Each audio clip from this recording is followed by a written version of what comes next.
Hey, good evening to everybody. We're going to go ahead and call to order the Longmont Planning and Zoning Commission June 21st, 2023 meeting. First items, roll call. Chairman Poland, Here. Commissioner Height, Commissioner Goldberg, Commissioner Flagg, Commissioner Lukacs, Commissioner Popkin, Councilmember Rodriguez. Chairman, you have a quorum. Thank you very much. Next item is communications from Planning Director Glenn Van Nimwegen. Thank you, Mr. Chair. I have nothing. Thank you very much. Next item is the public invited to be heard. This is for the public who wants to come up and speak on items that are not on our agenda for today or scheduled to be on our agenda in the short term. I think that's an accurate way to say that. Jane is getting the sign-in sheet.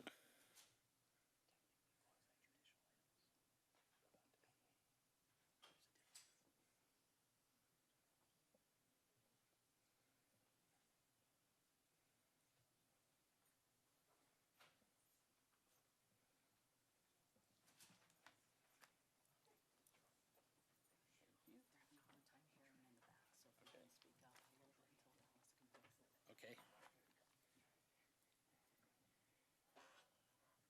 Jane, can you make note that Commissioner Tedda is here? Okay, the first name for public invited to be heard is Michelle Bennett. If you can please come forward, state your name and your address for the record, and you will have 5 minutes.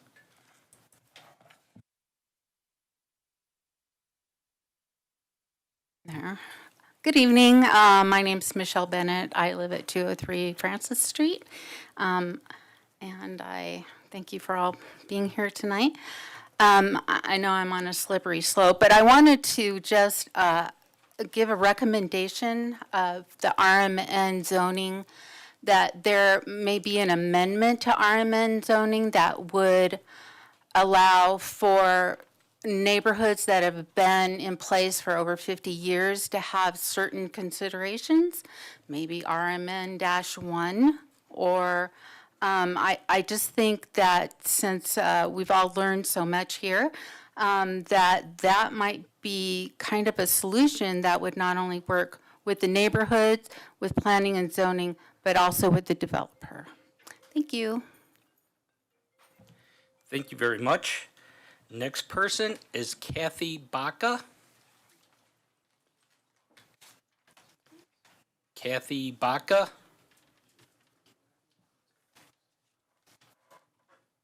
Going once, going twice.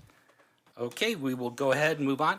If there's anybody else in the audience who would like to come up and speak to something that is not on our agenda for tonight, or a quasi-judicial item that is coming before us in the short term, you're invited to be. And if not, seeing nobody move forward, we'll go ahead and we'll close the public invited to be heard. Next item is approval of the May 17th, 2023 Planning and Zoning Commission meeting minutes. Any questions, updates, or motions? Commissioner Goldberg. Yeah, thanks, Chairman. Well, it pained me to read all of my questions through those minutes. I move that we approve last month's meeting minutes. Okay, we have a motion to approve. Do we have a second?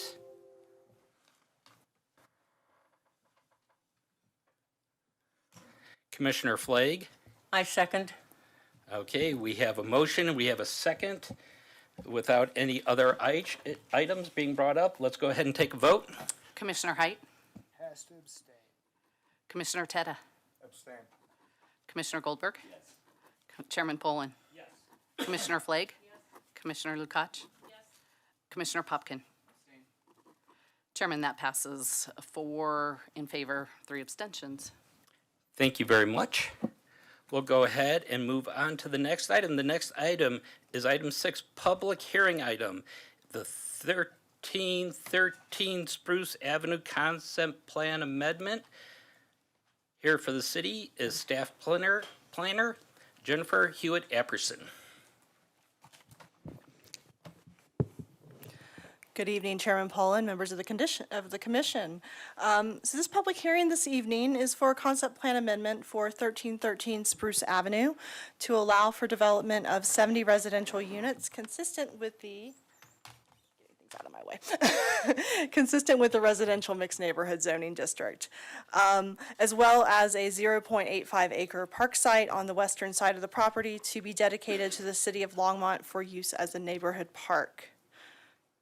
So this property is located on the south side of Spruce Avenue between Grant Street and Francis Street in the Bond Farm neighborhood.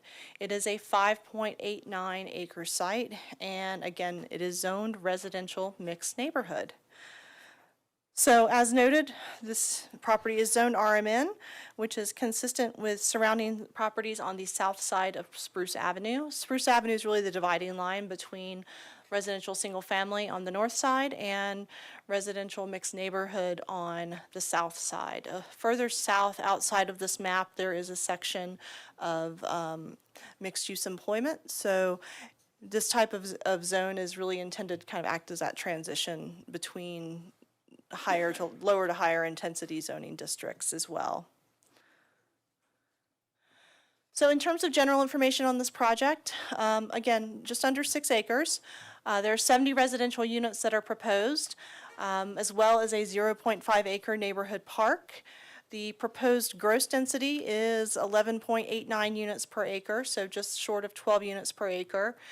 Both the proposed use and density are consistent with the residential mixed neighborhood zoning.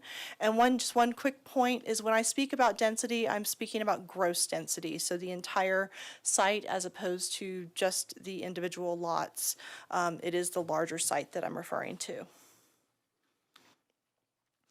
So in terms of the proposed concept plan, this is what can be described as a bubble plan. It is a high-level plan that's intended to show types and general locations of uses, approximate access points, and unit count. Concept plans may also address items such as building massing, location of buffers, and things of that nature, very general things of that nature. They aren't site plans, and they aren't intended to contain that level of detail. So we're not getting into, at this point, number of parking spaces, locations of driveways, types of landscaping. That's not where we are. We're looking at the big picture at this point. There is also a character study that we like to include and have the applicant include as part of their application package. It's really intended to illustrate the feel and scale of the proposed development and identify potential architectural themes. It's not a pattern book or formal architectural standards for the proposed development, but it's really there to help illustrate the concept plan and what they're looking and moving forward to do. So in the current case, the applicant is proposing 70 residential units that will be consistent with permissible unit types, lot and building standards in the residential mixed neighborhood zone. I know in the past, and originally the application came in, they were discussing townhomes, and as this project moved forward and as there were discussions with various groups in the neighborhood, really the decision was made to take it less from strictly townhomes and more to the broader range of unit types that are permissible within the residential mixed neighborhood zone. I'll get into a little more detail with that later on. So because there's an approved concept plan for this property that's associated with the 2006 annexation, this proposal requires a concept plan amendment, which requires public hearings before the Planning and Zoning Commission and City Council with final approval by City Council. So as I noted, the original proposal for this concept plan amendment was exclusively townhouses. As this project moved through the development review process and there's been communication with various community members, the concept plan has shifted really to include all permissible residential types within this zoning district as listed on this particular slide. So this is done to allow flexibility as the project moves through the site planning process, to respond to market conditions, and also to allow for the possibility of different unit types and housing types as requested by some community members. There's been a lot of discussion about what does diversity of housing types mean, and so really looking at how can we achieve that, how can we open up the possibility for having that diversity. So the purpose of the Residential Mixed Neighborhoods District is to establish and preserve mixed-density residential neighborhoods to accommodate a variety of housing types, including detached and smaller-scale attached dwellings. This district may also include limited non-residential uses that support the neighborhood. Really, this district is intended, and this is from the Land Development Code, to be conveniently located near collector and arterial streets and in close proximity to activity centers and other public amenities. As I mentioned, it can also serve as a transition between single-family neighborhoods and more intense uses such as multifamily, mixed use, and non-residential areas. So I'd like to address some general lot and building standards in the RMN district. The applicant is not seeking any deviations from the adopted standards within this zone. The maximum building height in both the RMN as well as the RSF zone to the north is 35 feet. The applicant proposes complying with this standard to allow for the possibility of 3-story units. As mentioned, they are not seeking any variances to setbacks, parking, or any other code requirements at this time. Minimum lot area and width is dependent on unit type as well as access type. For example, alley or street. And again, the lot size really depends on your unit type. So we aren't there at this point. We are still at the high-level concept plan. But again, the proposed concept plan would be consistent with what is generally permitted within the RMN district as it currently stands. So this particular property has a has a history to it. So I just want to kind of give an overview of that history, just so the commission can understand how we got to where we are today. So the original property was originally annexed in 2006. The original concept plan included a publicly accessible neighborhood park and residential development up to 8 units per acre, or 47 total units, which was consistent with the former residential mixed density, residential mixed density zoning, so RMD. The annexation agreement required that a minimum of 15% of the property be set aside as public open space, as well as a, so 15% open space and a 0.5 acre publicly accessible, publicly dedicated to the city neighborhood park. The original concept plan and annexation agreement was amended in 2016 to allow for the development of a mixed-use co-housing community that had a small commercial component to it. At this time, the property was rezoned from RMD to Planned Unit Development R, so PUDR. It would have included 46 units, including 6 units that could either be live-work or up to 6,000 square feet of commercial space. There were common buildings. It was a co-housing project, so common buildings, some community gardens, and the like. So that plan would have yielded a gross density of just under 8 units per acre, which was the top end of the RMD district at the time. An additional amendment to this annexation agreement and concept plan was approved in 2020 that removed a requirement to connect the property to basically the regional trail system to the south, simply because the property owners had not been able to obtain the necessary easements for that access. So ultimately, this co-housing plan was abandoned. The property reverted to the underlying RMN zone, which was established in 2018 after the adoption of Envision Longmont and the adoption of the citywide rezoning new land development code in 2018. So the previous approved concept plans are included in your packet as attachment 18. So in terms of regulatory context, in 2016, the city adopted the Envision Longmont Comprehensive Plan.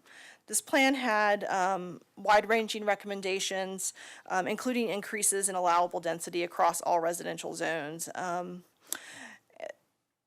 creation of mixed-use districts that allowed for higher density, and generally encouraged infill and redevelopment throughout the city. So in 2018, the Land Development Code was revised to implement these recommendations. One effect of these new land development codes and its resulting zoning district is that most plan unit developments in the city were actually eliminated and replaced with analogous zoning districts. Another effect is that permitted residential density shifted to an allowable density range, where the top end of the range for residential uses was typically higher than previously allowed across the board. So as mentioned, this concept plan amendment is necessary because the approved concept plan is tied to the annexation agreement for this property rather than the previous PUD plan. The proposed development of 70 residential units is actually permitted by right within the residential mixed neighborhood zone, as this zoning district does allow 6 to 18 units per acre at the top end. So ultimately, this 5.89 property at the maximum end of this residential zone could potentially yield up to 106 residential units. The applicant is not seeking this maximum yield and is seeking a midpoint density of 11.89 units per acre. So in terms of Envision Longmont, and I will say this presentation is probably going to be longer than you're used to seeing out of me. There's a lot of background and context that's very important for this particular project, so bear with me here.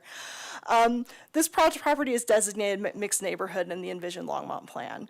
So this, as noted, this plan category is intended to be a transition between single family and more intense uses. It does allow for a range of residential and small scale neighborhood complementary non-residential uses. So as part of this plan, it really identified the need for more diverse housing types to accommodate a growing and changing population in the city of Longmont. And it also emphasized the need to embrace a compact and efficient development pattern. So sorry, I just realized my font's a lot smaller than I planned on it being, so. Sorry about that. So goal 1.1 of Envision Longmont really emphasizes the need to embrace a compact and efficient development pattern. Additionally, part of this, as identified in Policy 1.1b, part of this is infill and redevelopment, particularly in what were determined to be areas of change within the city of Longmont and that are identified on the future land use map. The Bond Farm neighborhood in which the subject parcel is located is identified as an area of change. Specifically in these areas, various goals of the comprehensive plan do call for a promotion of sustainable mixes of land uses. What constitutes this sustainable mix is often the subject of debate. However, it's generally taken to mean that there should really be something for everyone in a city. So several policies, 1.2e, 3.1a, call for mixes of housing types, including the, and I quote, integration of more diverse array of attached and multifamily housing types in mixed residential neighborhoods. So the proposed concept plan amendment would allow for development of residential uses consistent with the RMN zoning district as well as the mixed neighborhood comprehensive plan designation on this property. This particular concept plan, it could include a variety of housing types, including those currently present in the Bond Farm neighborhood, so single family, some duplexes, but also those missing middle housing types that are currently really in short supply throughout the city of Longmont. So particular goals and policies regarding infill and development really do talk about focusing infill and redevelopment in areas of change. So the subject property is a mostly undeveloped 5.89 acre parcel in this identified area of change. It's zoned RMN, which is consistent with this portion of the existing neighborhood. Really, this subject property is a very prime in-town location for infill development, and its zoning and envisioned Longmont land use designation allow for a greater diversity of housing types in the community. However, infill development still needs to be context sensitive and designed in a way that minimizes your negative impacts on existing residents. So,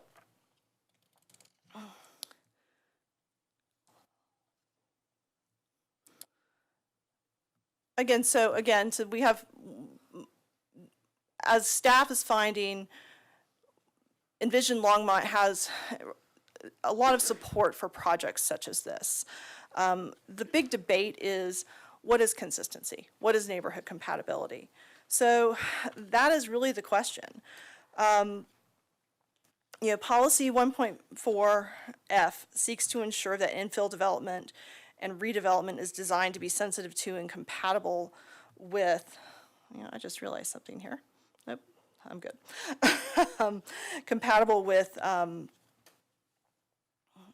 the surrounding neighborhood context, providing transitions in height, scale, mass, intensity of activity programmed along shared street frontages. So consistency with this policy is the primary issue for debate with regard to the proposed concept plan amendment.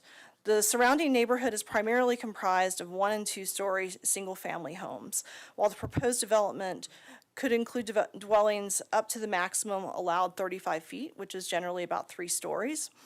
I will say the proposed concept plan does show units set back a minimum of 20 feet from the property lines as required by the Land Development Code, and with wider buffers along the eastern boundaries. So the proposed density of this development is approximately 12 units per acre, which is substantially lower than the maximum of 18 units per acre permitted within this zoning district, although it is higher than what's in the surrounding neighborhood. The existing density in the RMN district, as calculated by our GIS technicians, is about 6 units per acre, and the RSF is about 5. Although there are blocks that have higher density, there are a number of much smaller lots throughout the neighborhood. So staff recognizes that developments of the proposed density can be compatible with the adjacent lower density neighborhoods, but we are concerned that the massing and orientation of the proposed buildings could present challenges with neighborhood compatibility and context-sensitive design. So in terms of the development review process, we held a pre-application meeting back in June where we outlined all the various processes that would be required. A neighborhood meeting was held in September of 2022, which was very well attended. A couple hundred views on the city's YouTube channel as well. The formal application was submitted in November of 2022 and subsequently went through 3 review cycles by the Development Review Committee. The application package included not just the concept plan as proposed, but also quite a few supporting documents, including traffic impact studies, environmental studies looking at drainage, preliminary drainage, massing, fire safety analysis, and the like. In terms of the traffic study, traffic is something you're going to hear a lot of concerns about. That's something we've heard a lot from the community about.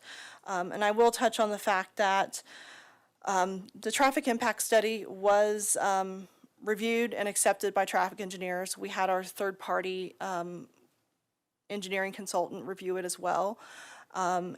So it was accepted as sufficient and complete after a couple of rounds of review. And it did conclude that the proposed 70 residential units, while it would reduce some of the intersection levels of service, they would still be operating well within the acceptable city standards. So in particular, the study intersections currently operate at about a level of service B or better, and with the proposed development would be forecast to operate still at acceptable levels, but probably about a level of service C. That said, this particular the traffic generation for this particular proposal is not substantially different from the previously approved co-housing project, simply because that proposal had commercial uses proposed, and those do have higher trip generation rates. than purely residential uses. So as part of this, we also sent this out to the various reviewing agencies, the St. Vrain Valley School District, Excel Energy, and the like, the usual ones. And so St. Vrain Valley School District responded and just noted that all the schools will continue to function as necessary and that they would be required to submit their cash in lieu fee. So staff requested that the applicant submit a massing study as a part of their second submittal in response to community concerns about the visual impact of the proposed three-story structures on Spruce Avenue and Grant Street. This particular view is looking west on Spruce Avenue. I'll note, and I will also note, there is a short video coming up in my presentation in lieu of a site visit. So we did do a site video just to show the actual conditions on the site as they exist now. So, as I mentioned, this particular view is looking west on Spruce, and one thing to note is there is a significant grade change between homes on the north side of Spruce Avenue and the beginning of the building envelope for 1313 Spruce.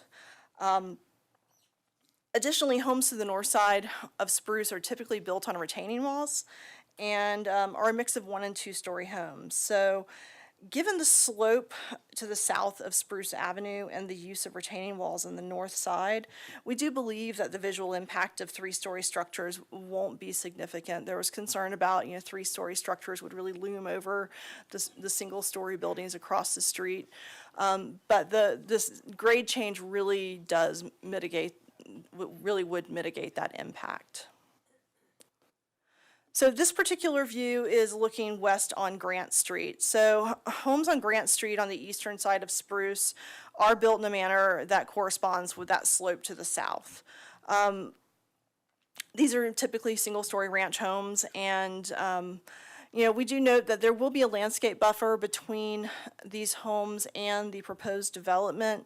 But we also recognize that it can take a number of years for the required trees to really reach a height that provides effective screening and a meaningful buffer. Residents of Grant Street have expressed concern over the impact of the maximum 35-foot tall buildings on their privacy, and staff feels that this massing study does demonstrate these are valid concerns. So staff has received significant input on the proposed concept plan amendment at all stages of the application process from community members. We have a pretty full house tonight, and that reflects that. The virtual neighborhood meeting that we held back in September was extremely well attended. We had 19 callers. At the time of packet publishing, the recording had been viewed 261 times. In addition to this neighborhood meeting, we've had extensive community contact via email and phone at all stages of the review process, including where many members of the community provided their own write-ups and analyses of the plan and their various components. We've also met in person with community members on several occasions throughout the development review process. And so all this correspondence is included in your packet as attachment 5. And it's also separated by where in the process it was received.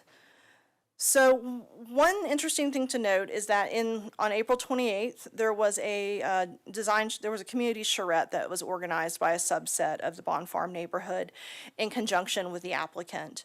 And it was facilitated by the Institute for the Built Environment at Colorado State University. And it was attended by city staff so that we could be a resource with any regard to any questions about processes.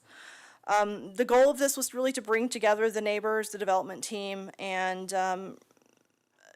various stakeholders to share their concerns, explain their processes, explain constraints, and really kind of try to find some common ground. And so this is included as attachment 17 in your package.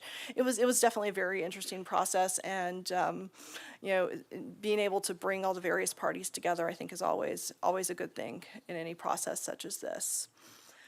So public notice was provided in accordance with the requirements established in the Land Development Code via mailed notice to property owners within a 1,000-foot radius of the property and signs posted. Notice occurred in advance of the neighborhood meeting, upon receipt of a sufficient application for review and in advance of this particular Planning and Zoning Commission meeting.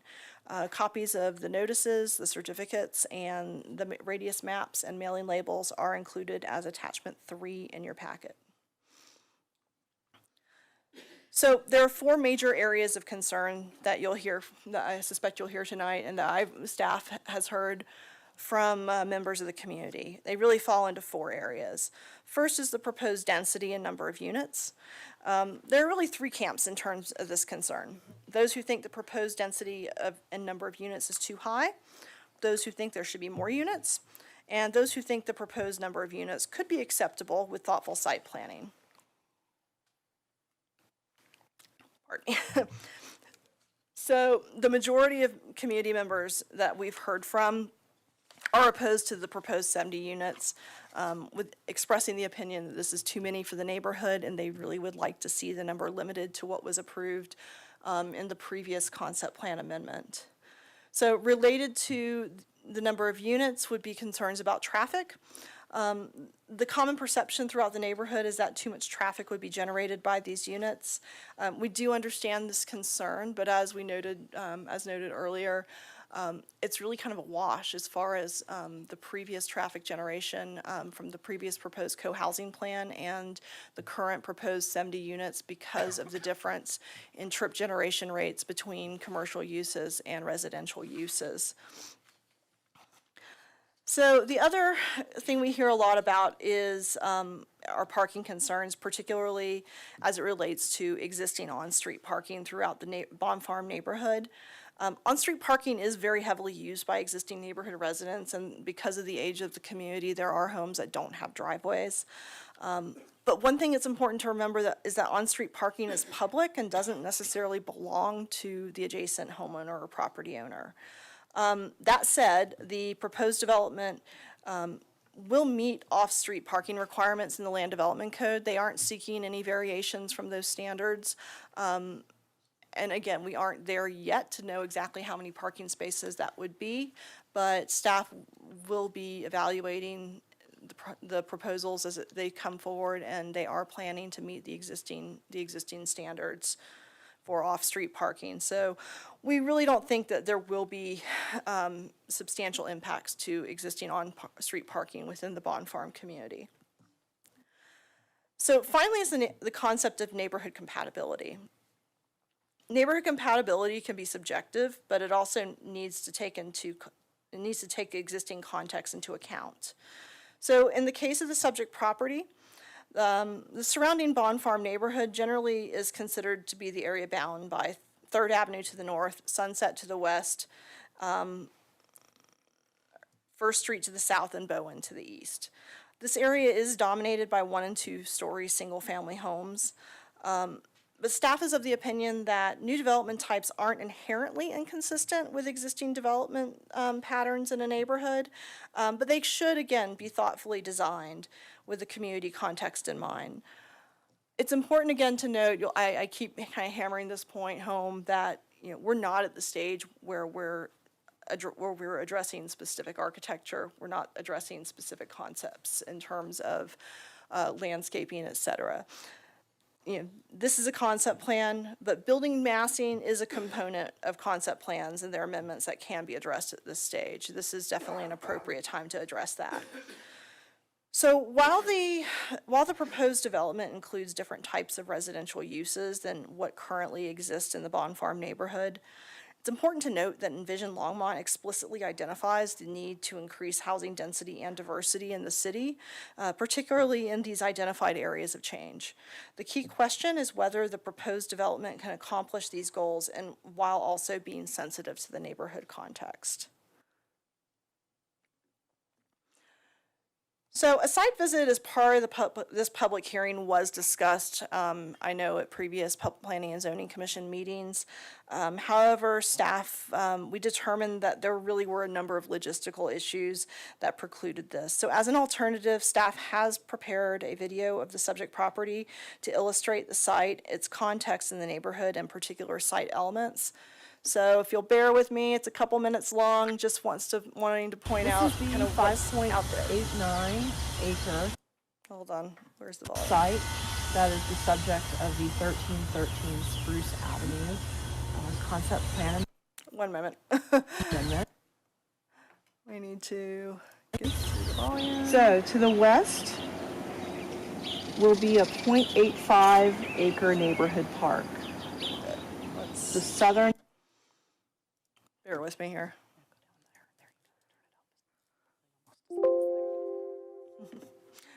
All right. Yep, it's up to 11 now. With apologies to Spinal Tap. All right, take This two. is the 5.89 acre site that is the subject of the 1313 Spruce Avenue concept plan amendment. So to the west will be a 0.85 acre neighborhood park. The southern end of the property is proposed to include the stormwater facilities, and the remainder of the property will consist of up to 70 units of residential development consistent with a residential mixed neighborhood zone. One feature of this site is a fairly substantial slope towards the southern end of the property. This will mitigate the impact of 3-story structures on the adjacent neighborhood. This also presents some challenges with regard to site planning and engineering.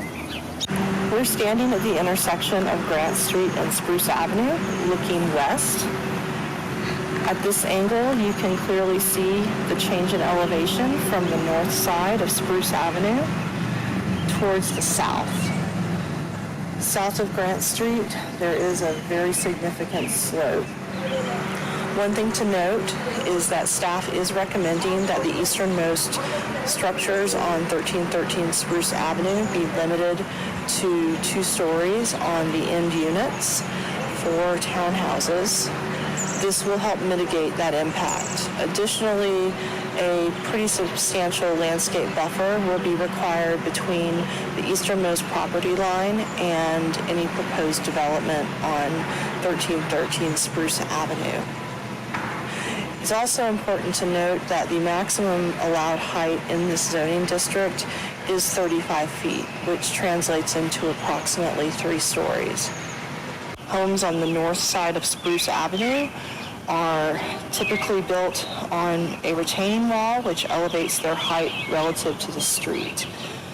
Because of the slope and the required setbacks, the visual impact of proposed 3-story structures facing Spruce Street should be minimized. The applicant has provided a massing study that demonstrates the impact of the slope with regard to the retaining walls of the existing properties. In addition to the undeveloped acreage at 1313 Spruce Avenue, there is an existing farmhouse and associated outbuildings on this particular property. These buildings are proposed for demolition as part of the development of this property. All right, thank you for entertaining that. Hopefully that was useful information. So finally, I'm going to conclude with taking you through the review criteria. This is really the critical question when evaluating development proposals, is whether the criteria established in section 1502.055 are met. So the applicant is seeking to amend the previously approved and amended concept plan for this property to permit development of up to 70 residential units consistent with the residential mixed neighborhood zoning and mixed neighborhood concept plan, or I'm sorry, comprehensive plan designation.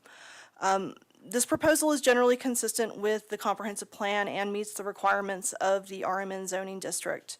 So while the proposed density is higher than that of the surrounding neighborhood, it does not approach the maximum permitted density of 18 units per acre and is really in the middle of that recommended range of 6 to 18 units per acre. While 18 units per acre is technically the maximum permitted density within this zoning district, such a high density would not be compatible with the existing 5 to 6 units per acre that are surrounding in the Bond Farm neighborhood. So the currently approved concept plan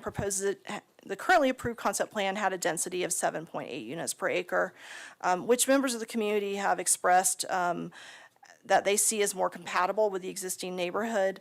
Nonetheless, staff recommends that the applicant continue to coordinate with community members to find some mutually agreeable solutions to the debate regarding neighborhood compatibility and context sensitivity. Moving forward, as mentioned, there are landscape buffers, there are design tools that can be used to really improve the compatibility of seemingly, far higher density developments within a neighborhood. And as noted, the applicant is not seeking any deviations from the code at this time.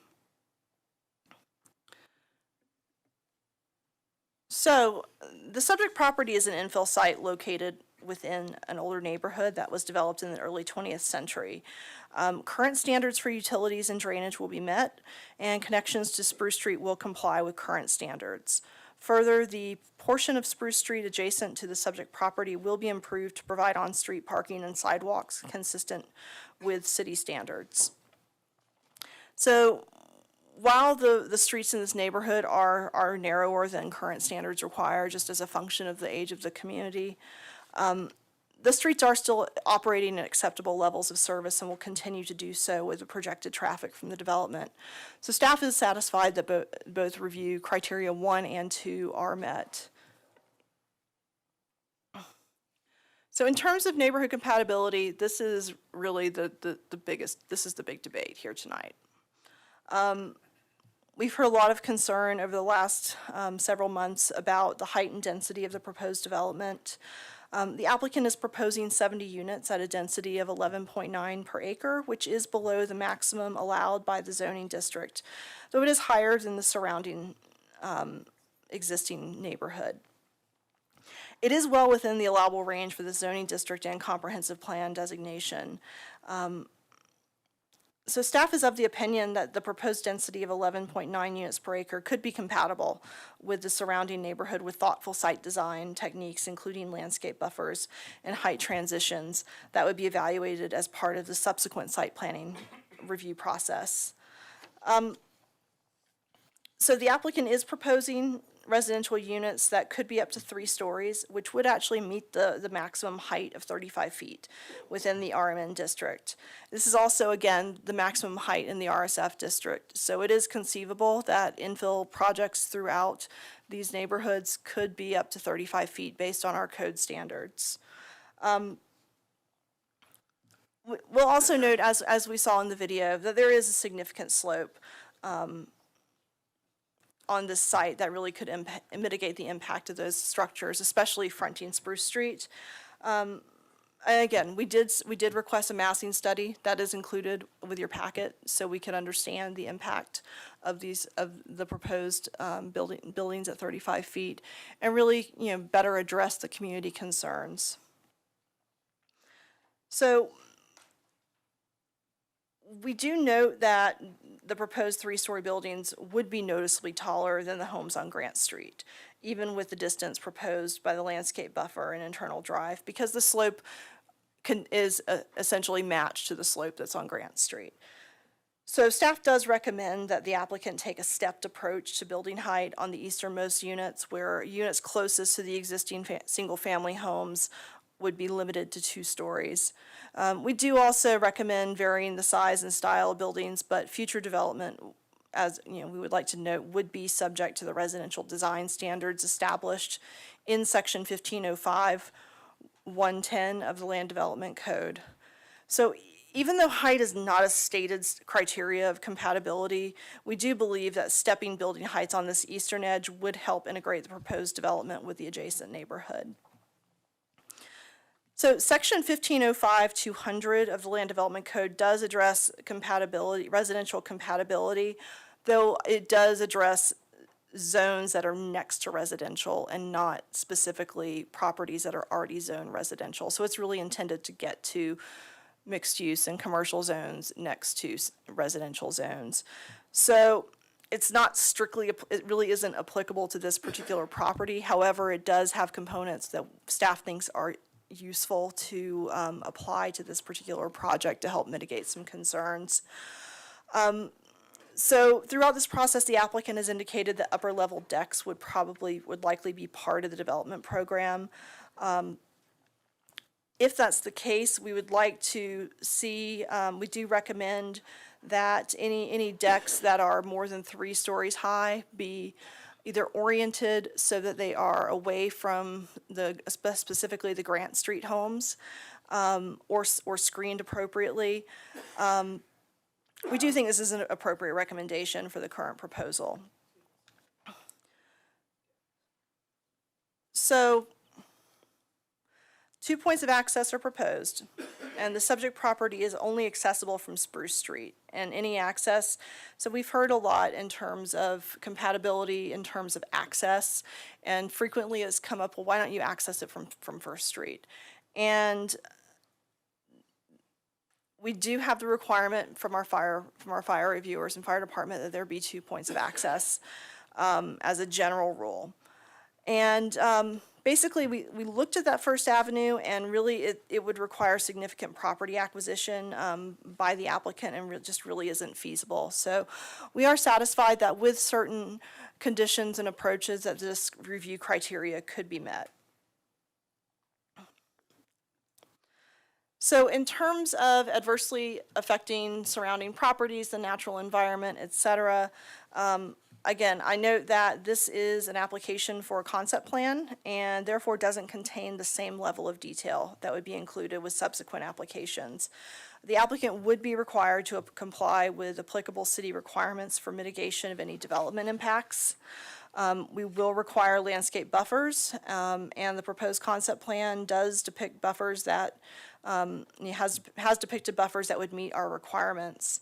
In terms of the natural environment, a tree survey was submitted. It will be confirmed by the forester at the site plan stage. Many of the types of environmental mitigation that we look at in terms of trees and wildlife, that is something that we really get into at the site plan review stage and not at the concept plan stage.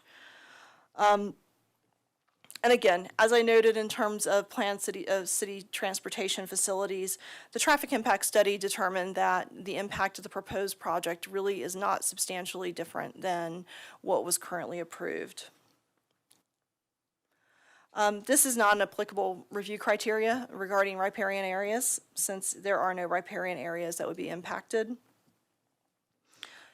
So in terms of the transportation plan, engineering and transportation staff, as well as a third-party engineer contracted by the city, reviewed and provided comments on the traffic impact study and multimodal transportation plan.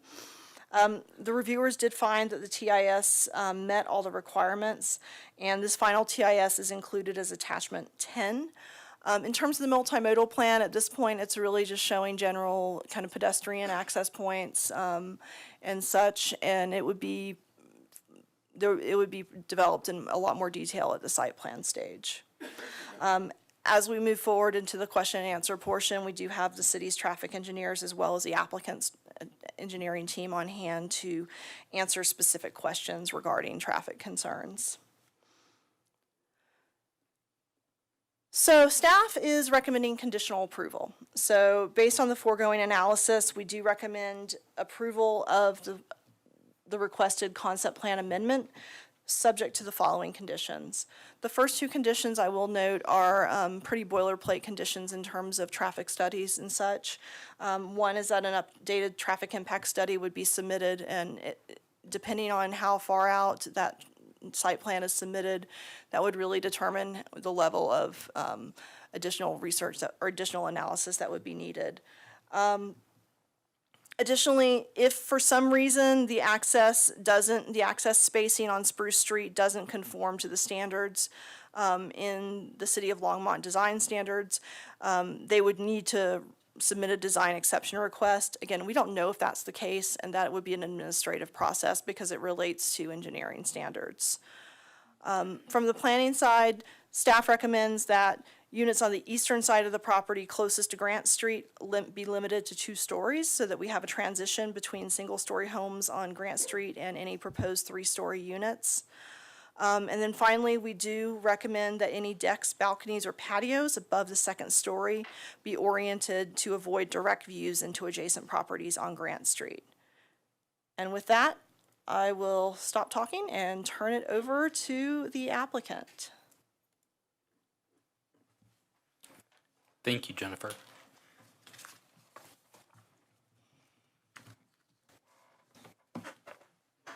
Do you want to sit or stand? Okay.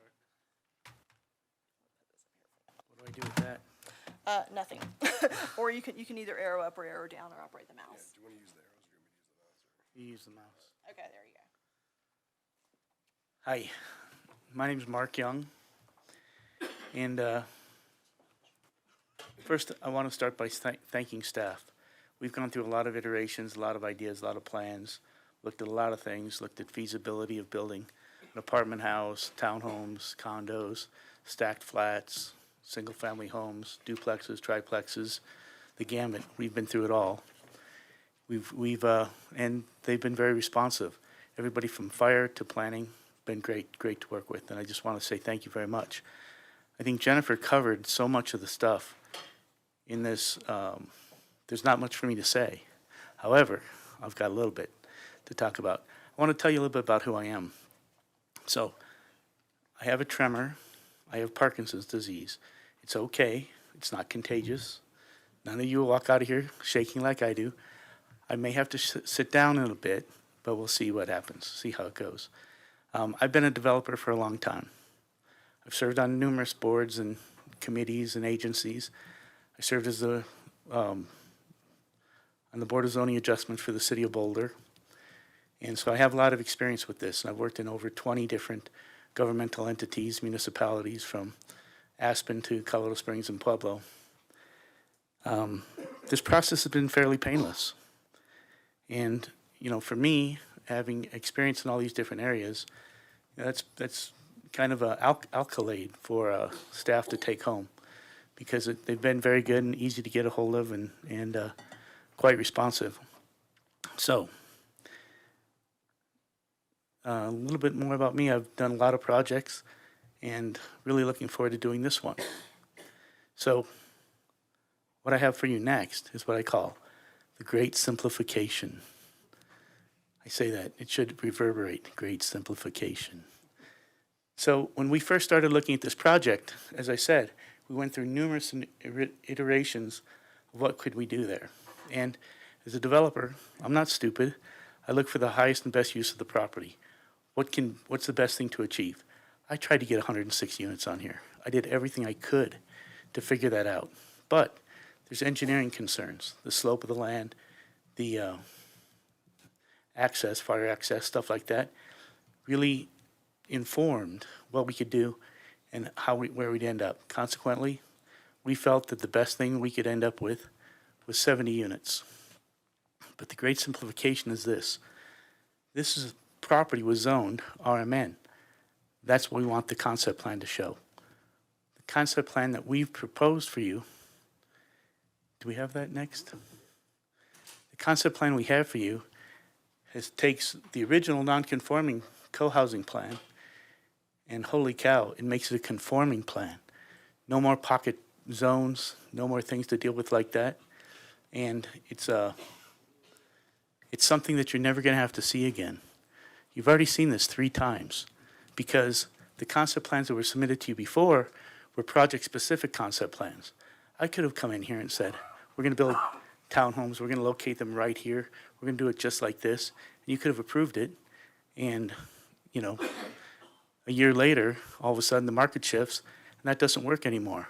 And then they're right back here, standing in front of you with another project-specific concept plan. What I've given you is a general concept plan. This concept plan, if you approve it, establishes the entitlement that this property will be developed as an RMN zone. So, and I just want to note that in a lot of municipalities, when you do a blanket zoning, like you did in 2018, and rezone this RMN, a developer like me would have come in and you would have said, hey, you got an option. You can either build it as RMN, or you can build it as the PUD that you had in place before. This is the first place I've worked where I had to actually go through a process to get it recognized that I can use a zoning that was established for it.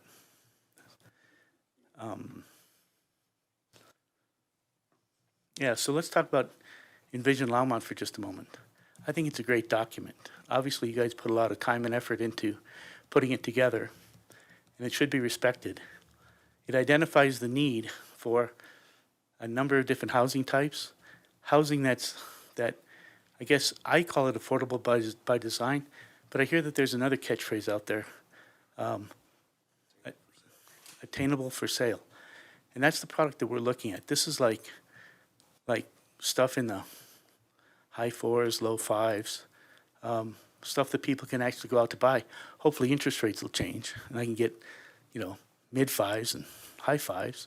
But at any rate, the product that I think we're looking at here is stuff that should be available and make it easy for people who want to live in Longmont to live in Longmont, be able to buy entry-level housing. Excuse me. Let's go to the next slide. You guys can see the slides, right? Okay. So what's interesting about this project, and I want to draw your attention to the picture on the left. I hope you guys see the same picture I see. That in the Envision Longmont plan, they've got a rendering there of single-family homes next to 3-story homes. Now, I'm not telling you I'm planning to build 3-story homes, but if we're going to put sufficient parking on the site, I got parking on this level, then I need 2 residential levels above that to get to my 12 or 1,400 square feet of livable space. So the Envision Longmont plan suggests that we should have townhomes, 6 to 18 units per acre. I went to the middle for 12. I only did that because that's the site constrains it to that. That's what's practical on the site. And it provides an opportunity, if we approve this concept plan, it provides an opportunity for us to have a variety of housing types. I may build some condos, I may build some townhomes, who knows? May build some duplexes, triplexes, a variety of homes. I have no idea yet, okay? And the next issue there, next drawing there, shows that this is a area of change, specifically called out as an area of change. Now, what does that mean? That's not just my property. That's all the houses on Grant Street, all the houses across the street, all the houses across the street of that. Everything in the RMN zone. So when we're talking about compatibility, are we talking about compatibility yesterday, compatibility today, or compatibility for the future? I like to contend that by us building specifically for the RMN zone without variation, that we are inherently compatible. So you might say, well, but the houses on Grant Street, they're single-story houses. And I'll say, today, next week, if one of those houses go up for sale, they were built between 1900 and 1960. People aren't buying those houses to live in. They're going to scrape and rebuild. And what are they going to rebuild? They're going to rebuild to the highest and best use. What's the highest and best use for those lots? 3-story duplexes. So I'll tell you, 6 years from now, when we look around, what's neighborhood compatibility going to be?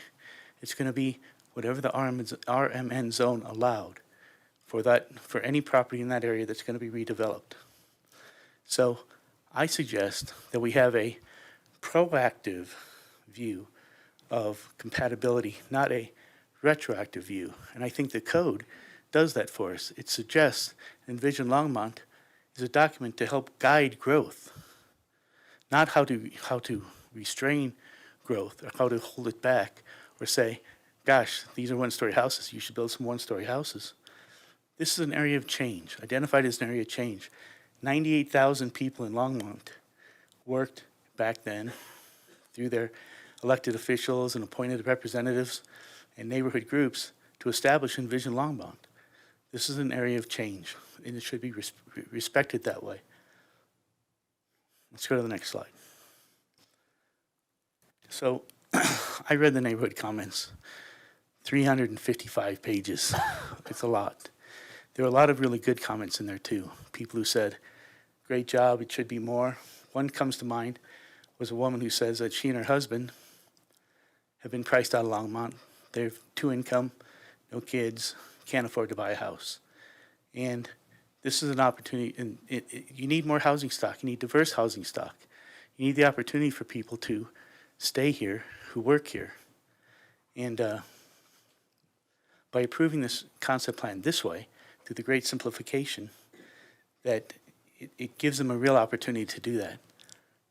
So reading the comments, 5 things bubbled to the surface for me. A lot of the things that Jennifer's already talked about. Now I could stop here because all I'm asking you to do is approve a concept plan that says, hey, let me build this the way it's zoned, RMN. And I point out that if I bought all the houses along Grant Street, I could build the same project and not be here because they're already established. They didn't go through an annexation. They required a concept plan. We're only here because it requires a concept plan. So the 5 things that bubbled to the top for me when I read that what I think the neighborhood is most concerned about is compatibility, traffic, density, and scope, and scale of the project. So I'd like you to take a look at there's not much there, really.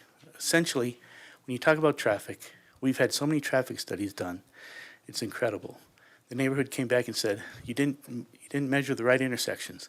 So we said, okay, so we want to measure those intersections. We did it, and we came up with the same data. My traffic guy's here, and I asked him, when Jennifer was saying, it takes the street, this added density takes the street load from a B to a C. Well, if my kids came home and said, I got a C instead of a B, I'd say, not good enough. So I asked him, put this in context for me, would you? So if there's a stop sign at Grant and Spruce, the wait time difference from the B to the C category in this application, 2 seconds. So 70 units is going to impact your wait time at that intersection by 2 seconds. That's the difference between a B and a C. Traffic is inconsequential in this situation. We've done the studies, we're compliant, everything works.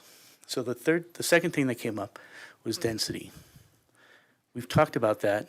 I emphasize again, in the RMN zone, if we build to that zone without variation, we've got a compatible neighborhood by nature, and where we thought we could build 106 units, we've agreed to only build 70 now. It wasn't a benevolent agreement. It was what engineering basically said, this is the best we can do. I think the density is adequate, and I think it's important because it solves goals that Longmont's been trying to solve, or at least contributes to the solution of those goals. More housing, diverse housing types, and housing that's affordable and available to people at all different age groups. This would be a perfect spot for young families to come or young couples to come and live and enjoy the neighborhood. The next thing I want to talk about real quick is building scale. This is the 4th issue that bubbled to the surface for me. I don't think we can see that very well. Is there any chance to blow that up? Not really. Is it in the massing study? Okay. At any rate, you can see the north side of Spruce Street is on the right. South side of Spruce Street is on the left. And what comes out in this picture really nicely is that there's not that much difference between the height of the houses. In fact, if you're on the 2nd floor of the houses on the north side of the street, you could almost see over the top of the project in front of it on our project. In addition to that, what you can't see, what's not rendered here really well, is because of the slope. So picture this. You got a slope, and you're driving down the slope. What do you see? Well, on the enter the home sides, you see 2.5 stories, not 3. On the drive sides, where the garages are, you see 3. On the home sides, you see 2.5 stories. On the garage side, you see 3.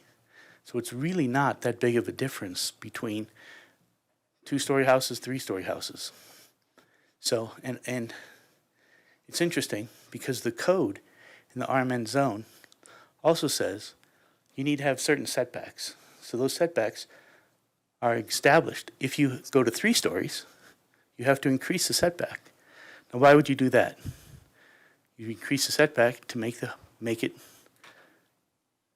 have less of an impact on the adjacent properties. So the setbacks are important, and the code already provides for a means to adjust that, and it requires it, a means to adjust the impact on the surrounding neighborhood for building scale. So I just want to go back one last time and talk about compatibility, because you guys are going to hear that. I read it. I've read it 100 times, 355 times maybe, compatibility. You've got to decide. Does compatibility mean what was yesterday's compatibility, today's compatibility, or the future compatibility? And think about this. Everybody who sells their home in the RMN zone is going to be able to reap the benefits of the RM zoning to the value of their property. So I don't think it's right to limit this one when we're not limiting everybody else's at the same time. So the 5th thing that came to mind that I want to talk about, and again, I wish the great simplification takes hold and I don't have to, I could shut up now and we just go to a vote and get this over with.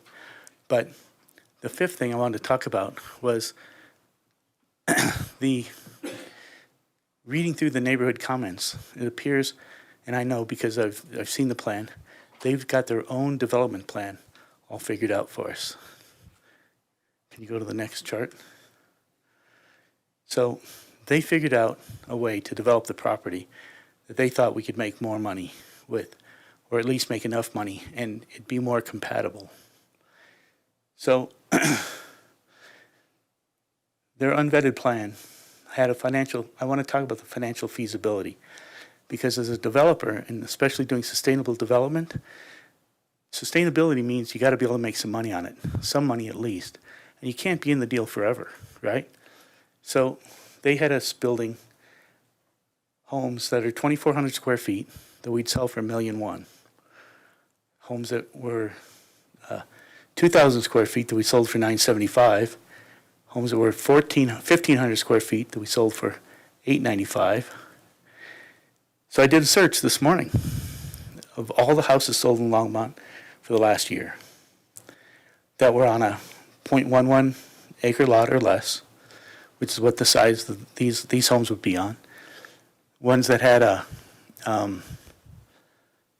sales price between $900,000 and $1.2 million, and were sized appropriately. I did a size range of 2,200 to 2,600 square feet, and there were none. There were none. When we expanded it to any home sold on that size lot, we had 3. And those 3 houses were, they're depicted up there for you, 3,196 square feet, 3,196 square feet, another one, and 4,045 square feet. So when you're talking about density, you can count units, or you can count building size. So you can say, you can see here that 3 of my units would fit in one of these houses. And so if you've got 46 of those houses on that site so that I can get my $1.1 million, I'm going to have double the density of what I would have had doing it my way. More surface area covered, more roof area, more building mass. But the bottom line is, it simply can't be done. And I'd be in this deal forever from a financial standpoint. So let's go to the next slide. So it's very well done. I think it was great. And the time we spent in the charrette was helpful and informing. One of the funny things that came out of the charrette was we had a whole bunch of guys saying, what about this, what about this, what about this? And I was going by saying, yep, we tried that first, we tried that second, we tried that third, we tried that fourth. So the plan that they'd like to suggest that would replace my plan and be more conforming couldn't be built based upon the existing code. There's setback issues, fire access issues.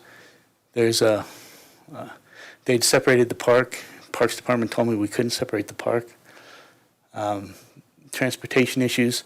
Staff was adamant and traffic was adamant that our entry had to line up with Sherman Street. So when you shift the whole property to the west, to the east, to line up our access by Sherman Street, then the whole thing changes. Grading doesn't work on the site, and yeah, there's a lot of issues with it. So I'm sorry I took your time to talk about these 5 points, but they came out in the public comments, and I kind of wanted to get ahead of it. So we have compatibility, I mean. And what does that mean? We've got traffic, we've got density, and we've got the traffic density and scale. Sorry. And then their plan. So that's it for me, except for I've got one more thing. So there were some conditions of approval. In a perfect world, I'd like no conditions of approval. You guys could get this meeting over real fast, take a vote now, say zoned RMN, build it to RMN. There you go, it's RMN. That's all I'm asking for, to be RMN. However, staff recommended 4 conditions of approval, none of which we're opposed to. I did talk to staff, Jennifer, this morning, and I said, I'd like to make some modifications to 2 of them, and she said she would support our modifications. So the first one, we're just accepting. No, go back one. Sorry. The first 2 conditions are fine, even though we've already had 3 traffic studies done, even though we're coming in with our site plan, hopefully, in the week after we're done with city council, hopefully. We'll do another traffic study if that's what we have to do. What's another $10,000? The design exception, we don't think we need a design exception, but, it's there for us if we need it, I guess. Although, I made sure with traffic this morning that if the second access point, if we made it into a fire access only, we wouldn't need an exception. And as I emphasized, I like to swim downstream, build stuff to the code, no variations, no deviations, don't need any special consideration. Just give us the right to build to the RMN zone. So these next 2 are the ones we asked for a modification of. So the first one was units on the eastern side of the property closest to Grant Street shall be limited to 2 stories so that there is a transition between the single-story homes on Grant Street and the proposed 3-story units. With staff support, we'd like to modify the condition to read, units within 30 feet of the eastern property line closest to Grant Street shall be limited to 2 stories. I say that because the RMN zone establishes that you have to have a greater setback if you're going to go to 3 stories. So that's what I'm asking for. And then the second one, any decks or balconies or patios above the 2nd story shall be oriented to avoid direct view into the adjacent properties on Grant Street. So with staff support, we'd like to modify this condition to read, any decks, balconies, or patios along the eastern property line above the 2nd story shall be oriented or screened to avoid direct view into adjacent properties on Grant Street. Now, jumping back to the last one, I'm asking for 30 feet. I think it's very vague to say property closest to Grant Street. If 30 feet's not okay, give me another number to work with. Make it 40 feet, But let's come up with a number that works so that the next guy or myself, or when we're getting down to the nitty-gritty, we're not saying, okay, so if we put this house close to Grant Street but pull the other ones back, does that mean we only have to build 1 2-story unit? Or if we do this or that, how do we avoid this? Let's just be crystal clear about it. Do I have anything else to say? So I don't think I have anything else to say. Thank you guys for your time. I hope I didn't go too long. Sorry if I was a little jittery, but we made it. Any questions? At this point, Mr. Young, I think what we're going to do is, and I'll ask, do we want to take a 5-minute break right now because we're going to get into the public invited to be heard? I think now might be a good time to take a break, 5 minutes. And that also gives Jane some time to go get the sign-up sheet. So if, good, we'll take a 5-minute break and be back in 5 minutes. Thank you.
Hey, Anthony, testing 1, 2. Testing 1, 2. Let me know if mic audio is good or bad.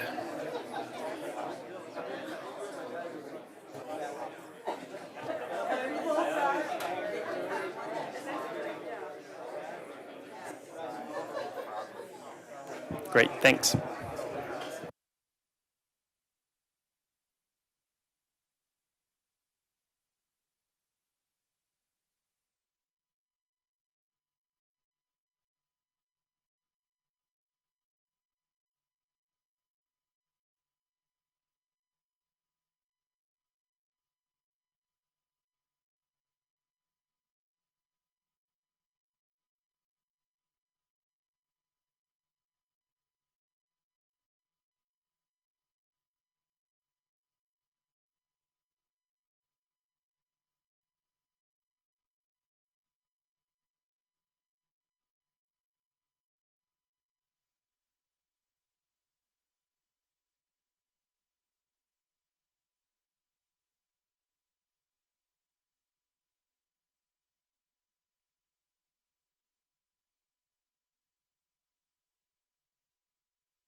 Test, testing, test.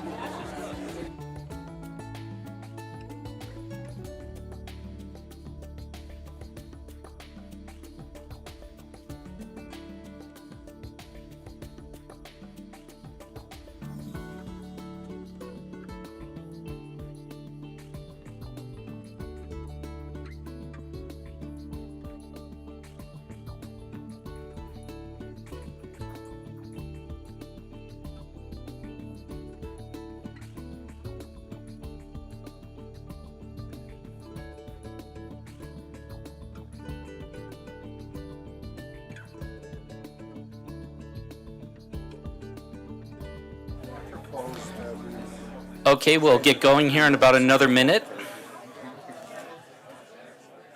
This is the burden of our job.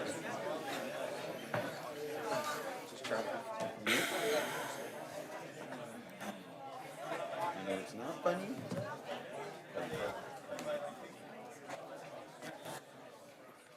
They should be able to see their What? Oh, they can? Okay. Oh, I don't know.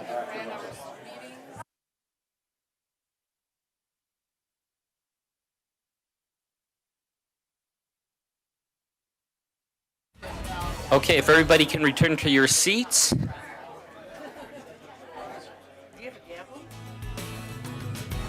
I do, but should I? Just get started. Well, I'm waiting for Judd to get back. Okay, we're ready to get going here. This is a public hearing item, and as such, we are going to go ahead and open up the public invited to be heard. We have a list of the names here. Everybody will get 5 minutes to speak. We ask that when you begin, you give your name and your address for the record. So the first person on the list is a Steve Bruns. And I'll apologize ahead of time for any kind of mispronunciation on the names, but I'll give it my best shot. Good evening. My name is Steve Bruns. My wife Peggy and I have lived at 266 Lincoln Street since July 2007. Like so many other people, we were attracted to the historic Bond Farm neighborhood by a quality of life that makes it one of the jewels of Longmont. At the outset, I'd like to ask for a show of hands from those other residents who are here tonight because they're also concerned about the proposal being considered here. Last fall, a neighborhood petition was circulated, and it was signed by over 200 residents who opposed the concept plan amendment as proposed by Mr. Young and his associates. Now, a number of changes have happened, some surprises for me tonight, so I will read my prepared comments, aware that a few things may not line up exactly at this stage. Average density in our neighborhood is 6 homes per acre, and we ask that the new development increase that density by no more than 50%. That is 9 homes per acre. We also ask that building heights be limited to 2 stories, a reasonable compromise between the surrounding 1-story homes and the 3-story structures the developers have proposed. Finally, the .85 pocket park must be accessible to the neighborhood. As you know, a few years ago, the Planning and Zoning Commission and City Council approved a PUD proposal to develop the 6-acre site at 1313 Spruce Avenue. Some neighbors opposed the Bond Farm Community Co-housing proposal, as it was called, but most of us supported it. With 46 homes, the previous plan would have increased housing density, yet it also would have developed the sites in ways that were both compatible with the neighborhood and forward-looking. In that plan were varied housing styles, plenty of green space, and community-supported agriculture. The proposal you're considering tonight could hardly be more different from the previously approved concept plan that should be the basis for the so-called concept plan amendment. Late last summer, residents learned about Mr. Young's plans during a public hearing held via Zoom, an online format that limited community input. Since then, numerous Bond Farm neighbors have been meeting almost weekly to determine how we could work together with the city and the developer to ensure that 1313 Spruce would be developed responsibly. We've studied the city's municipal codes and planning documents and the Envision Longmont strategic plan, which encourages citizens to be actively involved in the ongoing development of our growing city. We've communicated with numerous city staff and elected officials and met with Mr. Young and his associates. Despite our efforts, the developer's plan still targets 70 units and is now even vaguer than the previous version submitted between September and March. The developers have insisted that they cannot make a reasonable profit unless they are permitted to build 64 to 76 units, mostly 3 stories in height, with rooftop decks and with minimal green space.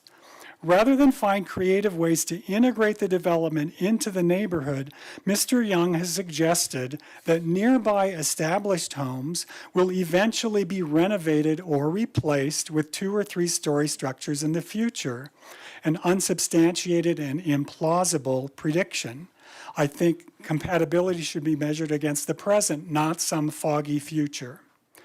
In closing, neighbors living near Bond Farm are not a group of NIMBY homeowners who stubbornly oppose all land development. As I said earlier, most of us supported the previous proposal to develop this property, and most would likely support another proposal if it is reasonable and truly compatible. This proposal is neither. Our investment is not primarily financial. We've chosen to build lives and raise families here. Like all of you on the Planning and Zoning Commission who dedicate many unpaid hours in service to our community, we too are committed to sustaining the quality of life that all of us value in Longmont. Thank you very much for the opportunity to speak to you tonight. Thank you, Mr. Bruns. Next person is Mark Danielson.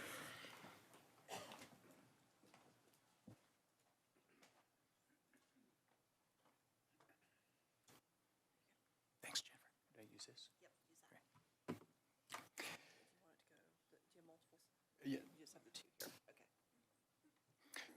Good evening, Chairman and Commissioners. My name is Mark Danielson. I live with my wife Annie at the corner of Lincoln and Spruce, a half block east of the proposed development. We are firmly opposed to this amendment as it stands. We are not opposed to development per se, and we recognize the need for Longmont to embrace higher density living where appropriate. But we also are committed to fostering a safer, friendlier environment in this historic Old Town neighborhood. So we ask you to reject this proposed development as inconsistent with the surrounding neighborhood. When our children were young, I had a game I would play with them. Eric would be sitting in my lap, and I would point to the bright blue ball lying in the middle of the floor. Hey, Eric, go grab that red ball and bring it over here. And he would look at me perplexed. No, Dad, it's blue. And I would insist, no, silly boy, it's red. Bring it over here. And he would look at me like I was crazy talking and say, no, it's blue. And I played that game with him intentionally and often because I wanted it ingrained in him from a young age that there's a right time to talk back to grown-ups. I had his future college professors in mind when I played that game because the point was this: even when a grown-up speaks confidently, if they're talking nonsense, you must push back. In this case, the developer has said compatibility with the surrounding neighborhood is subjective. While that may be grammatically accurate, it intentionally contorts the truth. It's been said that pornography is difficult to define, but you know it when you see it. It's subjective, yes. But our inability to codify pornography does not release us to put it in elementary schools. We have to do the harder work of setting boundaries based on common sense. We must push back. We had another game we played, and you probably played it too. It came from Sesame Street, and it started, one of these things is not like the other. You remember, don't pretend you don't. Let's play it now. You see the screen. One of these things is not like the other. One of these things doesn't belong. Can you guess which thing is not like the other? Before I finish my song, of course you can. A 4-year-old could confidently identify which of these things doesn't belong. My neighbors who follow will highlight all the ways that this thing doesn't belong. As staff and commissioners, we're asking you to push back. Let's play once more, this time looking at density. Click on the... I can't read it because I have my glasses on. Again, a child can see the density of this proposed development is completely out of sync with the surrounding neighborhood. Everyone in the room can see that the ball on the floor is blue. So whatever the developer might say to the contrary as he plays his game, you must push back. Compatible with some possible future vision of the community? Come on. The developer insists he has the right to load the property with 6 to 18 units per acre, but that range allowed by code clearly indicates there's a judgment factor that must come into play. If all factors under consideration were ideal, then yes, code would allow 18 units per acre. But in this case, an infill surrounded by a historic neighborhood of mostly single-family, single-story homes served by narrow local streets, already a challenge to navigate, with no access to public transportation, with a density, height, and building mass completely out of sync with the surrounding neighborhood, the situation is as far from ideal as you can imagine. So we're asking that the density be closer to 6 than 18 units. No more than 46 units on the 5 acres, just like the preceding proposal, and be limited to 2 stories, which is more than the surroundings, yes, but supported by common sense and broad neighborhood consensus. As we've said repeatedly, there is no formula for crafting a sustainable, safe, and happy community. There is a subjective element, but the people of Longmont have created a guiding image of our desired future in Envision Longmont, which was then incorporated into our municipal code. Longmont now depends on the wisdom and good judgment of the staff and commissioners sitting in this room to interpret those guidelines to ensure new development matches the existing neighborhood, and to keep the lights on just as, if possible. Wow.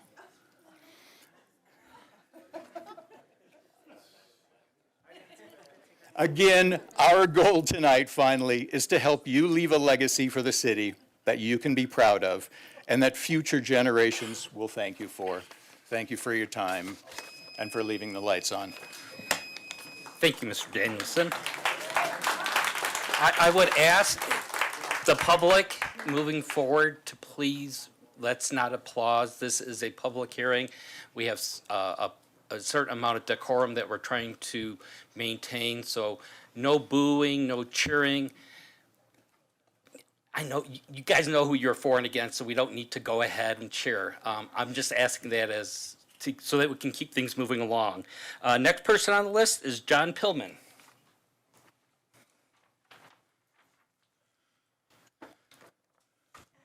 Good evening. My name is John Pillman, and I live at 1303 Spruce Avenue. In reviewing the developer's concept plan amendment for Bond Farm, I would like to point out several examples tonight in which the proposed development does not meet the residential mixed neighborhood provisions specifically stated in the city's municipal code. For example, if you review the city code pertaining to RMN districting, the code says specifically this district is intended to be conveniently located near collector and arterial streets. The reality is there are no collector or arterial streets in the Bond Farm neighborhood near the proposed development. All surrounding streets are designated as local with an average width of 30 feet or less, whereas Longmont Public Improvement Design Standards specify a width of 34 feet. Since there are no collector arterial streets and mass transit near the development, it appears reasonable that the city requests the developer to provide a higher number of on-site parking spaces than would otherwise be required if the development were located near collector or arterial streets, mass transit, or local streets that complied with the width specified in city code. Code also indicates that RMN districts should be in close proximity to activity centers and other public amenities, complementary uses, and activities such as schools, parks, open space, and public transit, and they should accommodate a variety of housing types, including detached and smaller scale attached dwellings.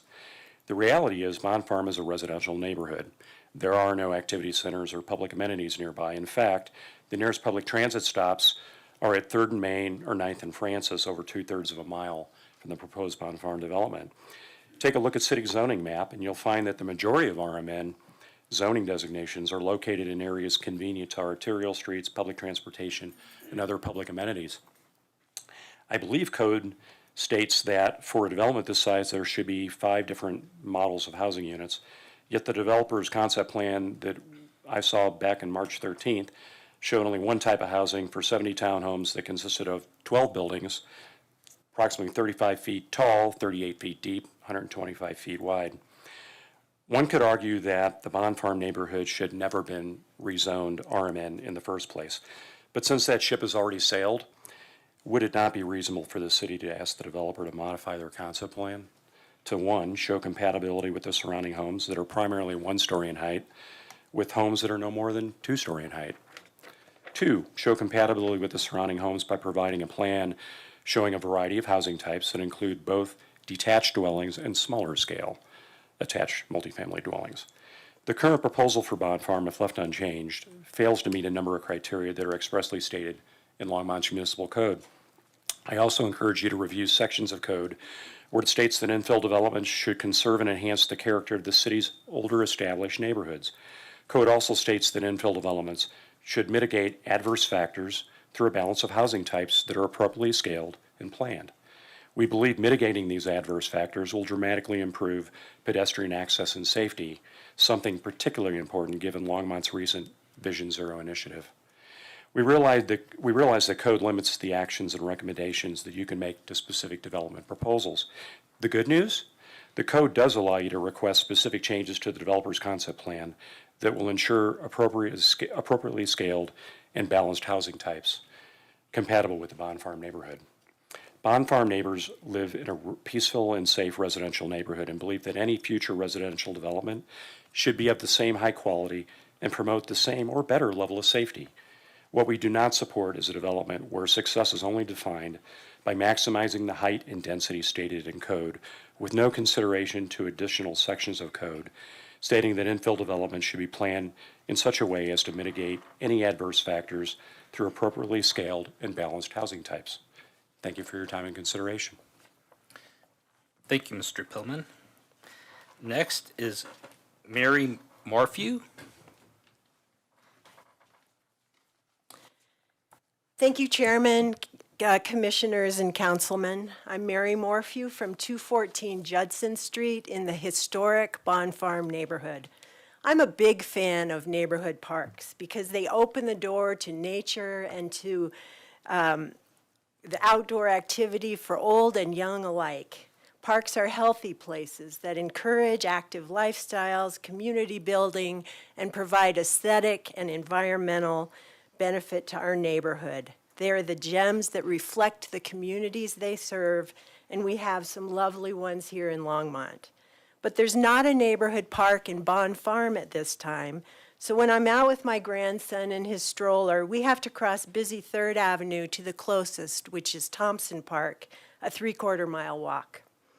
But families living in my neighborhood are hopeful that soon there will be a small neighborhood park where children can safely navigate their route there, thanks to the foresight of previous residents Bob and Irene Bond. Bob and Irene Bond were resident owners of the property at 1313 Spruce Avenue, where they lived for 65 years of marriage.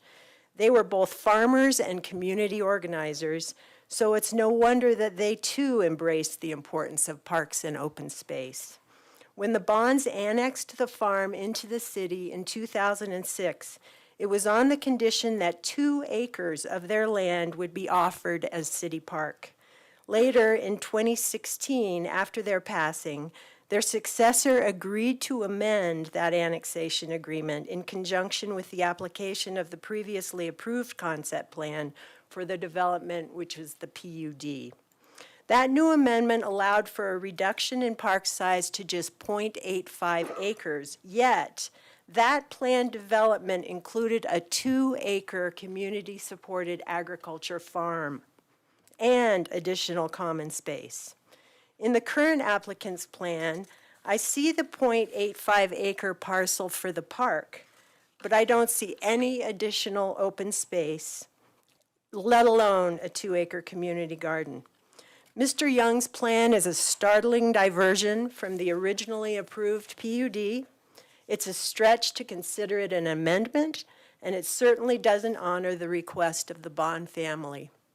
And further, when I look at city code for new developments, it is required that pocket parks are available at a ratio of 1 acre for every 100 single-family detached and attached dwelling units unless at least half of the units are within a 1/4 mile walk to an existing or planned and fully funded neighborhood park.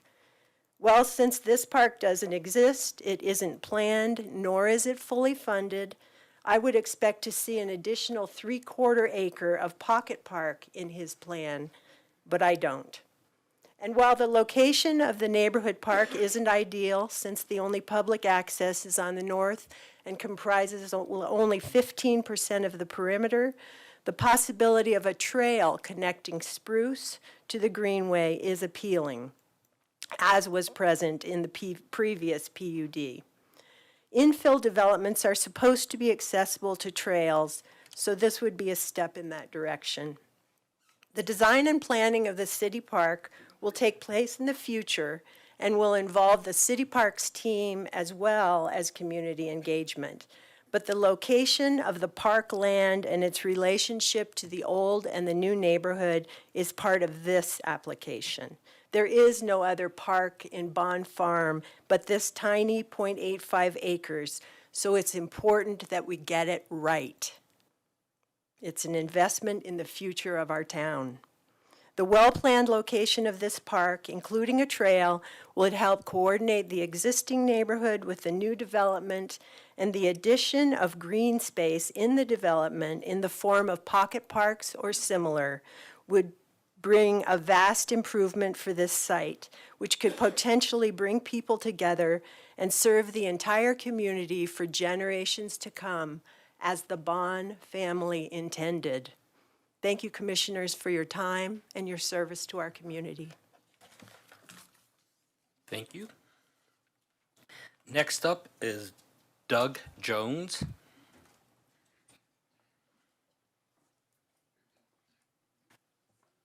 All right, so how do I do page down?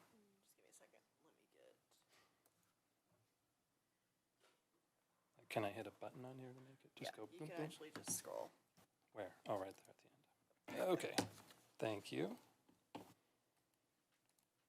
Okay, can we make it full screen?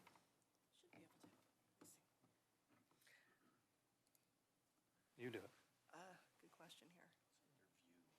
Yeah, it's under view, full screen. There you go. Oh, beautiful, thank you. Good evening, Chairman Pollan and Commissioners. My name is Doug Jones, and my family and I have lived in the Bond Farm neighborhood for 24 years, currently at 243 Sherman Street. I was trained as an architect, and we invested in the area because we love old towns and we love living in Longmont. It's been a great place to grow a family, run a business, and get to know my neighbors.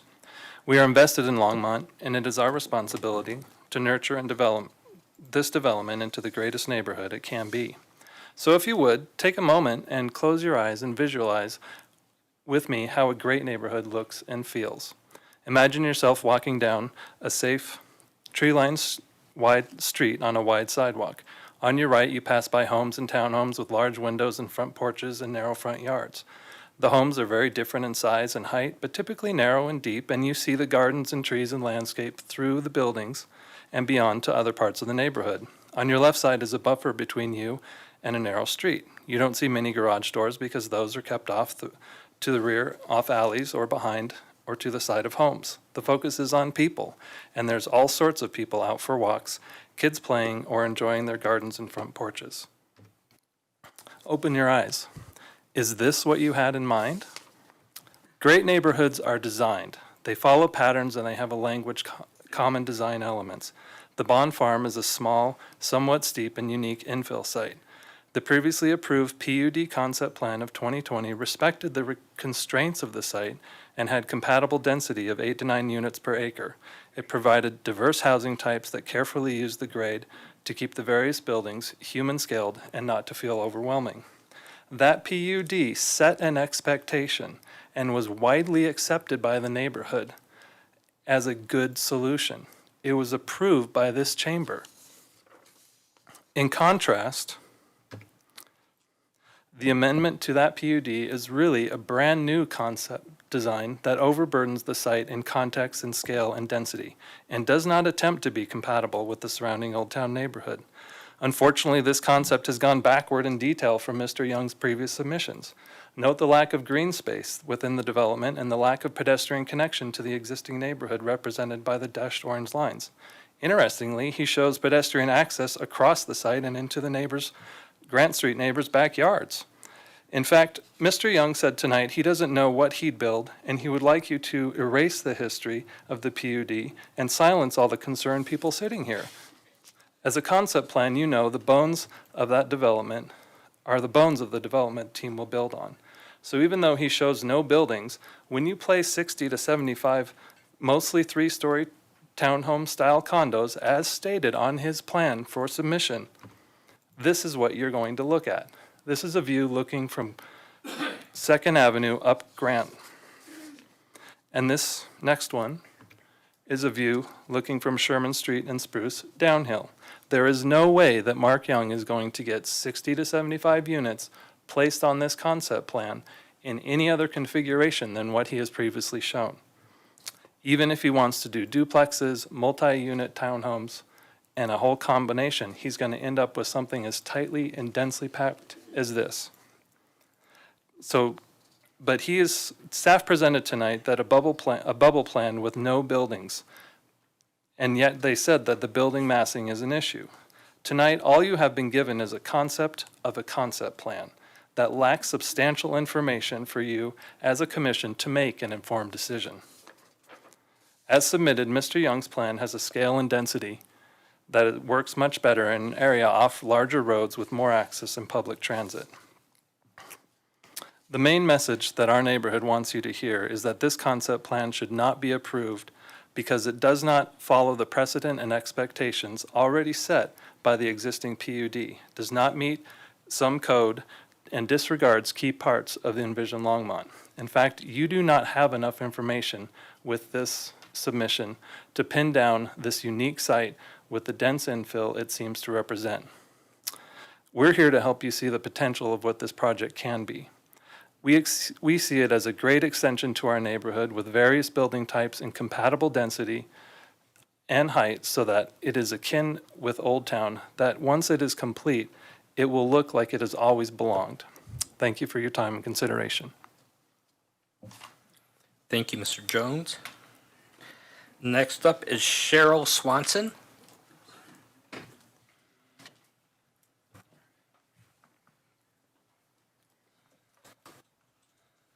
Hello, my name is Cheryl Swanson, and I live at 187 Grant Street in the historic Bond Farm neighborhood in Longmont. Thank you so much for your attention today. My husband and I purchased our home in 2004. We're raising 3 children here. We love our historic neighborhood. Our one-story house backs up directly to the Bond Farm property. Even in 2004, when we bought the house, we knew that the property behind us would eventually be developed. We believed, even back then, that with this being a historic neighborhood, that the density of whatever did end up being developed would be compatible and would fit in within its surroundings. We were not worried that a densely packed townhome development would even be considered possible in the middle of our peaceful, well-established historic neighborhood. That would, 1, not make any sense, and 2, it would be completely out of character. However, here we are discussing this possibility. Traffic and safety is a prime concern of mine, as it is to most people who live in Longmont. In fact, traffic and safety has been a top concern for Longmont residents, as reflected in the biannual survey conducted by the city for the past 20 years. Having children, I worry about their safety as they navigate the streets in our neighborhood. Spruce Avenue has its problems. We live on the corner of Spruce and Grant, so we deal with the already busy traffic and its ensuing safety problems on a daily basis. Spruce is busy. People know they can avoid 3rd Avenue by using Spruce, so they can drive fast, way too fast, for a narrow street. What makes it even more challenging is when cars are parked on both sides, which essentially makes it a 1-lane road, which reduces visibility significantly. Sidewalks only exist on the north side of most of Spruce, which reduces pedestrian access. But my family bikes, walks, and drives in our neighborhood every day. My youngest child walks to and from Central Elementary every day during the school year. My daughter catches the school bus to her middle school right on Spruce, and my oldest rides his bike to and from Longmont High School. Now that it's summer, my kids are going to the park or to the pool or just visiting friends in the neighborhood. There are a lot of children in the Bond Farm neighborhood. When my 9-year-old leaves for school in the morning with the neighbor kids, they are only allowed to cross Spruce at a very specific spot due to the safety issues I've already outlined. I wish I could make them all wear reflective vests, but I'm afraid I'd get some pushback on that. Not exactly a cool look for school. Spruce Avenue isn't the only street we're concerned about. We have many of the same issues on ancillary streets in Bond Farm. But Spruce Avenue is the road on the north end of the proposed development and the only access point in or out of the site. The traffic study that was completed in November 2022 predicts a 30% increase in traffic as a result of this development. This is a significant increase, especially for a neighborhood with only old, narrow local streets averaging 30 feet or less in width.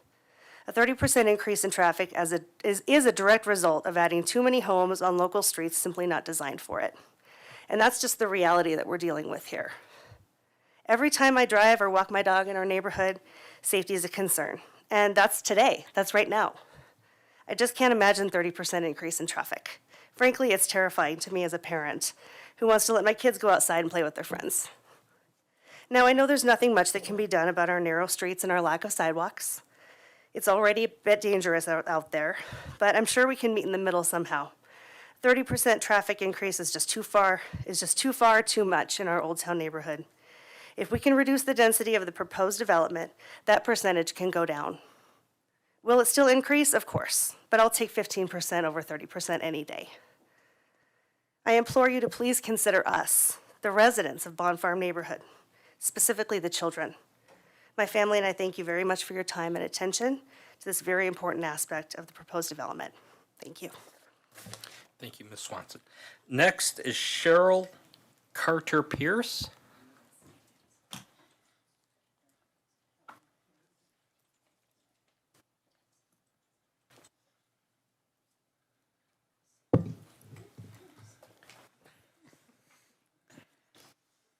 Good evening.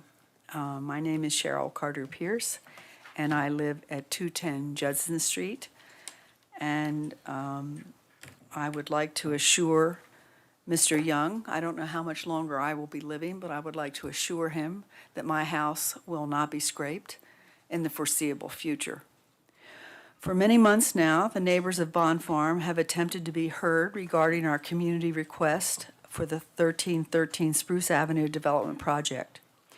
We have pursued each and every avenue available to us to request a more compatible and community-oriented approach to this development. Our message has been concise and consistent to the city, to the media, and to the developer. And I did notice that he chose the one comment that was in his favor to report to you this evening. We, the neighbors, do not find it acceptable that the developer be the arbiter of our neighborhood's compatibility with his proposed development. In order to achieve greater compatibility, we have advocated for decreased density, reduced height, additional on-site parking, and better community integration. The Bond Farm Neighborhood Group, representing over 200 families of Bond Farm, respectfully requests that the proposed concept plan be amended with the following. Number one, limit the density to 46 units, representing a 50% increased density to the existing neighborhood. Number two, limit the height of the homes to 2 stories. 2 stories is a reasonable step-up approach. Number three, we require the developer to provide resident and guest parking for 2.5 cars within the development. In addition to the 2-car garages, provide parking aprons of at least 18 feet in length. Provide ample parking. Number 4, provide ample parking along development streets for larger vehicles and guest parking. Because Colorado's most popular vehicle is the Ford F-150 truck at 21 feet in length, parking within the community must be provided for oversized vehicles. This parking requirement will help to mitigate parking along Spruce and surrounding residential streets, since it is not acceptable that spillover parking be accommodated accommodated on already crowded streets. Number 5, provide a pocket park for the new community in addition to the .85 acre public park that has already been designated. It is not apparent to our neighborhood how the proposed limited outdoor space within the development could possibly be adequate for the well-being of resident families. We have maintained faith that our collective voices matter and that they will be heard by our representatives.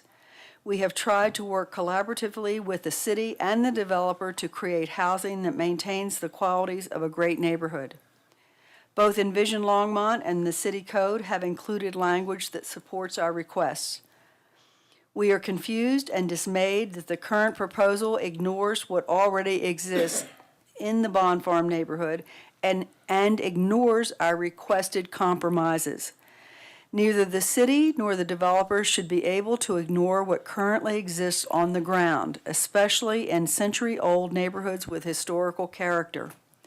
Infill developments should conserve and enhance the character of these established neighborhoods and not alter them irrevocably. We are not refusing development. We are asking for a compromise.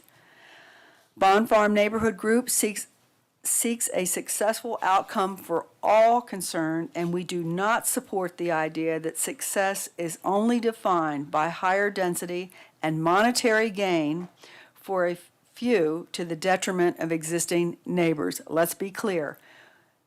This is not a benevolent benefactor who is suggesting building houses in the neighborhood.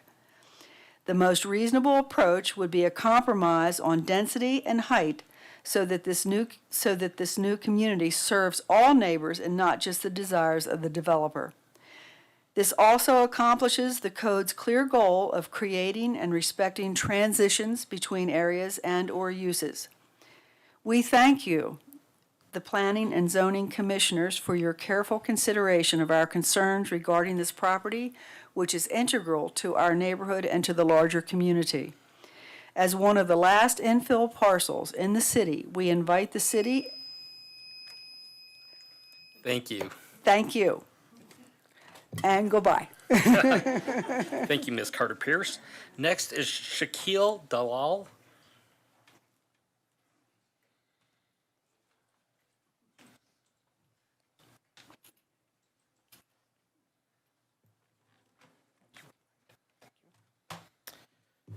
Shaquille Dalal, 219 Francis Street.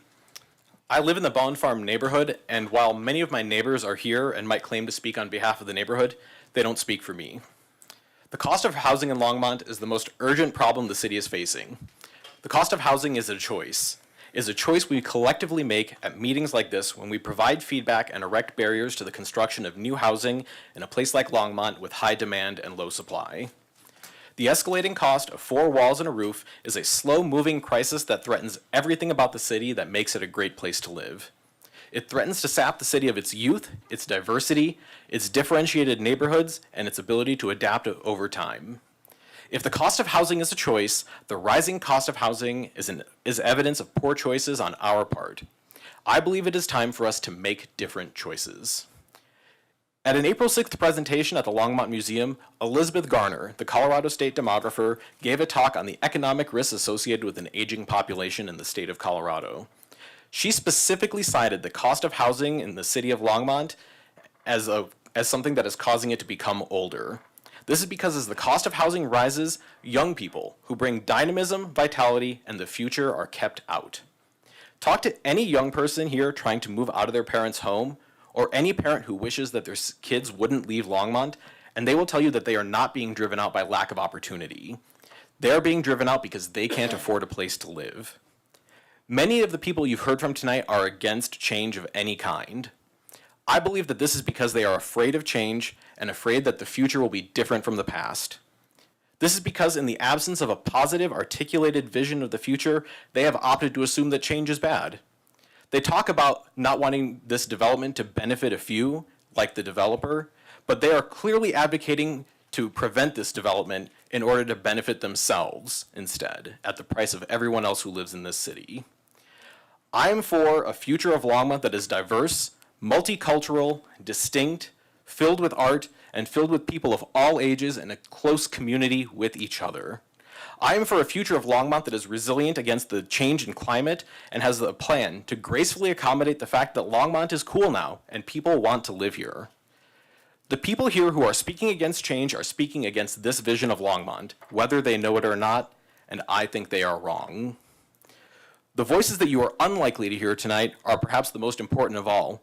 Those are the voices of the people who are going to live in these homes, the people who will become the neighbors that so many in this meeting are speaking against, the people who, if they were at this meeting tonight, would feel unwanted and unwelcome by their prospective neighbors. I have the pleasure of living in the Bond Farm neighborhood now. I love where I live, in part because of the great relationships I have with many of my neighbors. I've read some of the testimony on the file in front of you. It hurts me to know that so many of my neighbors would rather that housing stay expensive and that they would say that people like me don't belong in their neighborhood. Maybe they'd sing a song while they do it. This development will play a small role in lowering the cost of housing in Longmont. This is a small, incremental step. It could have been bigger. There are 70 units planned in this development. All of this brouhaha and opposition is because of a less than 5% increase in the number of units in the Bond Farm neighborhood. If we were purely prioritizing the welfare of the people of the city of Longmont, there should be 106 units. Building more units would benefit the city by satisfying more demand for housing. It would also lower the per unit cost of the development of the project, which would make the resulting homes more affordable. The only reason there aren't more units, and the only reason those units aren't more affordable is because the people here tonight who are afraid of change. Instead of more units to mollify the neighbors, the developer is adding more parking spots. You just heard someone ask for 4.5 parking spots per unit. That's a lot of asphalt just because some people are afraid that they might have to be occasionally inconvenienced by someone else parking in front of their house. I bet if there was less asphalt, there might be more housing, or maybe less height. American cities have for decades been designed for the primacy of the car. For many American adults, a typical day is get up, get in your car, go to work, get in your car, go home, and go to sleep. If you live this kind of life with this kind of social isolation, the possibility of being slightly inconvenienced by the storage of your car probably feels like an existential threat. And let's be honest, no one likes to have to get into a car to acquire their basic necessities. For a number of quality of life reasons, I've spoken to people in the neighborhood who would love mixed-use commercial. Some of them are planning to speak against this development tonight. I would like you to recommend to the developer and to City Council that mixed-use commercial be included in this development without a requirement for additional parking. A coffee shop, a child care center, a yoga studio, things that people in the neighborhood would walk to and that they would benefit from. These are places where neighbors can connect and become more than just strangers who see each other once in a while. I would love to have these things in my neighborhood.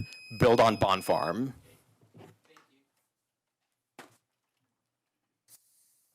Thank you, Mr. Dalal. Next is Zoya Parvaz.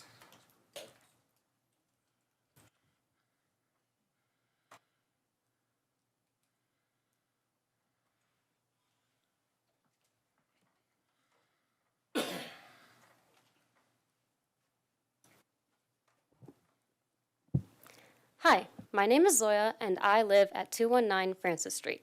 I first heard about Bond Farm and the debate surrounding it about 1 month ago. At the time, all I knew was that there was a plan to build a higher density neighborhood that was being contested. When I found out that there would be a public hearing over the matter, I became more interested because I was surprised by the amount of controversy. To give some context, I am currently a college student. My plan is to finish college, hopefully land my first job, and then find a place to live. However, I am very aware of what I will and will not be able to afford immediately following graduation. For these reasons, I try to be aware of the types of housing available in Longmont. To me, and many others, variety matters. Being able to make a choice and have choices matters. I don't want to be driven out of the city because I can't find affordable housing. Honestly, though, I want more than an affordable house. I hope to live in a neighborhood close to a beautiful park where I can FaceTime family and friends while taking a daily walk. I hope to have a coffee shop on the corner of my street to further fuel my caffeine addiction. And I hope to be able to run to the grocery store when I am out of eggs and be able to make dinner. Most of all, I hope to form a community with my neighbors. Bond Farm could provide all of this and much more for many Longmonters. Earlier, I stated that I was surprised by the amount of disagreements over Bond Farm. To me, To be more specific, what truly surprised me was that so many people would want Bond Farm to consist of the 2-story character-preserving houses already available in over 63% of the city, which is zoned for that type of housing. Bond Farm is located on land that is zoned as residential mixed neighborhood, and it should be used for its purpose. If we continue to build uniform and consistent housing, Longmont will become a city that selects for and serves only one demographic of people. This will be detrimental not only for those who have to leave Longmont, but also for that one demographic of people left in Longmont. If this community cannot support those who serve it, it will become less of a community and more of an exclusive club. Longmont will become a mirror to Boulder, whose service workers, teachers, librarians, construction workers, and college graduates have to commute into the city because they can't live in it. This will worsen environmental conditions, increase the amount of time people spend commuting, and take away a portion of the population that could be contributing sales to local businesses and the city of Longmont. Longmont can choose to actively house those who want to live here. You can choose to actively house those who want to live here. Today I am asking that you take into consideration the large need for affordable housing and that you take one step towards providing it. Thank you so much for listening to me, and I hope that my opinion will stand out among the others. Thank you. Thank you, Ms. Pravaz. Next is Nina Mancusi.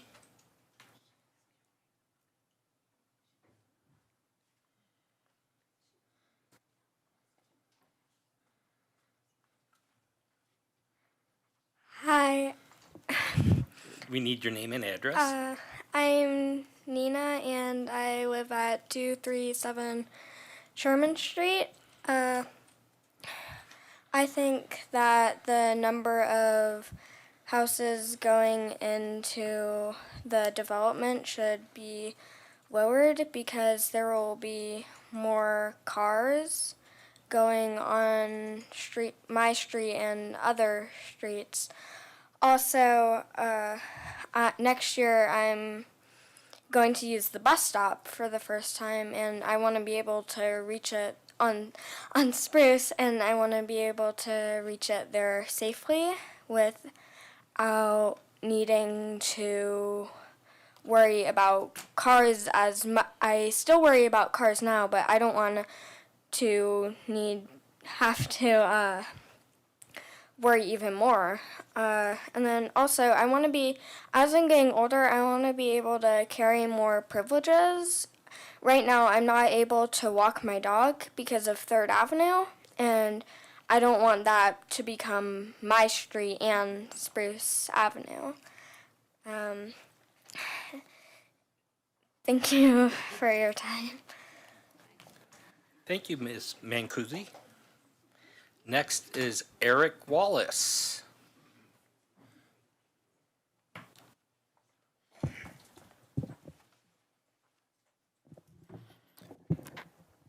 I got it. Commissioners, I'm Eric Wallace, 339 Pratt Street, so I live in Old Town. And I'm very familiar with the neighborhood. I don't live in Bone Farm, but I live near Bone Farm and I work near Bone Farm. I'm also one of the co-founders of Prosper Longmont, and we advocate for attainable for-purchase housing. Attainable Longmont is an initiative which resides within the aegis of Advanced Longmont 2.0, the sister plan to the comp plan to Envision Longmont. And I'm also the past chair of the Longmont Economic Development Partnership. And so we are responsible for implementing Advanced Longmont 2.0, which is the city's comprehensive plan and vision. And Prosper exists to advocate specifically for purchase, attainable, 80 to 120% workforce, however you want to define it, housing. And the city's council next week is having a work session specifically on implementing changes to our ordinances and codes to help that happen more. We have a housing crisis. I don't know the developer. I've talked to him on the phone one time today to see who he was. So I'm not here to speak about any specifics, but I'm going to tell you a couple of things. 70 units is less than 1% of the identified need of within the housing gap. We have over 7,000 unit gap in Longmont right now. Affordability is at a crisis. My employees are having a very difficult time, and I'm specifically losing employees because they can't afford to live close enough. I just had one give notice yesterday for less money to work closer to home. My children, I'm subsidizing one of them to buy a home in Longmont because they can't afford, and they're dual income, no kids. My son just moved back in with me after living out, and he's 24 years old. He's despairs of being able to afford a home. So my number one priority is let's build in the donut hole that is the center of Longmont. I work in the River District. I co-chair another group down there looking to develop that as the river comes out of the floodplain. It's going to have more dense housing down there than what's being proposed in this project. So there will be amenities. It is mixed use, and there will, over time, businesses will come in, and I'm hoping to see some childcare as well, because I'm losing people because of childcare and lack of access to affordable childcare. So we have some really big problems. People talk about wanting to have fewer cars. I'm about bikeability and walkability. This project is not very far from the RTD, the planned RTD terminal. I walk and ride through this neighborhood almost every single day, either on foot or on my bike. So we need to focus on making Longmont more bikeable, more dense. We should be the anti-sprawl community. We should be living within our means, making transit work better and better as we live closer and closer together. How much time do I have left? All right, thank you. I grew up in Japan, Tokyo. I grew up in Germany. I grew up in Italy. I've lived in Turkey. All are built very differently than us. We've had an unlimited supply of land in America. And that has come to an end, as we all know. And people are complaining about traffic. Well, we need to get denser in order to ultimately address traffic. If you want to make impact on climate less because of transportation costs, you have to live closer to the amenities and where you need to get to. So all of these things is a much larger picture. Conceptually, we need to build more, and we need to build more densely within our planning area and not be sprawling and not be Weld County and not be Thornton and doing these terribly destructive things to our planet and damaging the ability of the young people who are speaking here, their ability to actually live in Longmont subsequently as generations and my grandkids eventually are going to want to live somewhere. So we need to be doing this project, and it completely fits what the city has envisioned in its strategic planning processes. Thanks. Thank you, Mr. Wallace. Next is Cheryl Sprinet. Cheryl Eprinet.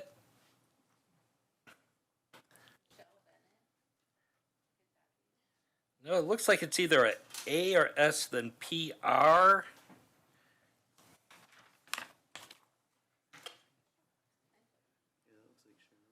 Cheryl to me in Frederick. Yeah. Cheryl, who lives on Frederick.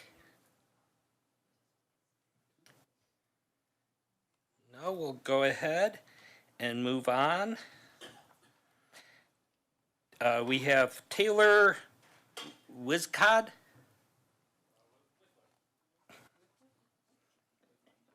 Wickland.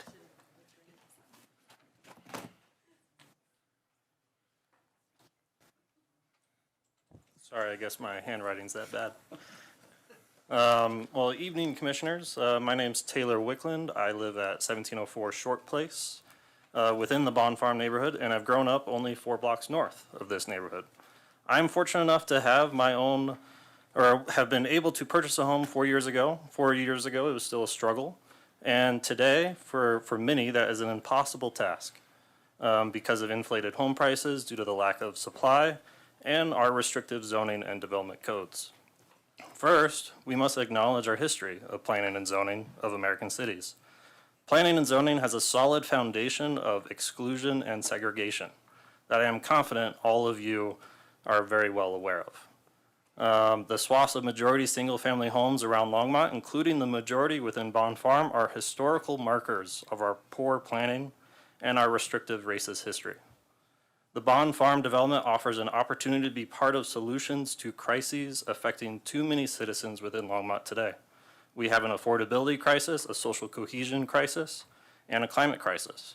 Imagine, Bond Farm could be an example to the rest of the country and Longmont of how to repair our cities. From the decades of car-centric design causing inflated home prices, and rather create livable neighborhoods with basic necessities within walking distance for every diverse resident. I know many of my neighbors are concerned about the density of development. I'm not. In fact, I think the current proposal is way too small. We could creatively fit that 110 units in the area while maintaining affordable homes or condo prices. This concept is basic economics of supply and demand, and the supply has been restricted, again, because of decades of our codes. And that has produced a lack of diverse housing stock. Our history of restricted lot coverage rules, sizes, and limiting one home per lot are all examples of decades of poor practices. Let Bond Farm be part of the solution. The social cohesion crisis is due to neighbors not knowing one another because of restricted allowable uses within neighborhoods. The previous Bond Farm proposal included some commercial activity. This could be a corner store, cafe, small art yoga studio, the future favorite neighborhood eatery, lunch spot, whatever. The importance of these spaces is that it offers an opportunity to get to know your neighbors and to learn from our similarities and our differences. Sociologists call this the third place, a place that is close to home but away from work to meet others in the neighborhood and from all walks of life and all incomes. Let Bond Farm be part of the solution. Last and most important is the climate crisis. We must build for today but with a vision towards the future. After all, it is the future generations that will inherit our lack of action on this crisis. Therefore, we must build efficient, sustainable building envelopes and electrify buildings as PRPA approaches 100% renewable energy. Also included in fighting the climate crisis, building a denser city as density reduces emissions and power used, reduces vehicle miles traveled, and it's practical because building stairs is easier and cheaper than building miles of asphalt. And because miles of asphalt cause a financial burden on this city. Sprawl has stretched city resources and destroyed much of our natural landscape. Again, let Bond Farm be part of the solution. Even though tonight you're only voting to approve the bubble plan from the developer, I do recommend some amendments. Bring the density to the standard of 100+ units. Reduce the car parking as this will only inflate costs per unit and encourage driving. Require a small condo building because this type of building is severely lacking in the city and our neighborhood. Condos offer a starting point to build equity for young people and offer older single-family home dwellers the ability to downsize when desired. Ultimately, I hope you approve the bubble plan with the amendments to reduce the cost per unit while acknowledging the present crisis and our history that created these crises. We need to work towards major reform in our development and zoning code to allow more infill, small business activity, and make missing middle housing and walkable, livable neighborhoods legal.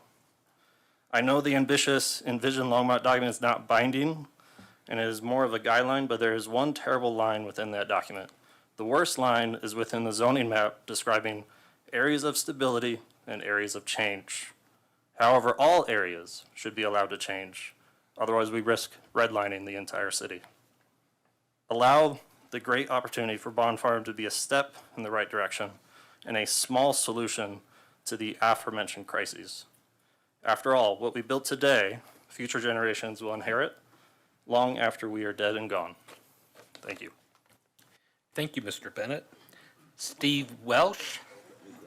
Oh, Wickland. Or sorry, Michelle Bennett then. Sorry, Michelle Bennett. I got ahead of myself by one.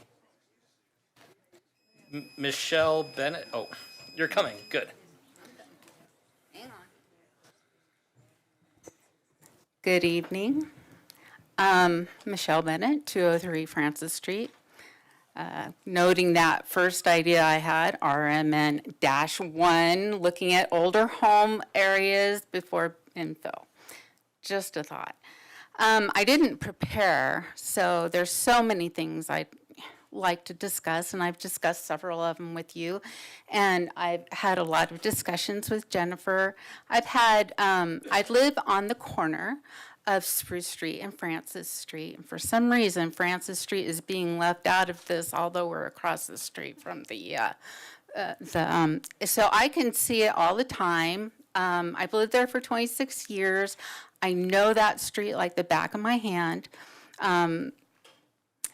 So there's so many things I could talk about, so many things I have talked about, so many things that my community has talked about. And first I'd like to say that this is not affordable housing. Okay, that's not affordable housing. When I was growing up, my parents taught me that no more of a quarter of my paycheck should go to my rental or to my cost of living for where I live.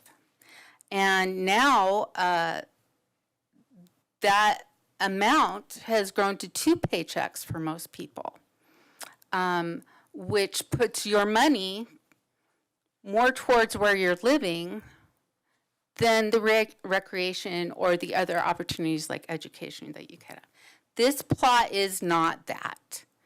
We as a community, and I am speaking for the community because I know them well, that's not what we're talking about. We're not talking about not wanting affordable housing. We all do. We all want to see that for the generations to come, affordable housing. But what does that mean? Well, if anybody actually looks up affordable housing, they'll find out that a developer doesn't have to do but 12%, I believe the number is. Forgive me if I'm wrong. Which actually makes a total of affordable housing approximately 12% in Longmont, and that's all they have to do. This isn't affordable housing. There will not be the idea of the community gathering at a coffee shop, or that's not what this is. Okay, that's not what this is. We're not against that. That'd be wonderful. That'd be a great thing. In fact, we were for that. But that's not what this is. So comparing what we've got going on to what's wonderful and great for the rest of the world or the community, there is no comparison. Where's the timer? Okay. So what I'd like to end with is I'm a teacher, and I've taught all over Longmont. And the one thing that teachers know is not every school is the same. They have different demographics. They have different expectations. They have different support systems. They're all different. So we can't just say, we're going to teach this one way. According to the code, we're going to do it this way in every single school. It would not work. Every school is different. This is a community. You can also say that about communities. Every community is different. And this community is trying to tell you what makes this community special. And this plot of land is not a flat piece of land where there's lots of parking, where it's a unique community unto itself. And that's what we've all tried to demonstrate to you this evening. This isn't a place where we're going to go have coffee. This isn't a place where people are going to gather for community. And this is all in your envision, but it's not that. That's not what this is. So keep in mind that when you do these infills, that you're not infilling Longmont, you're infilling a community within Longmont. And each community is different, and we have different needs. And that's what I'd like to say, even without a presentation in front of me. That's what I have to say tonight. Thank you very much for all your time and attention. Thank you, Ms. Bennett. Next, Steve Welsh.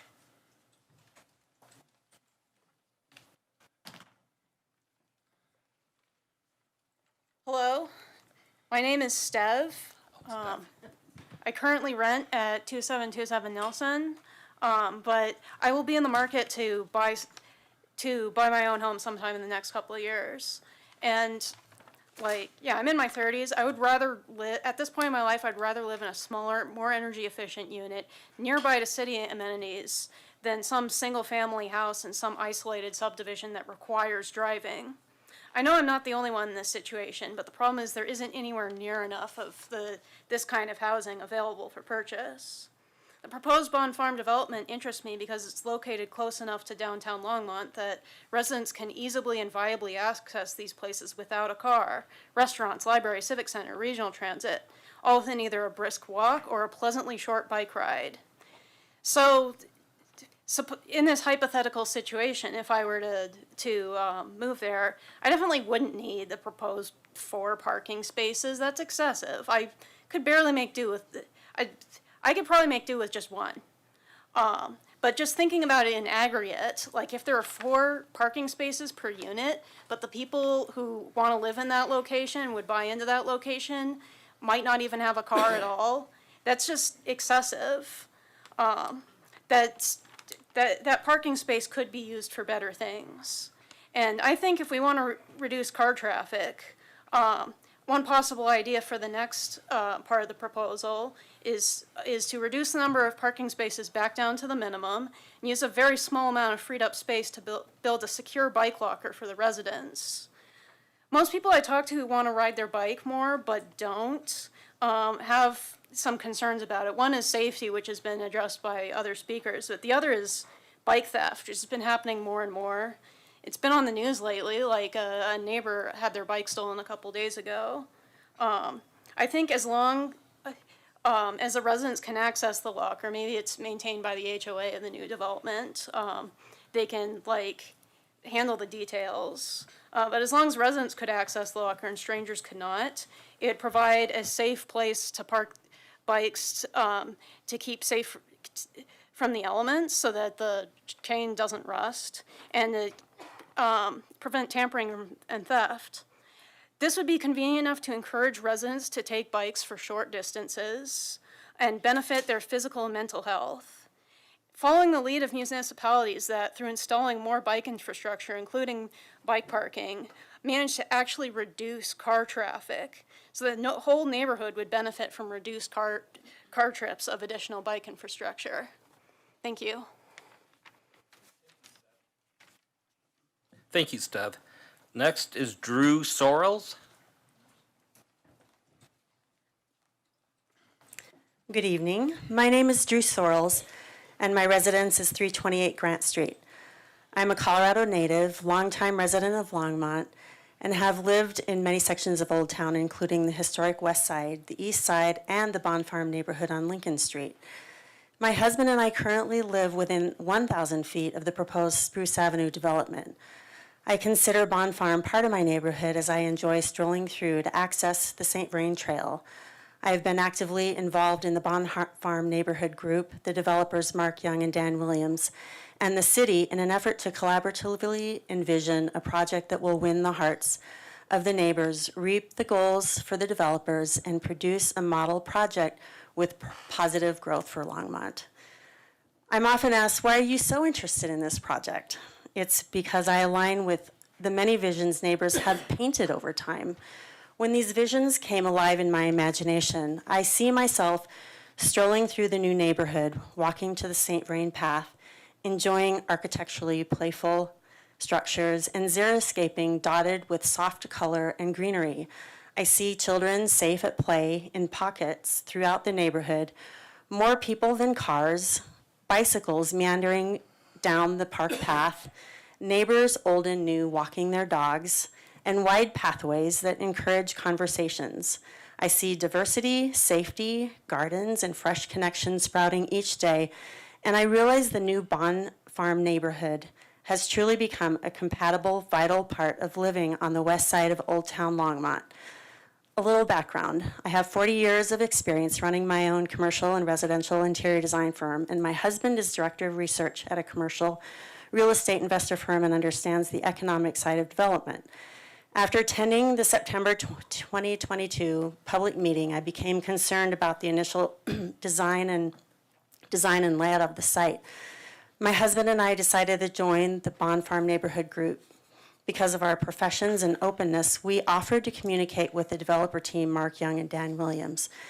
My professional experience has shown that the tendency to fight a new project is often not productive. We chose a gentle and cooperative approach, engaging with the developer to seek common ground, which leads to the best solutions. We established an honest dialogue with Mark and Dan, emphasizing a reasonable rather than adversarial approach. We maintain a cordial relationship even when we don't see eye to eye. We found Mark to be reasonable, though clearly keeping his self-interest at heart. He has been willing to listen, though not necessarily to change without a good analytic basis. Our intentions with Mark have never changed. Through my years working in design, I've been fortunate enough to meet very talented professionals in areas of land planning and architecture. I've been able to leverage professional relationships to provide new creative ways of approaching the project for both Mark and the neighborhood group. This led to us holding a visioning charrette.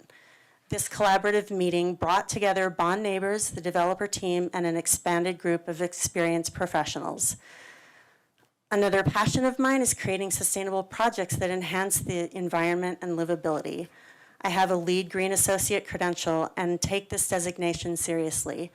My mentor, Brian Dunbar, is the head of the CSU's Institute for the Built Environment.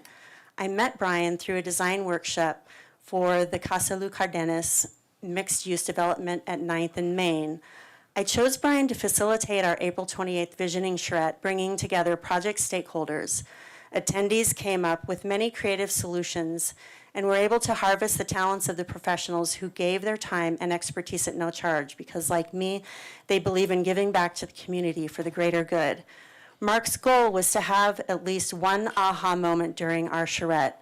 As detailed in the charrette report, he had several, including the possibility of adding green space, reducing some garages to one car, and moving the park to reduce massing. I sincerely desire to contribute to the safety, beauty, and sustainability of this very important project, community project. Our visioning charrette was a positive first step. I strongly recommend that you demand one condition upon your approval of this concept plan, that an architectural design charrette be hosted by Mark Young this summer. A charrette that includes citizen voices collectively providing more aha moments will help ensure a design that is compatible with the surrounding neighborhoods and will propel this project to become a shining model for our city. Thank you. Thank you, Ms. Sorrells. Next is Dan Sorrells.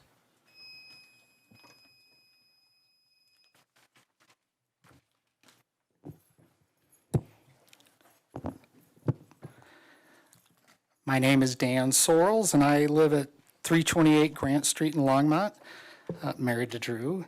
Both Drew and I reside within the 1,000-foot radius of the proposed Bond Farm project, and as she said, we've lived in several parts of Old Town, including the Bond Farm neighborhood.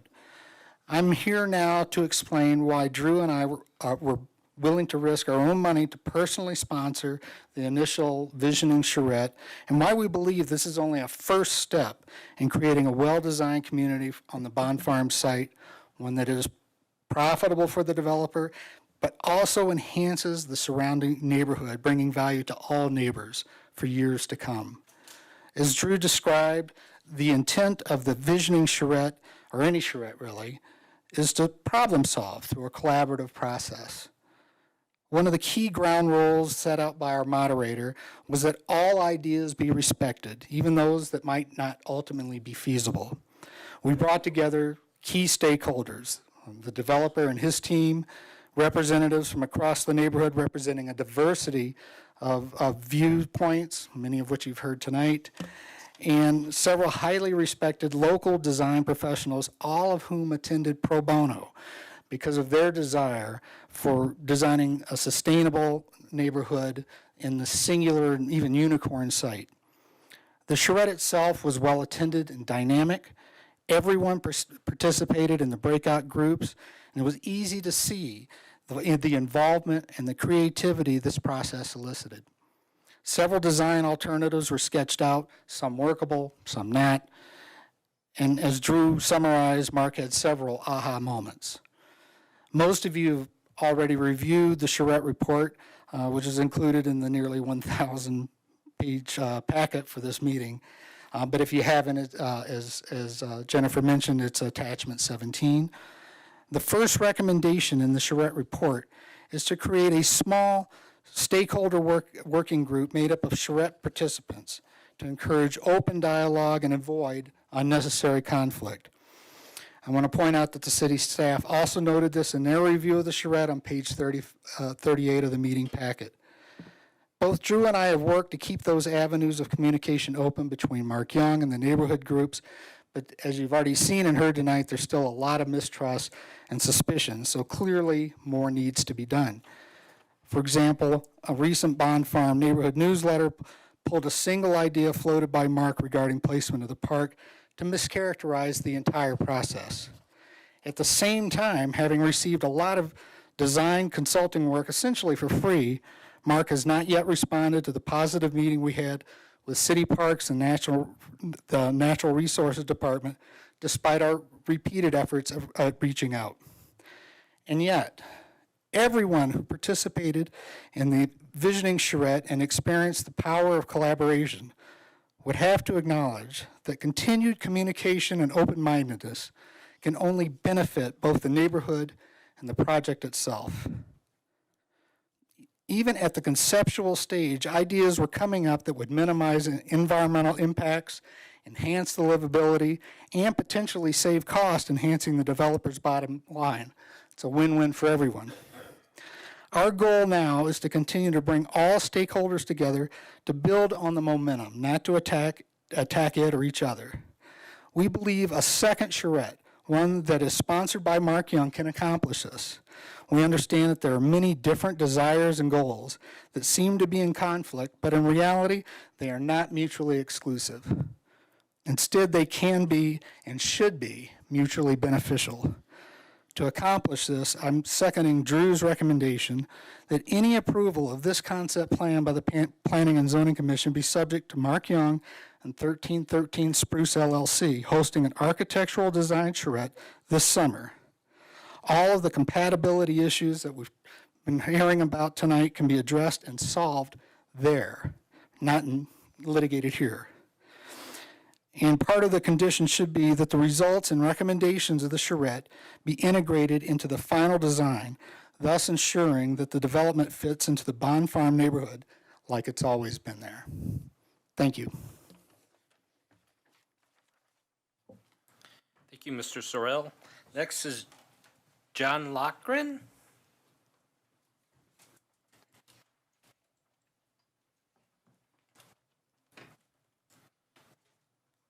Do I have to hit the button? Yep. I'm ready to go. Raise it up so it's close to your mouth. Okay. My name is John Lochran. I live with my family at 220 Sherman Street. Thank you in advance for allowing us to address the commission this evening. Tonight we've heard many instances of how Mark Young has reached out to gather insights and concerns of the neighborhood residents as he has developed his increasingly vague proposal. Here are two definitions which might clarify some of Mr. Young's attempts at collaborating with the immediate neighbors. Visioning charrette, according to Brian Dunbar's report of the 428 meeting of that same name, is a brainstorming workshop involving a diverse set of project stakeholders. On the other hand, a charade is a pretense intended to create a pleasant and respectable appearance. Despite Mr. Young's considerable presentation skills, I would ask you to weigh whether some of his purported collaborations with neighbors are more of a charrette or a charade. Tonight's meeting is one required meeting in which the developer and the community are given the opportunity to express their visions and concerns. The initial Zoom meeting of September was another. For that September meeting, the city sent out invitations to the neighbors who live within 1,000 feet of the project. However, many of those invited residents were unable to voice their concerns due to technical issues. Meanwhile, one of the participants who did get to call in and speak was a member of the F9 architectural firm working with Young. This architect, who stated that he lived in the neighborhood, actually lived on the north side of town. And ironically, this architectural partner was able to express his opinion in favor of greater density for the site. Charade? You've already heard about the packet summarizing the envisioning charrette from Brian at CSU. First of all, Mark Young did require some protracted coaxing from the organizers in order to participate. Second, in giving background to some of the obstacles of the development, Young began by citing the slope of the site and the required .85 park set-aside, both of which he said were driving up costs and thus the need for greater density. To push against that idea for greater density and his victimization, it should be noted that the property which he agreed to purchase was advertised as sloping and including the previously agreed to park set-aside. So after beginning the charrette by describing the burden of the slope and the cost of the park set-aside, Mr. Young ended the meeting by attempting to lead a chant, "Free the park, give us the park." Young claimed that the city did not want the park and that the city had no funds to develop it. These statements have since been refuted by Parks and Open Space officials. Mr. Young, flattering neighbors regarding their organizational acumen, urged participants to use their substantial collective voices to petition the city in order to turn the park back over to him for him and his team to more expeditiously develop. Charrette or charade? During the charrette, a majority of participants did strongly support the need to break up the massing of the 70 parallel townhomes that had been proposed for the site. They spoke of the need for public gathering space, sidewalks, pocket parks, and a diversity of building types. Both architects and neighbors supported additional green space that would make the project more livable for prospective residents. There never was unanimity, as expressed by Dunbar, to turn the park over to Mark Young. In fact, the suggestion to give the park to Young only serves to allow Young to create a more aesthetic, livable, and perhaps even more costly development at the expense of the local community who do not have a local park. That's a charade or charrette. Given the site that Mr. Young agreed to purchase, he should follow the consensus both of neighborhoods and the neighbors and architects to create more community open space among the units. However, this can best be achieved by reducing the total number of units on the 5 acres slated for development. Fewer units, as opposed to simply dispersing the 70 units across the parkland or the inclusion of more highly dense units, would reduce the impact of traffic safety, parking, compatibility, and livability that the neighbors have repeatedly addressed. Finally, as I asked the Planning and Zoning Commission to hold Mr. Young and his development team to the high standards that the city has laid out and envisioned Longmont. If those standards are met, the proposed development will be an asset to the city, neighbors, prospective residents, and also to Mr. Young. Thank you. Thank you, Mr. Lochran. Next is Charlie Schilling.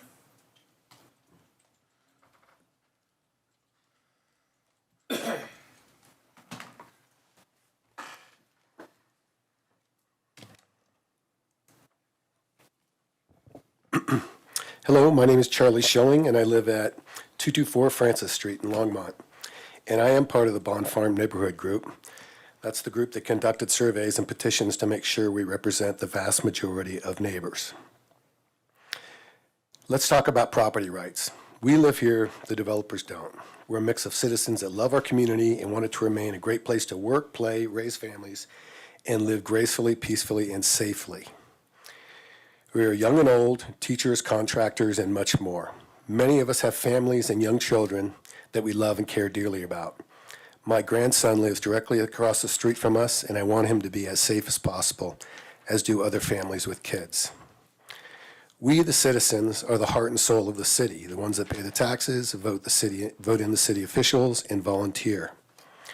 Why is there such a disproportionate emphasis on the rights of the developers and so little evidence of support for addressing citizens' concerns with regard to adjacent developments? Why is this? Some quick math shows that the proposed development will be valued at about $41 million, that can be debated, when it's built out. Homes within the 1,000-foot radius of the development are worth about, or at least $227 million. $227 million versus $41 million. Property rights, citizens' rights. In sum, the surrounding residents have a lot more investment, like 5.5 times more invested. These are our homes, our neighborhood, our city. Why doesn't the neighborhood get the same sway as the developers? We've asked very clearly, professionally, and with strong rationale for several changes in this development, but we've not seen our request seriously considered.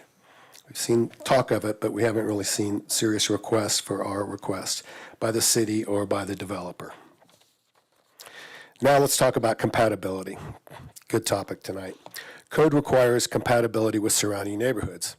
Neither the code nor Envision Longmont provide a one-size-fits-all test for compatibility. The developer appears to be making the argument that by just following the minimum requirements, the proposed development is therefore compatible. Longmont is made up of many unique neighborhoods, and the city should account for the unique circumstances for each neighborhood when determining compatibility. Compatibility must be determined based on what currently exists, not just what technically is allowed based on the zone. Another point, I hear the city planning department and developer cite Envision Longmont extensively, but they left out a really key point of Envision Longmont. Envision Longmont specifically states that high-density developments need to be within a quarter mile of high-density development, which is the kind of development you've heard a lot about today. And I agree with that. I think we need high-density development. We need homes. But we don't shove them into neighborhoods that aren't designed for it. That'll just create more clutter and danger. If you're going to use Envision Longmont, please use it consistently. The proposed development does not conform to Envision Longmont if you apply it consistently. Next topic, density is not good in all situations. There's lots of talk about policy regarding the benefits and necessity of infill development. Denver's proposed this, Portland's done it successfully without appeasing single-family homeowners. Other cities have also done it. The difference is they have widespread public transit, and we don't. That's the core issue here, I think. Also, there's no plans for it near this development. And by the way, mass transit is not 4 to 6 micro transit vans running around the town. People dream and speculate about mass transit here, but there's no meaningful mass transit in the vicinity now, nor is there likely to be in the future. We've been hoping for it, but hope is not a strategy, and we should not put our neighborhood at risk for something that's not likely to happen. Furthermore, there's no safe bike lanes in our neighborhood, and it's not really a walkable for the large segment of the population. There's no grocery stores or coffee shops within a reasonable walking distance from our neighborhood or this proposed development. This town is just not set up very well for pedestrian traffic, and this neighborhood is a good example of this. The city does not have a good short-term or long-term solution for high density in Bond Farm. My proposal is to please scale back this development to at most a 50% increase in density as opposed to the 2.5 times increase in density that has been proposed by the developer. You've heard a lot tonight and have over 900 pages to review. So if you haven't had adequate time to fully evaluate all the materials and all the input, we urge you to delay the decision until future planning and zoning meetings, a future planning and zoning meeting. We believe you know our position, which is to deny this current proposed development. Thank you.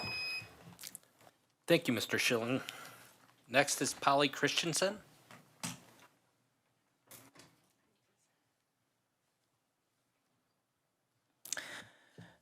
Good evening, Commissioners. Polly Christensen, 410 Judson Street. I have lived 4 blocks from this proposed development for 35 years. Because I'm not within 1,000 feet from this proposed development, I am deemed to have no standing on this subject, yet all of West Side Old Town will be affected by this proposed development. Boston still does not go through.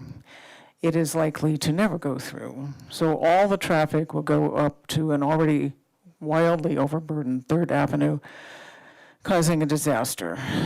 Kids go to school along here. Dogs periodically wander over the street.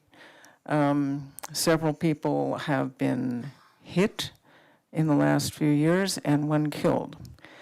trying to cross Third Avenue. That's my idea. That's not my idea of a B grade, and I'd hate to see a C grade. I'm sick and tired of hearing the term NIMBY thrown around, implying that people are selfish and thoughtless. And vague allusions to racism, conflating the racist redlining forced on America by the FHA with zoning and building codes that arose in response to horrendous abuse by landlords and builders. This is not a NIMBY issue. It's an issue of fairness to those of us who live here, being forced to accept an inappropriately large luxury housing development jammed into the middle of one of the last moderately priced neighborhoods in Longmont. A brief history. I served on city council for 8 years, and I was a cheerleader for the original co-housing plan because I have seen the good that has been done to create low-cost, self-sufficient communities with shared resources from the original Danish co-housing, the original co-housing which originated in Denmark after World War II and has been terrific success in Massachusetts, California, Colorado, and other states. I was very excited to to help promote the first co-housing community in Longmont. I rather quickly became disillusioned when I heard from my constituents that they were paying money for nothing and none of their money was refunded. Nothing was ever built. Then this area was declared blighted and an opportunity zone in need of redevelopment and investment at public expense, at which point the previous owner sold it for over 3 times what he originally paid.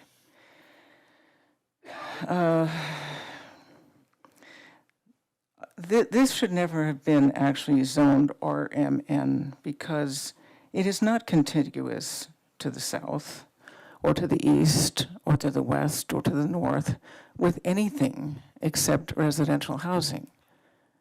It is not a transition zone to the south, which does have RMN zoning. There's a river and a railroad track. So it really was erroneous to zone it this way. I don't think anyone here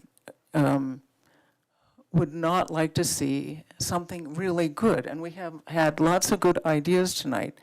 Nobody is saying don't build anything on it, but people are saying build something that actually serves the community.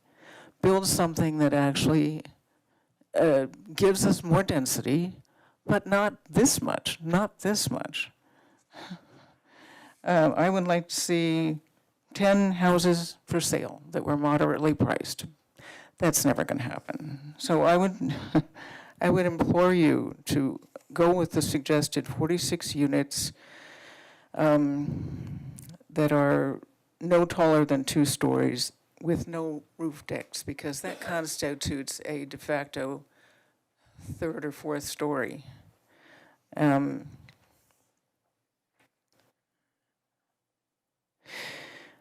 At 46 units, that is still 46 times what has ever existed on this lot for the last 20,000 years. We can afford 46 units. Just keep it at that. Thank you, Ms. Christensen. Next is Allison Radomski.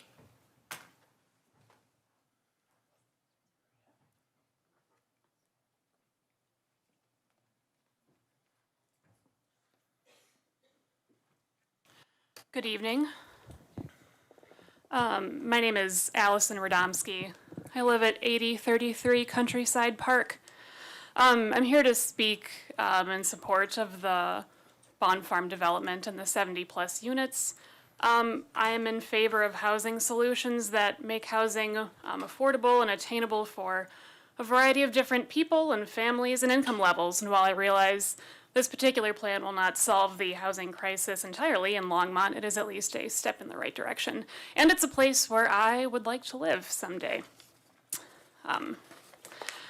As I said, my name is Allison, and as you can perhaps tell from my address, I live in Niwot.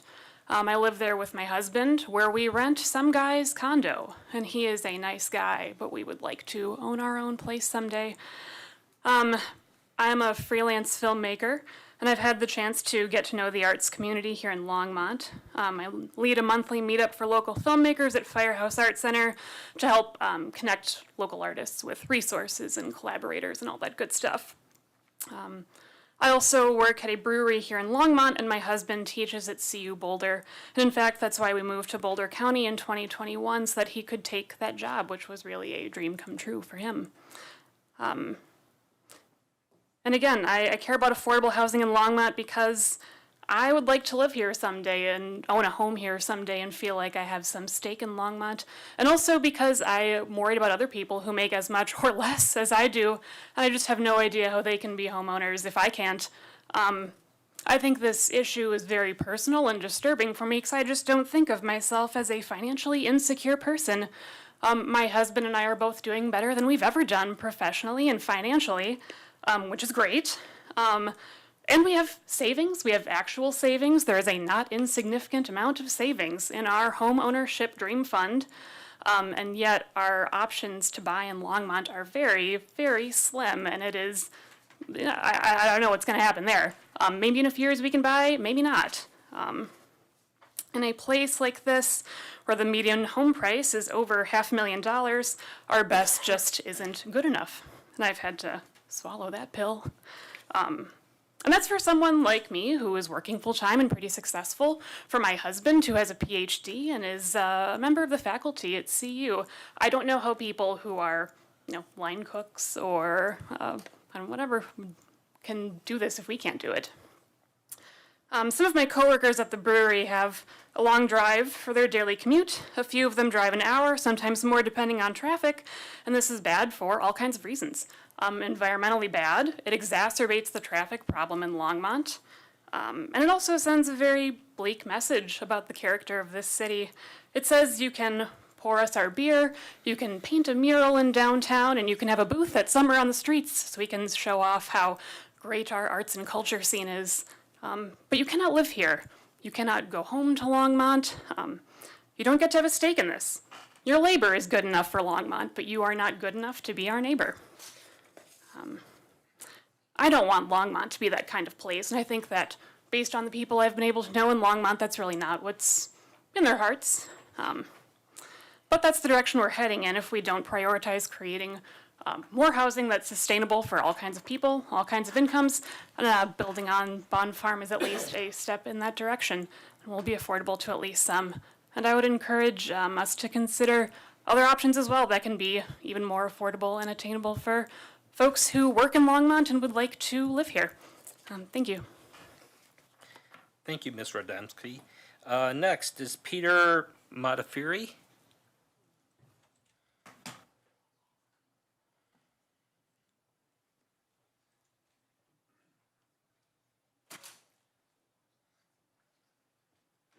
Commissioners, Peter Modafferi. I live at 221 Sherman Street in Longmont.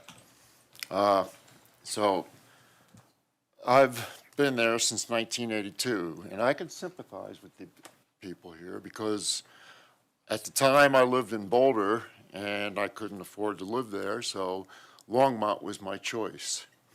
And I lucked out, got a home in Old Town Longmont on Sherman Street, put a lot of work in it, a lot of sweat equity. I'm a contractor, so I luckily had that going for me. And now I expected change in this neighborhood. I knew that the Bond Farm would change, and I think all of us in the whole group here, we realize that we're going to see change. But we would like to see better compatibility with the neighborhood. I agree with what Polly said. I would like to see 46 homes there instead of the 70. And I'd like to see the roads, the street that's going to go into the development not align with Sherman Street. Because Sherman Street is a very narrow street. It's only about 27 feet from curb to curb. And you got a lot of people that are parking their cars there. And I'm sure you're all familiar with the 3rd Avenue Tavern. And they don't have any parking there. So we get a lot of people parking on that street. As a matter of fact, when I served 4 terms on the City of Longmont Board of Appeals, and when they came to us for a variance, for a side yard setback variance, to put the bathroom on there. And the applicant at that time said, I brought up the issue of parking, and so did a couple of other of our board members. The applicant said, we're gonna have bicycles there, we're not gonna have parking here, and we're encouraging walking traffic and just local neighborhood traffic. You go there now, there's not even a bike rack there, nobody walks to it, and they're parking on all of our side streets. And if you bring the traffic in that's gonna come in there from this development, it's going to be a nightmare. It's going to be detrimental to everybody that lives in this neighborhood. A lot of what some of the other people in our group said, I concur with, and I thank you for your time and for your service.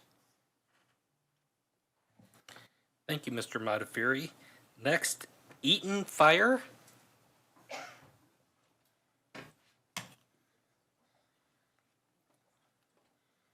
Hello, I'm Aton Fire. I live at 218 Lincoln Street. Thank you so much for your time and attention. I know it's getting late and you've heard a lot of different great ideas. We love Longmont. I live with my wife and my daughter there, or here rather. Sorry, long night, like I said. I grew up in Boulder, but I got here as quick as I could. Before we've only lived here on Lincoln Street for about a year. Before that, we lived for 6 years on Gay Street and Longs Peak Avenue. And our daughter was just born, and my wife was really, really upset about the traffic, and I was too, because there's a lot of traffic, and we just didn't feel safe to have our daughter outside with the traffic flying by. And I'm actually a teacher. I teach government, so I thought, great, this is what I teach the kids about, is how do we make civic change. Actually, at one point taught with Sean McCoy as a colleague. And so we went around, and this was especially my wife, her great effort, and we got all sorts of signatures, and we got lots of feedback, and we also heard from neighbors, some who had lived on Gay Street for 60 years, saying, you know what, the city doesn't care. They're going to make their plan, and it doesn't matter. And we said, we're going to prove you wrong. And then after a couple of years, then we kind of lost steam, because it felt like this really Byzantine process where we would go to meetings and we'd be told, oh, well, there was a meeting before where we made this decision, or there's a meeting in the future, and you can have your decision, get heard then. But it felt like kind of confusing at what point was our voice really heard. And so I wouldn't say anything against the character of anyone here, but I think just the system itself made it feel like we really weren't heard. And so our decision was actually to move not that far to Lincoln and 2nd Street. And we were really, really happy because we love this street because it's super inefficient and cars would drive slow and there wasn't a lot of traffic. So we moved to Lincoln Street. We love it. I also teach history, so I love having a 100-year-old house. I think Mr. Young might be surprised to hear we did not scrape it, actually. Actually, it was a plus that was old for us, and that was small. It's actually smaller and was more expensive than we had at Gay Street, but we love the character of it. We love the history of it. And now I feel a little bit like this is deja vu all over again, where I'm hearing about all these plans are consistent with the plans that have previously been made. And in fact, it's even better than before. And I just feel like, okay, great. But at what point was I able to kind of weigh in and talk about my vision or have any of these people in the room have their vision be heard. So it does feel a little bit like deja vu at this point.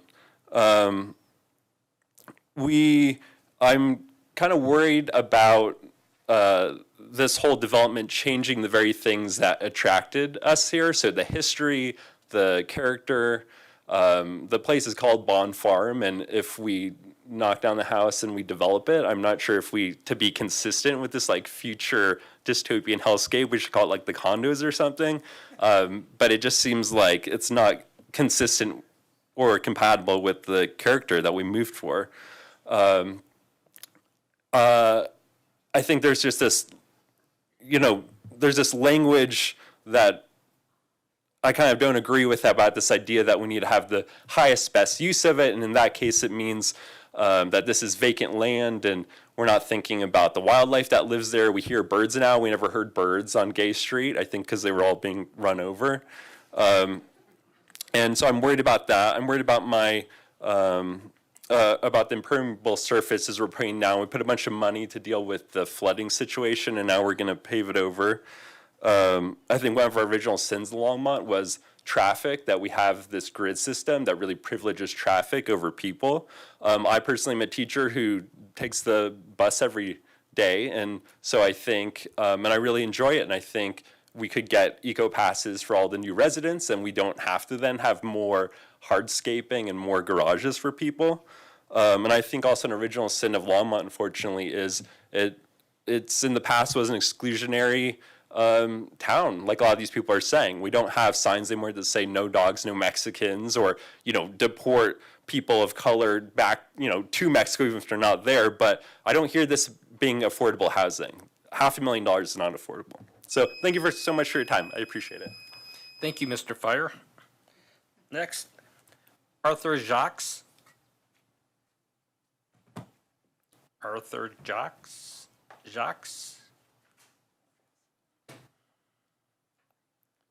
No, we'll move on. Brian Bartel.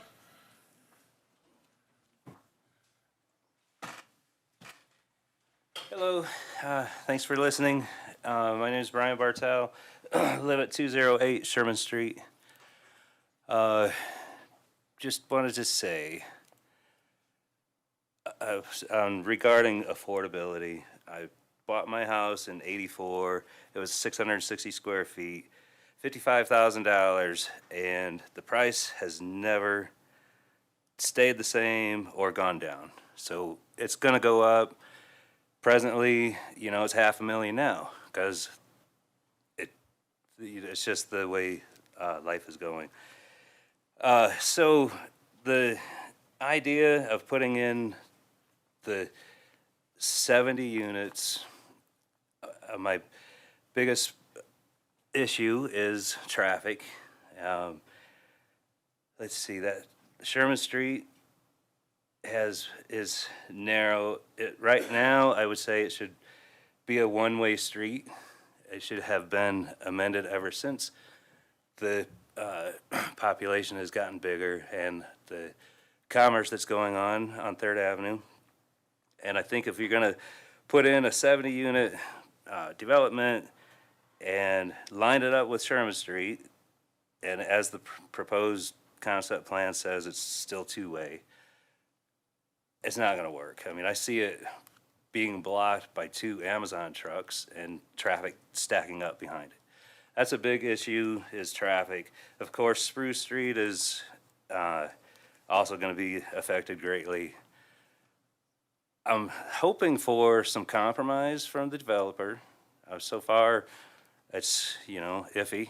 I know the previous developer compromise, I think they were planning on 56 or 60 units. They thought 46 would work. I think 46 is reasonable. I've never heard tonight that anybody is against the development. We do know it's going to be there. It's going to happen. I'm in support of responsible development, just with logical, reasonable requests being met.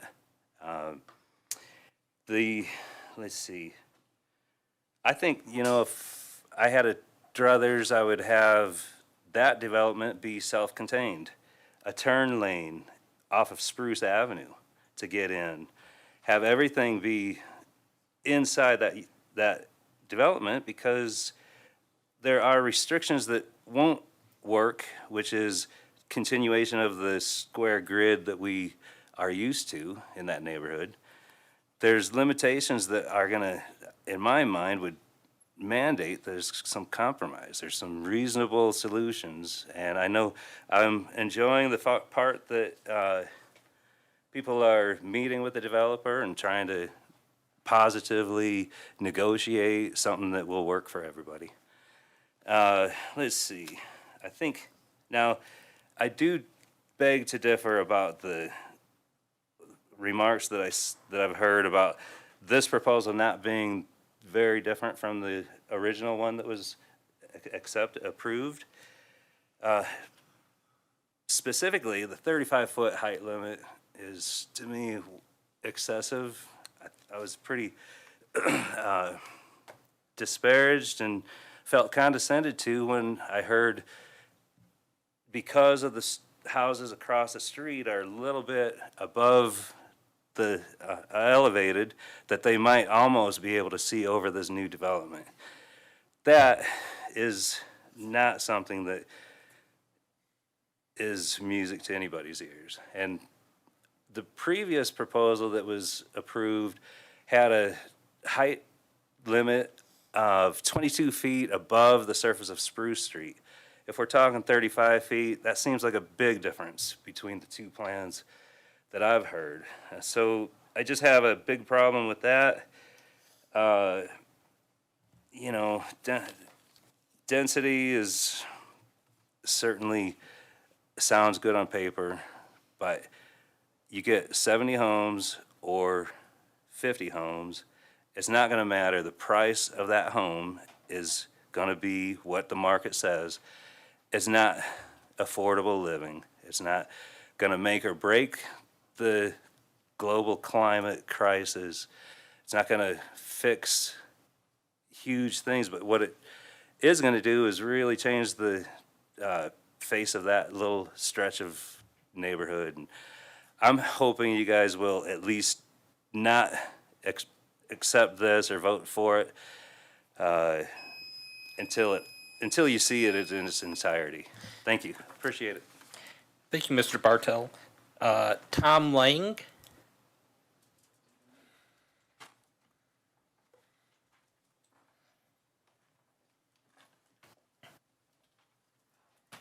Good evening. Tom Lang. I live at 1823 Arapahoe Drive. We moved in here in 2004. Before that, I lived in Denver for about 12 years, and prior to that, I grew up in Longmont. So, kind of seen a lot of changes over the years. We love our little neighborhood. We really do. There are some issues, in particular with traffic. Our street is it's a funky street. It is like a diagonal between 3rd and Sunset. And so the people across the street from us, they face 3rd Avenue and look north, and then we kind of are their alley almost. We look at their backyards. And we're real good friends with a lot of our neighbors, and they deal with traffic on 3rd Avenue. And from the four-way stop there at 3rd and Sunset, not everybody, but it seems like a fair amount of cars heading west. When they cross that intersection at 3rd and Sunset heading down to Hover, they think they're at Bandemere, and it's just, they get there as fast as they can. And there's no, God love our police, but there's not a lot of patrolling there, and it's just, it's an issue. And to Polly's point, it's just going to get worse with this. There's no way around it. Same with Sunset. I don't think Sunset, the traffic south between 3rd and Nelson's is bad, but it's still an issue. It was kind of a blessing when the floods happened and that street was closed for some time while they fixed the bridge. It actually was kind of nice. But it's back to normal and more traffic than ever. And I understand the infill. I understand the need for higher density.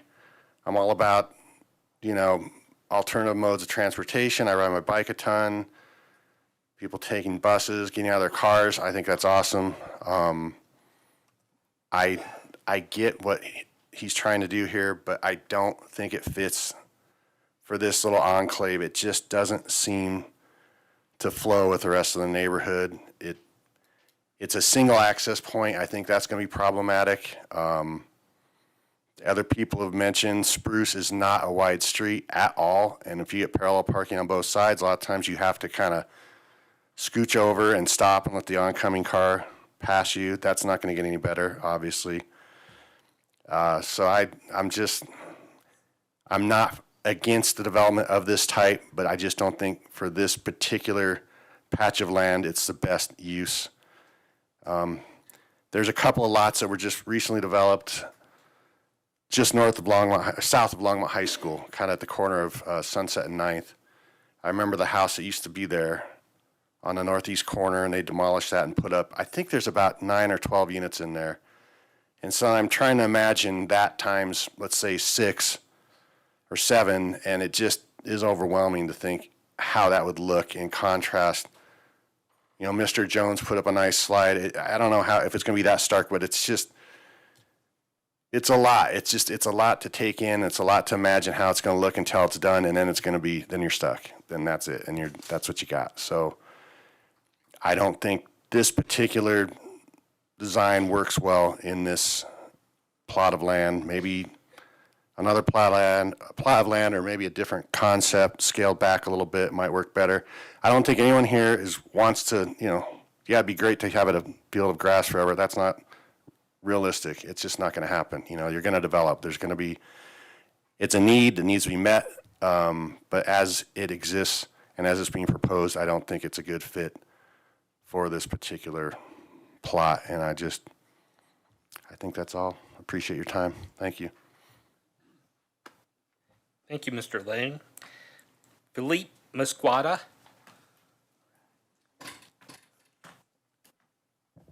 That's close enough.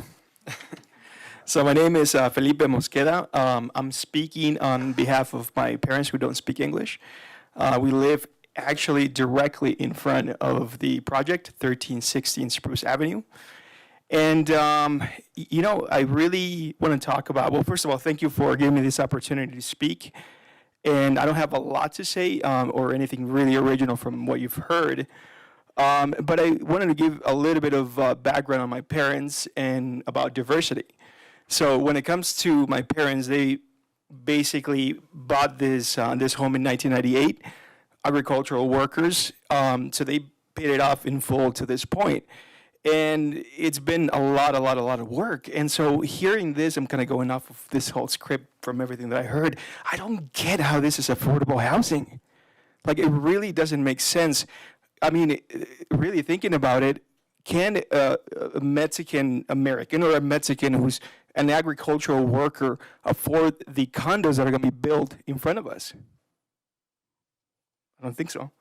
So I wish to express my family's deep concern regarding this development. We are situated again in front of this development, and I think some of the people that have spoken don't live directly in front of it. I mean, I think it was 219 Francis. That's not even close to where we're at. So to be clear, I'm not opposed to the progress and the development in our city or our community. I understand it's part of our city's growth, and I'm excited for it. I really am. But again, it doesn't seem like it's going to bring a lot of diversity when potentially on average these condos are $500,000. I don't see a lot of my people coming in there, to be honest. And so, however, I think it's important to strike a balance between the development and preserving the integrity and quality of our existing neighbors. I grew up there, and the Bond family was incredibly inclusive. They would invite us to ride horses, and so I really can see where people's hearts are in. But I also can see the progress, and I can see a lot of benefit to an amazing development that really is inclusive, that is looking at different perspectives. So again, one of the concerns that my family has is about a disruption in privacy, the diminishing of quality of living, as we are, truly, I mean, I don't think we're going to be able to see very much in a 3-story building in front of us, but maybe when it happens, you'll prove me wrong. So more importantly, the increase in traffic and congestion in such a small neighborhood, I mean, we've seen it over the years. 1998, we moved in there. It is going to make a big difference in terms of safety and strain in the neighborhood infrastructure. So yeah, well, again, we understand the need for housing development, and we urge you to consider at least limiting the number of apartments and the levels of the building, and preserve some of the essence of the community. We urge you to do that. But I think that's what I wanted to say. It really was shocking to me to hear diversity and affordable housing thrown in to this whole thing, when, you know, it's been such hard work to pay off this house and for my parents. And I mean, 500 grand, how is that affordable housing? And I know 3-4 people have said it already, but it's a little shocking. And anyway, that's all. Thanks for your time, and appreciate it. Thank you, Mr. Masquada. Next, Mona Krushwitz.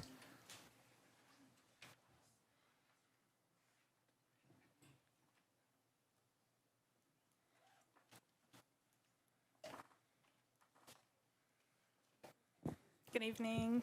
Thank you all for staying so long. I'm Moana Krushwitz. I'm at 197 Francis Street. You've heard a lot of stuff tonight. I know we're not supposed to cheer, but I am gonna speak from the heart, since I feel like I'm gonna hold both sides. Happen to be a psychologist, and I happen to be a mother, and I happen to believe a lot in community, and this neighborhood has welcomed me in 2006. My husband, who's now deceased, and I raised my kids there. This is our home. And as a matter of fact, on my way out tonight, 2 huge red-tailed hawks on our fence. This place is an amazing place. I've not heard anyone say they were not open to development. I love there's very polarized views in here. Oh, Did I just? No. You're timing me out. But I think we're getting mixed things in here, right? To stay really focused, make it good, make it supportive of the community. This is hard. This is important. What you can do doesn't mean you should do it, right? You can develop it bigger. You can make more money. This is value judgments. This is a community that's here and telling you their values. This is an active community, all of them. So, this doesn't look like green. It doesn't look like supporting bikes. It doesn't look like supporting being able to walk to the grocery store, supporting diversity in terms of price points, in terms of making it really affordable housing. So vote and do what's right, because I feel like you guys got blood and sweat of people in here that are telling you the right choice. I really do. And I feel like for people that are saying that we don't want change, let me tell you, I do not want any development on this spot. I have let go of that. I let go of that years ago. Okay, and I feel we're in basically feet from an estuary. We've got great blue herons, we've got hawks, we've got bald eagles, we have great horned owls, we have foxes, we have, it's just insane. People are walking around. It's the most community-filled space I've ever seen. This is important. And there's no park. That, in my opinion, Longmont should have bought it and put a park there. That's really what needed to happen. That's not the world we live in, obviously. So please, at least make it fit this community. I don't understand why you wouldn't. I really don't. And I hope that also, as a developer, you do both, right? We have individual rights, people that are already there, individual rights, buying property owner, come in, develop. We got to work it out. That's what this country's about, right? We all have those individual rights. So we've got to figure this out as a community. Do it for my kids. They're here, they're starving. They're tired. And they're learning how this works, and I'm very proud of them. So please, and just vote here. Thank you very much for being here so long, and I hope you guys make the choice not necessarily what you can do, but what you should do. Okay? Thank you. Thank you, Ms. Krushwitz. And Mike Quick. Well, maybe. So, thank you for staying so late. I don't have any prepared remarks, but I wanted to make a couple of observations. And this is, I live at 1272 3rd Avenue, so I'm within the 1,000 feet of the development. I think the engagement is really good, and I think that people, although they're on opposite sides, will continue to dialogue and you'll get to a good outcome. I really like the architectural charrette that was proposed. I also think that you've got a really stark choice because this is zoned for mixed-use residential. And if you don't make the decision now, it's going to come up again. So you've either got to make the decision to change the zoning, or you're going to have to allow the development with the constraints of bringing both sides together to something that everybody can live with. Thank you for your time. Thank you, Mr. Quick. That was the last person who had signed up to speak. We will now open it up in case there's anybody else in the audience who has not spoken yet who would like to come up. You get your 5 minutes. Seeing nobody move forward, I'll go ahead and close out the public invited to be heard part of this meeting on this issue. At this point, I think if we take a no? Do people, anybody need a break? No? Yes. Oh. What? Yeah, let's take 5 minutes and we'll reconvene at 9:40. Yeah, probably 10. 5 minutes now. Yes. 5 minutes, 3:20.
ahead and get started here in another minute.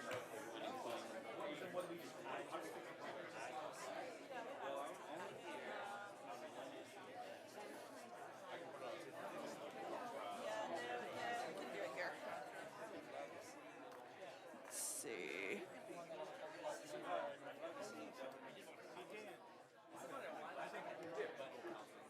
Exactly. Okay, folks, if you can please sit down. Folks.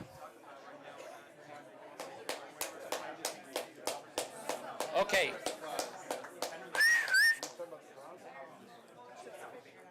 I do, but. It's accessible Okay, if it comes we are going to go ahead and move to questions, clarifications, and motions, maybe.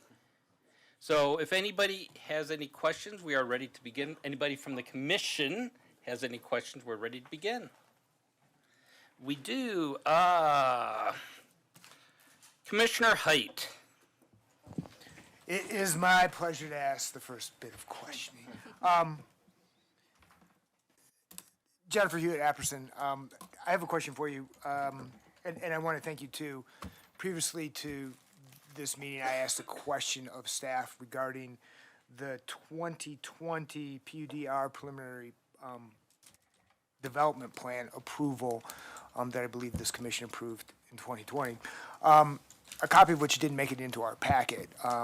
And I was given a reference to it, but couldn't find it, and just wanted to confirm that the density approved in that plan was akin to the 2018 PUDR, which was 7.8 DUs per acre. Is that correct? That's correct. The 2020 preliminary development plan you're referring to was essentially, it was an expansion essentially of the 2016 concept plan amendment. So it was basically a more detailed plan, taking that concept plan and taking it into a higher level of detail. It was the same number of units. So 46 units at 7.8 units per acre. Okay. And again, and do you agree with the numbers that are floating about that the current neighborhood, of which there's 4 different subdivisions, I think one of the public's members' presentation showed different neighborhoods or different subdivisions. The average DU per acre is 6 in the neighborhood. Is that correct? So our GIS specialist did an analysis of the entire residential mixed neighborhood portion of the Bond Farm community, so that whole southern area, and found that that area had a gross density of about 6 units per acre. Now, Okay. I will note that there are individual lots within that larger area that are more dense than others, but yes, the gross density in that larger RMN area is about 6 units Is per around acre. 6. Okay, thank you. And then I'm going to quote something back to you too. There's been this discussion about this project has a right for density up to 18 DUs per acre. But you explained as well, and I think it's more accurate to say that this this RMN zoning division allows for density between 6 and 18 development units per acre, or dwelling units per acre. And you had said, I think, quote, that 18 DU per acre was just too much. So to say that the developer could develop 18 DUs per acre as a matter of right isn't exactly correct, because it dovetails into this compatibility standard, which we now all have to struggle through. With that, I'm going to bring the developer to the questioning line. Mr. Young, attachment 9 to our materials, which I believe is your massing study. Can somebody pull up attachment 9?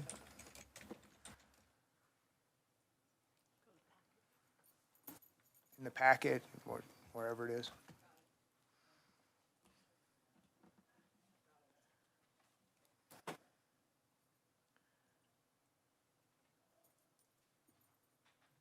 Great. Mr. Young, this is something you commissioned? This is your work? Great. And these white structures that show up variously in the different diagrams are kind of what you're proposing? Be built. Or It's what not- could be built? Yeah, it has no architectural intent. But that represents 70 dwelling units. Yes, it does. And you couldn't fit more in there, I think was your testimony? Well, if we went to a different style, we could. If we Okay. went to like stacked flats or something like that, there were several recommendations that along Spruce, in our charrette, along Spruce, that we do a stacked flats and we could increase the density that way. What's a stack flat? What does that mean? That's like condos built on top of each other. So like you have, I don't typically build that way. I like, your roof is over your space. So a condo. Okay, stacked okay, flat- I think I understand. Okay. So this, what I'm looking at, yes, that picture. Each one of those roofs is an individual unit. Yes, it correct? is. 2 stories, 3 stories with a garage down below. I Correct. think is how you described it. You could kind of minimize that and turn that into 3 different units. 1 unit per floor. Yes, Okay, great. And that would increase your density. density units by a factor of 3, possibly. Yeah. Okay. But with townhome products, 70 units, what you described, what you wanted to look, it would kind of be like this, correct? Yes. Okay. Another thing, so can we go to page 6 of this document? Yep. You'd indicated that on the Grant Street side of this property, the east side, you'd like something akin to more like 30-foot setback. Anything within that 30-foot, you'd agree 2 stories would be okay. Correct. When I add up these numbers, you're already 70 feet away from Grant, Yeah, from we the have- boundary with Grant. That's right. So you wouldn't have a 2-story structure at the 70-foot level, Hope not. okay? All right. That's interesting to me. So what I'm gonna say to my fellow commissioners, so I can get my place out of there, or my position out there. The neighborhood's at 6. The planning documents that we've seen historically are 8. The proposal is to go to 12. When you look at the massing study, this is too damn much. It's not compatible with the neighborhood. The neighborhood is an area of change. Change will come. I think that Mr. Young said that, some things will be scraped and more dense projects will be built. But that's to come. We need to build for that. We need to plan for that. We need to approve for that. But what's presented in this massing study is not where we're going anytime soon, in my mind. It's too dense, it's too high, it's too close, it's too much. Now, that said, we heard a lot from the younger generation younger generation. I've become an old man. That more density is appropriate, and I agree in certain instances, but in this instance, this community, this neighborhood, this project isn't compatible, as I look at what this massing study represents. Thanks.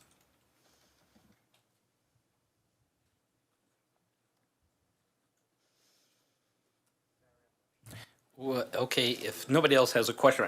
So, in looking at this and keeping on the topic of, let's say, lot sizes and massing, so I believe I heard you say at one time that you were anticipating somewhere for property to be about 0.11 acres per site? No, I didn't say that. In the 46 units on there, that's essentially what it comes down to. It comes down to 0.11 acres per building site in the 46 unit plan. Okay.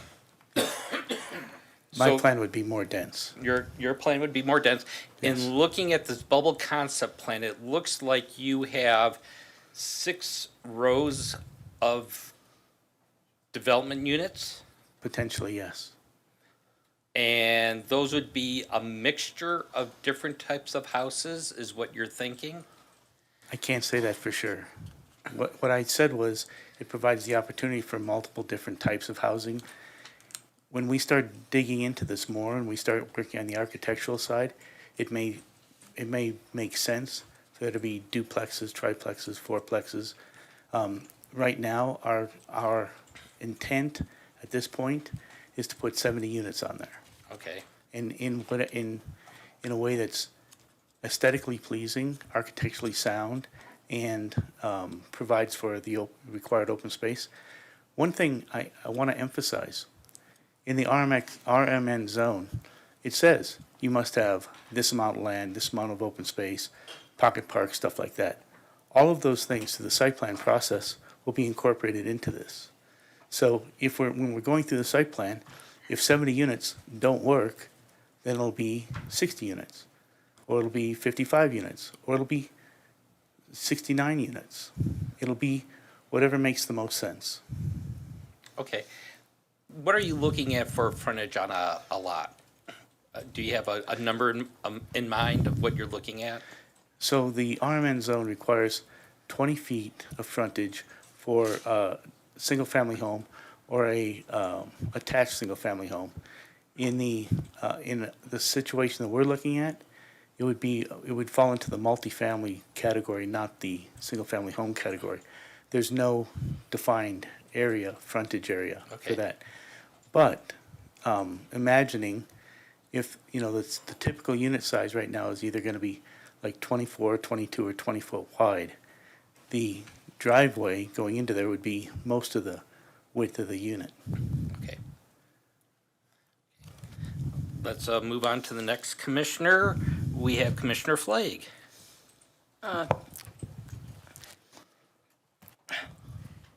Thank you, Chair.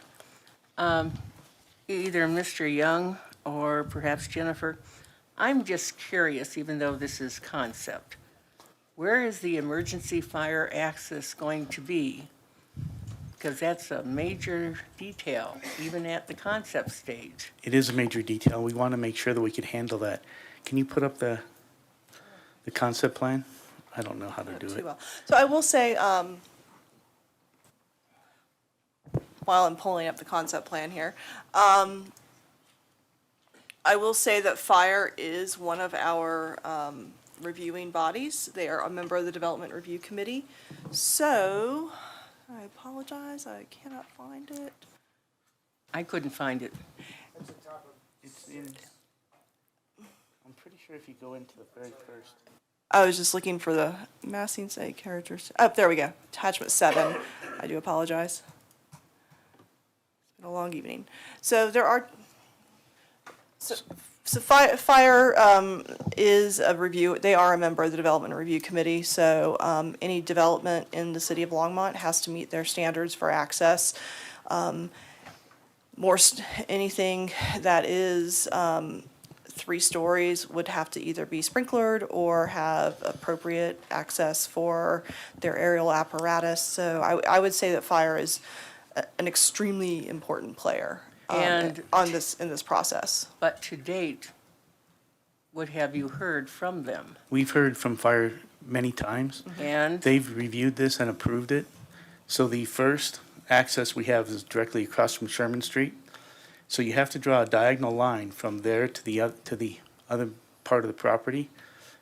So if you've got a rectangular property, you draw a line from this side to this side, and your next fire access point has to be at least 50% of that distance away from the first one. You'll see that on the end, on the far northeast corner, there's another access point, and that's the secondary fire access. So they're both basically on Spruce Avenue. Yes, they are. And I talked to staff this morning to discuss whether or not, what would be the best way to handle that. And it was discussed with the woman, Caroline, that if we needed to, we could make that an emergency vehicle only access point. So it wouldn't have to be a public access point. So could you do that to Sherman Street instead? I don't know the answer to that. No, I don't think so. Because I think that it's too close to, that entrance point is too close to Grant Street to be the primary access point. Okay. Also, where, as long as you've got the diagram up here, where is that park going to be located? So you'll see on the left side of that drawing, that's where the That is actually it. that is the 0.85 acre park, Okay, and does it also serve any other function? not for us. Not for you? I mean, when you ask if it serves some other function, Like drainage no, or? it does not. You'll see, if I can move that up just a little bit. I'm really not technologically handicapped. If you can see, I've allotted for drainage on the south side of the property. And our civil's here. Oh, yes, he is. Civil's here. And so the whole site drains to that corner. Okay. And in addition to that, in order to drain the property at all, I had to acquire easements from this property down to First Street, which those easements are in place, in hand. We're hoping that those easements will also serve to allow us to make the park connection, a bicycle connection, a trail connection from Spruce down to First Street. The city's also involved in an annexation right now with one of the properties on that side, and they're extracting that additional right-of-way for the path, I believe. Okay. And what have you done to relate your park area to the Bond Farm historic location there? So, I'm not in charge of that park. It's a city park, it's not ours. And Steve Runsweiler said that that they currently didn't have plans to improve the park. So right now, it's just a land dedication on our part. It's interesting, it was brought up about the charade or the charrette that I'd said, give me the park. I had offered to improve the park. If we were allowed to take possession of the park, I would improve the park. And it might be better to reshape it a little bit if it were mine. But this is the way it has to be if it's a city park. Okay. Is there someone from Parks that is here that can speak to this? Hey, how you doing? All right. You did fine, Jenks. Councilors, Steve Ransweiler, Senior Project Manager for Natural Resources. Yes, the only requirement we really have is we need some sort of a rectangular-ish piece of property that abuts Spruce so we can have public access from the public right-of-way into the public park. That's really what we're looking for in this piece of property. The developer just mentioned some possibilities about changing the grades. I'd be open to that, or improving the grades in the park as part of the development of the property if there were opportunities to do so. It will be a challenging piece of property to develop, but not unheard of. We have neighborhood parks as small as 0.5 acres, 1.2 acres, 3 acres, so 0.85 acres is not outside the realm of a neighborhood park within our system. We currently have $240,000 in the capital improvement program set toward this park. That council directed, when the council opted not to exercise their first right of refusal to purchase this property, that $240,000 we have been holding for purchase, they said to put into development of the park. So that's just floating in our capital improvement program over the years. It's not going to be enough to develop this park. We don't have it anywhere in our 5-year capital improvement program to develop this park. So outside of that 5-year plan, the park could be among a number of other park improvements we can make around the city, but we don't have a current timeline for it. And who would be involved in working on the development of that park? We go through a robust neighborhood, public process, not just the neighborhood, but the entire public, because all our parks are open to all of the citizens, residents, not just local folks. We host public meetings. We'll be doing the same thing this summer for Fox Meadows Park at 9th and County Line, roughly the southwest corner, in that neighborhood there. There'll be a series of public meetings where we ask the public what they'd like to see. We have to work within a certain budget. We hire consultants to come up with some concept plans for us, vet them with the public, and then take them to the Parks and Recreation Advisory Board and City Council for approval. But unlike the park that would be in Bond's Farm, the other one that you're talking about now, doesn't have I think I heard the word heart mentioned, the heart of the community involved in there.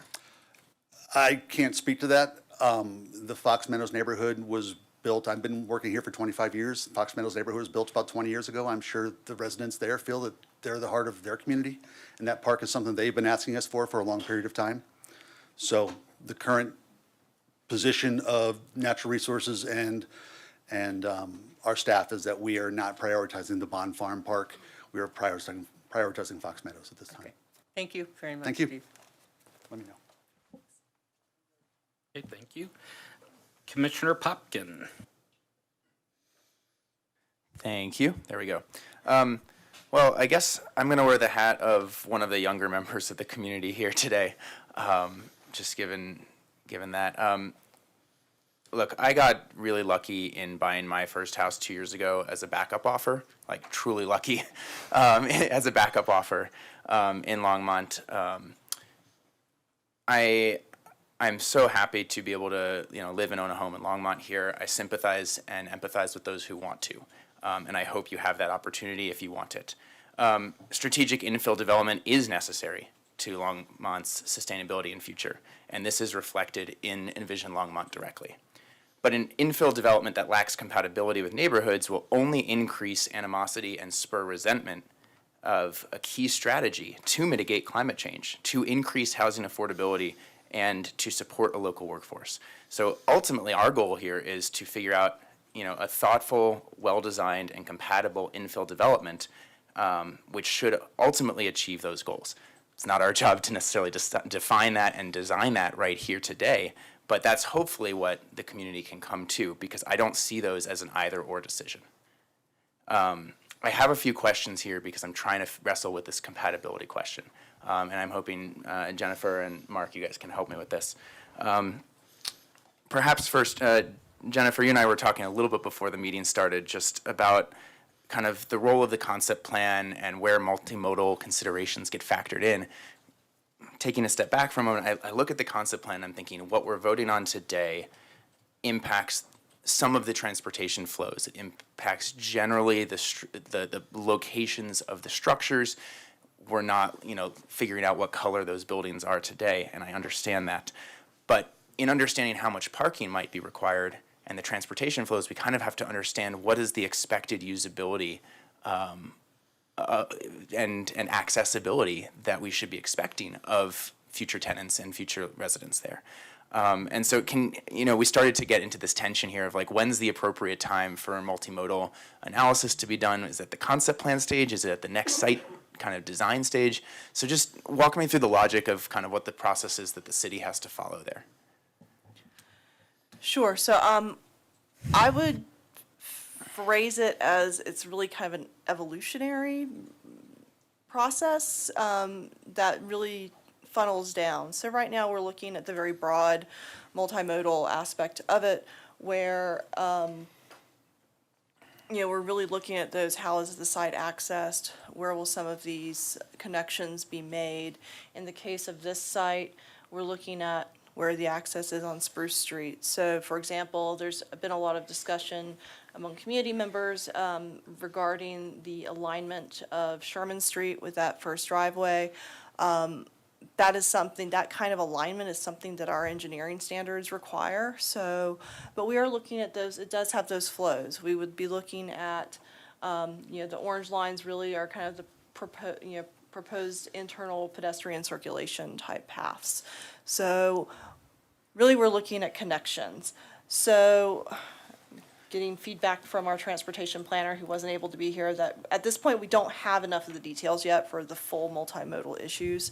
We would really get into that at the site planning stage or the site planning and platting stage where we get more fleshed out in terms of where the buildings are going to be, what the lots are going to look like. That's where we really get into specifically what those connections look like.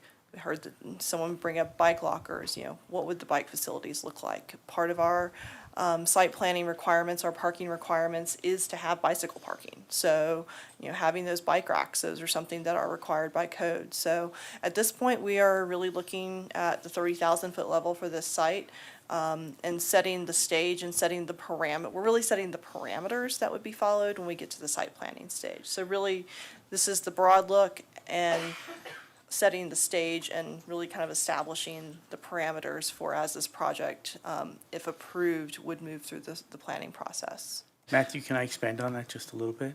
Sure. So when you look at this plan, you see lines and circles and oblongs. So this scheme works. There's lots of other schemes that work. This scheme works.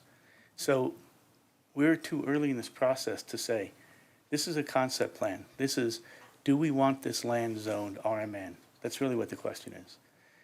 We've heard some discussions tonight that it wasn't appropriately zoned RMN. But all the other property to the east and all the property to the south is zoned the same. There's also an annexation going on next door. The next door property is likely to also be, to the west, is likely to be zoned RMN. If we want to make a change in the RMN zoning, how this was zoned, that's a bigger question than,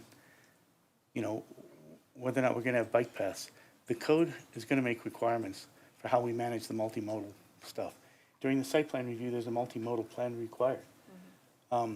So what you should be thinking about. Mark, I'm going to stop you for a second here. Yes, sir. Because I understand what we're voting on tonight, but the concept plan that we're looking at is a function of that. And divorcing it from the zoning is not, I don't think, an appropriate place to suggest that we have to divorce that here.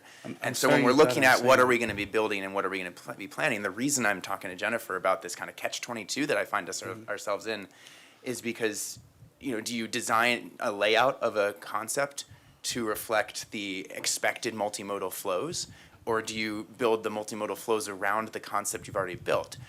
I might suggest you do the former. I agree. But that's not, and so that's where we get into this tension here of a chicken and egg situation, where I think a lot of people here would feel a lot more comfortable with what kind of the future of this is becoming if there is a sense of kind of how those are actually going to work. And I know that's maybe in terms of this process, that is a few stages down the road, but it is admittedly frustrating to look at this and wonder, well, we set up a concept layout, and then as a function of that, everything else gets decided. Because it looks like here, the park goes in a certain place, the water retention area goes in a certain place, the built environment is going to go in a certain place, and the traffic flows are going to generally go in a certain place. So it certainly seems to reduce the flexibility there. You're right about that. The flexibility is reduced. So when we first discovered that we had to line up the street with Sherman Street, that reduced some of our flexibility. When Steve was up here talking, I wanted him to comment about how lots are allowed to back up to parks. They're not. They're simply not. So our first plan was to put the park in the middle and have houses all the way around it. And I thought, how neat would that be for all these people to be able to activate to the park? That was quickly dashed by the requirement that parks have, that you don't back up units to the park. Sure. For the sake of time, I'm going to jump into another question for now, but I appreciate your explanation of that. We heard a lot of public comments today. Yes, we did. On a variety of different topics. On page 3 of the letter that you and your team wrote to us, you stressed kind of that this project is meeting the neighborhood's goals and objectives. Yes. And I guess what I wanted to clarify is, what do you understand to be the neighborhood's goals and objectives? Well, so there's two sides to the neighborhood, and we've heard, I don't know, maybe 50-50 comments from people on one side of the neighborhood who say this project should be approved, and on the other side, people saying it shouldn't be approved. Not that it shouldn't be built on at all, but that it should be, pulled back a little bit. So what I think the goals in the neighborhood should be, I don't know what the goals in the neighborhood necessarily are, because I'm not part of the neighborhood other than the part that I own, which is, I guess, 6 acres. But sure, just to interrupt for a second, because I realize this is a long meeting already. In your letter on page 3, you say, "The absence of any variance request is a clear testament to the commitment of the project to align with the neighborhood's goals and objectives." If you don't know what they are, it sounds like you did in the letter. And so No. I'm just curious, what do you think they are? I know that. So it was my belief and understanding when I bought this property that it was zoned RMN. When you talk about there being a variance in unit sizes from 6 to 18, I see that as more of an engineering thing. I was under the impression that the city of Longmont wanted more housing. They wanted expanded housing. In fact, we had one letter from a city council person from several years ago that said, put as many houses on there as you can. And so I thought the goals of the neighborhood and the goals of Longmont was to increase the housing as much as we could. And so that when I bought this, I was looking at that RMN zone and thinking, okay, this is what we can do. So, and I think we've heard from the neighborhood that there's a diverse idea of what should happen. Appreciate that. Another question I had, and maybe this is a question for both of you, but I'll start with Mark since we're already engaged in lively conversation here. On page 93 of Envision Longmont, it breaks down what the mixed neighborhood, what the RMN kind of definitions are. Should be, yes. And again, this is in Envision Longmont. It's not site-specific. It's not concept plan-specific. One of the bullet points in kind of outlining what an RMN or residential mixed neighborhood zone is that I'm looking at this chart here that says mixed neighborhood. Exactly. So there's that light orange one. And there's the second bullet in the third column, and it says it serves as a transition between single-family neighborhoods and higher-density corridors, centers, or employment areas. I would just genuinely be interested in understanding kind of what the higher density corridor center area that this project is transitioning to is. So I don't think that bullet point is a requirement of the RMN zone. I think if you read further on into Envision Longmont, it talks about how the RMN zone provides for transitions between like commercial zones and other residential zones. So like you would go, and it's typical in most planning situations where you go from areas of low density, medium density, high density, yeah. So anyway, so I guess the closest high density we have to this is to the south, along the riverfront, where they're going to be having the, I don't remember what the zone was, but that gentleman from It is MUE. I was looking at the yeah, map. MUE. So that's going to be substantially higher density than this is to the south. And keep in mind, the zoning is not site-specific here. The zoning was for all the neighborhood to the east and to the south of us. Yeah, no, I understand that. The key word here that stands out is that it's a transition between types of neighborhoods. Sure. And, we heard from comments and looked at maps and gotten a little tour of the situation there, and it kind of looks like it's surrounded on all sides by single-family residential. And look, I am not opposed in any way, shape, or form to infill density here. Sure. And so I'm trying to understand the kind of what this is transitioning between, how you think about that, and how this project ultimately does transition kind of into this broader RMN zoning area that it is a part of and it's a corner of, if you will. So, did you want to say something? Sure. So I was just bringing up the zoning map. So you'll see this is the RMN zone, this light orange here.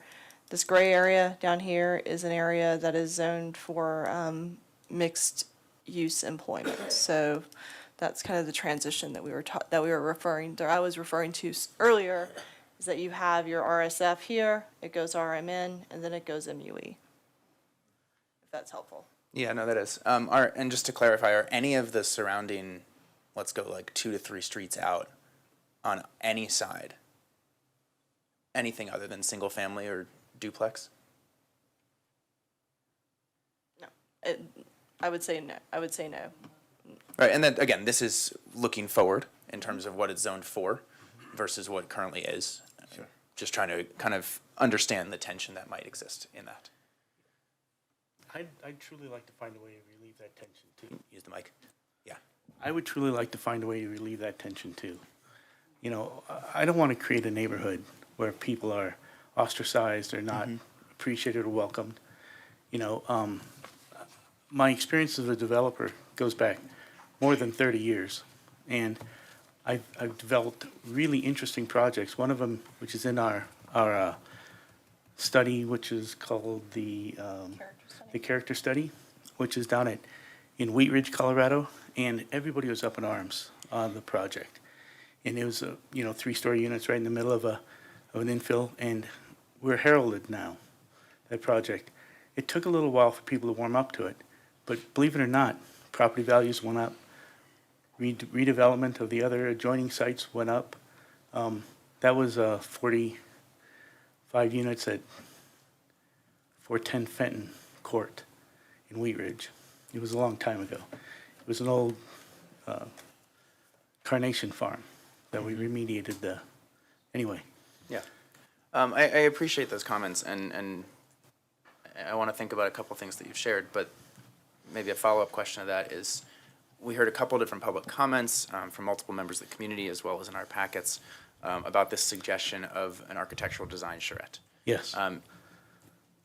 Do you have any opposition to participating in one of those going forward, or more, one or more? No. In fact, if we want to make that a condition of approval, I'd accept it without a problem. I met with Drew and Dan before this, and I told them the same thing. And I even said, if you don't make it a condition, I would strongly consider it. I appreciate that. I'll reserve my time for now. Commissioner Lukash.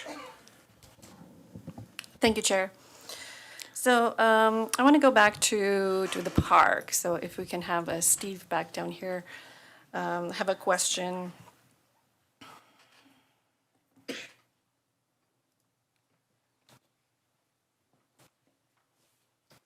Hi.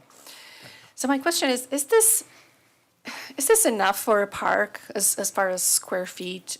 Do we have in the code anything in particular regarding parks? How small they should be? How do we define a park? Commissioners, Steve Ransweiler, Senior Project Manager, Natural Resources. There's nothing in the development code about public parks. Public parks are handled outside of the development code. And we have a Parks and Recreation and Trails Master Plan that was adopted by City Council in 2013, I believe it was, right around 10 years ago. I can read you, because I did pull this up intentionally. Neighborhood parks are the basic building block of the system and provide space for close-to-home recreation activities. Existing sites range in size from under 2 acres to 16 acres. The ideal neighborhood park is central to and easily accessible from the neighborhood. Sites are often located adjacent to elementary school sites, which this one isn't. Types of features: single ball fields and/or multi-use fields, typically unlit, open turf areas, shelters, playgrounds, sports courts, dog off-leash areas, small wheels, parks, restrooms, off-street parking. We do not have a square footage basis. We are looking to try to have, per this plan, we are looking to try to have people be able to walk to a park within a quarter mile of their house without a large obstruction, such as an arterial road or a major road. In this instance, this plan identified the Bond Farm neighborhood as a gap area because, as one of the women mentioned tonight, that she had to walk across Third Avenue to get to Thompson Park, and Third Avenue is somewhat of a busy street. The little girl talked about how she can't walk her dog, that sort of thing. Isaac Walton is the next closest recreational area. It's bordered by the railroad tracks, which is another obstacle. So this is a small area. We're looking for a park. The 0.85 acres came from previous city council directions, and so that's what we're tasked with at this point in time. I'm optimistic we can make a nice park for this community. This community has also already stepped up and built some pocket parks on public land with other resources that they take care of well. And so that's another recreational opportunity for them. And then, we're constantly working on trail connections. The trail between First Avenue and Sunset Street down along the railroad tracks down to the St. Vrain Creek is another way for these folks to access recreation. Right. So is the Parks and Rec Board involved in any approval of new parks? Like, would this project go to them for approval? Certainly, at all? all of our master plans, when we start a new park, we develop a master plan for it. All of our master plans go to the Parks and Recreation Advisory Board for their consideration, and then they recommend it to City Council, and City Council actually makes the acceptance of the plan. So did this project already went to the? There's RAB? nothing to do. We haven't started any planning yet. We don't know what's going on there. So at what point would that get to? Once we get funding, and which is outside of the 5-year capital improvement program we currently have. So by that time, the layout will already be decided and the acreage and everything? No, there's no layout. This is going to be a bare piece of property that the developer turns over Right. to us in a weed-free condition, if we can look around. Oh, there you are. A weed-free condition. We will do no planning on this park until we have funding to do so. Well, you have the borders. You will have Yes, the you're right. borders. We would have the outline. Yeah. We have that for all of our properties that we've acquired over the years for parks. We have boundaries, yes, for the properties we acquire, and then we fund them for development, and then we go through a public process to find out what will be there. Right. So there's no way to request for more acreage for a park. It is what it is because that's what we got. That's what we were given, right? As the city. That's a question for you.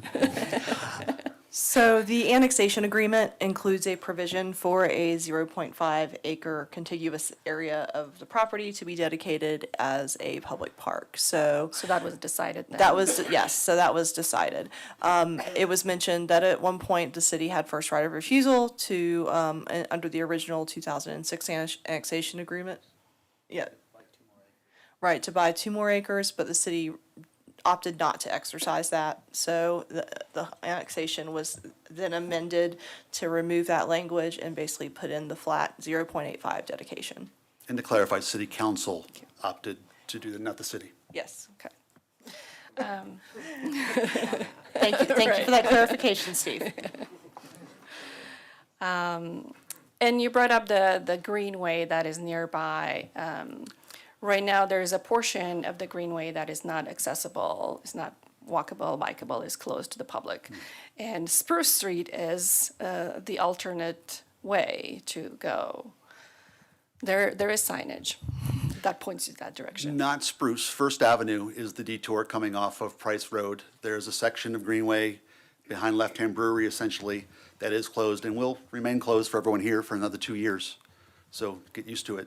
The detour for Price Road comes up to First Avenue, comes up Bowen Street to First Avenue West to the Hildebrand Trail to Sunset Street, down to the Isaac Walton Trail, or the St. Frank Greenway Trail to Isaac Walton.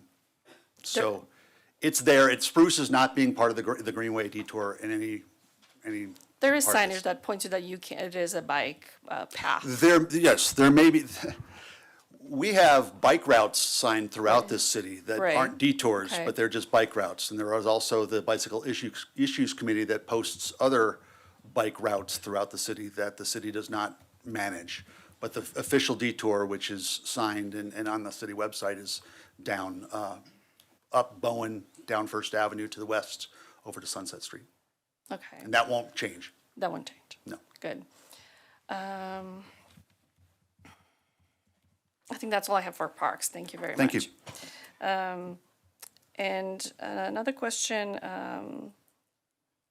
around the historic area and the historic board. Do they have any say in this development? Is there any historic dedication landmarks in the area? So Historic Preservation Commission did review this in earlier stages of the project. There was a historic survey, there was a cultural resources survey done on the farm site.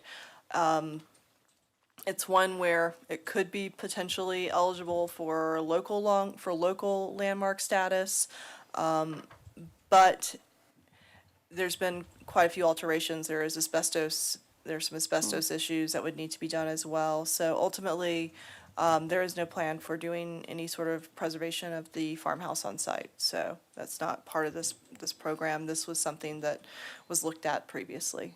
And are there any other homes that could be historic and around it? around this development? As far as on the property or so, No. in the Bond Farm neighborhood? Yeah. Certainly, we would need to do some historic surveys. We are looking at, as part of the work plan for the Historic Preservation Commission, looking at doing some survey plans to identify areas of town that need to have historic surveys done. So we are working towards identifying those areas that need some additional attention in that regard. So this is not so Bond Farm is not a historic district of any sort. It's not a National Register district. It's not, we don't have any local historic districts in the city of Longmont at this time. Okay. And then it was, okay, this is my last question for this. It was brought up that there was 2 acres to be park. You know, when the Bonds were here, were still alive. So what happened with that? Sure. So I actually am looking at the annexation agreement that was amended in 2016. There was that was the first right of refusal question, is that the city had first right of refusal on 2 additional acres, on 2 acres of additional acres of property for open space.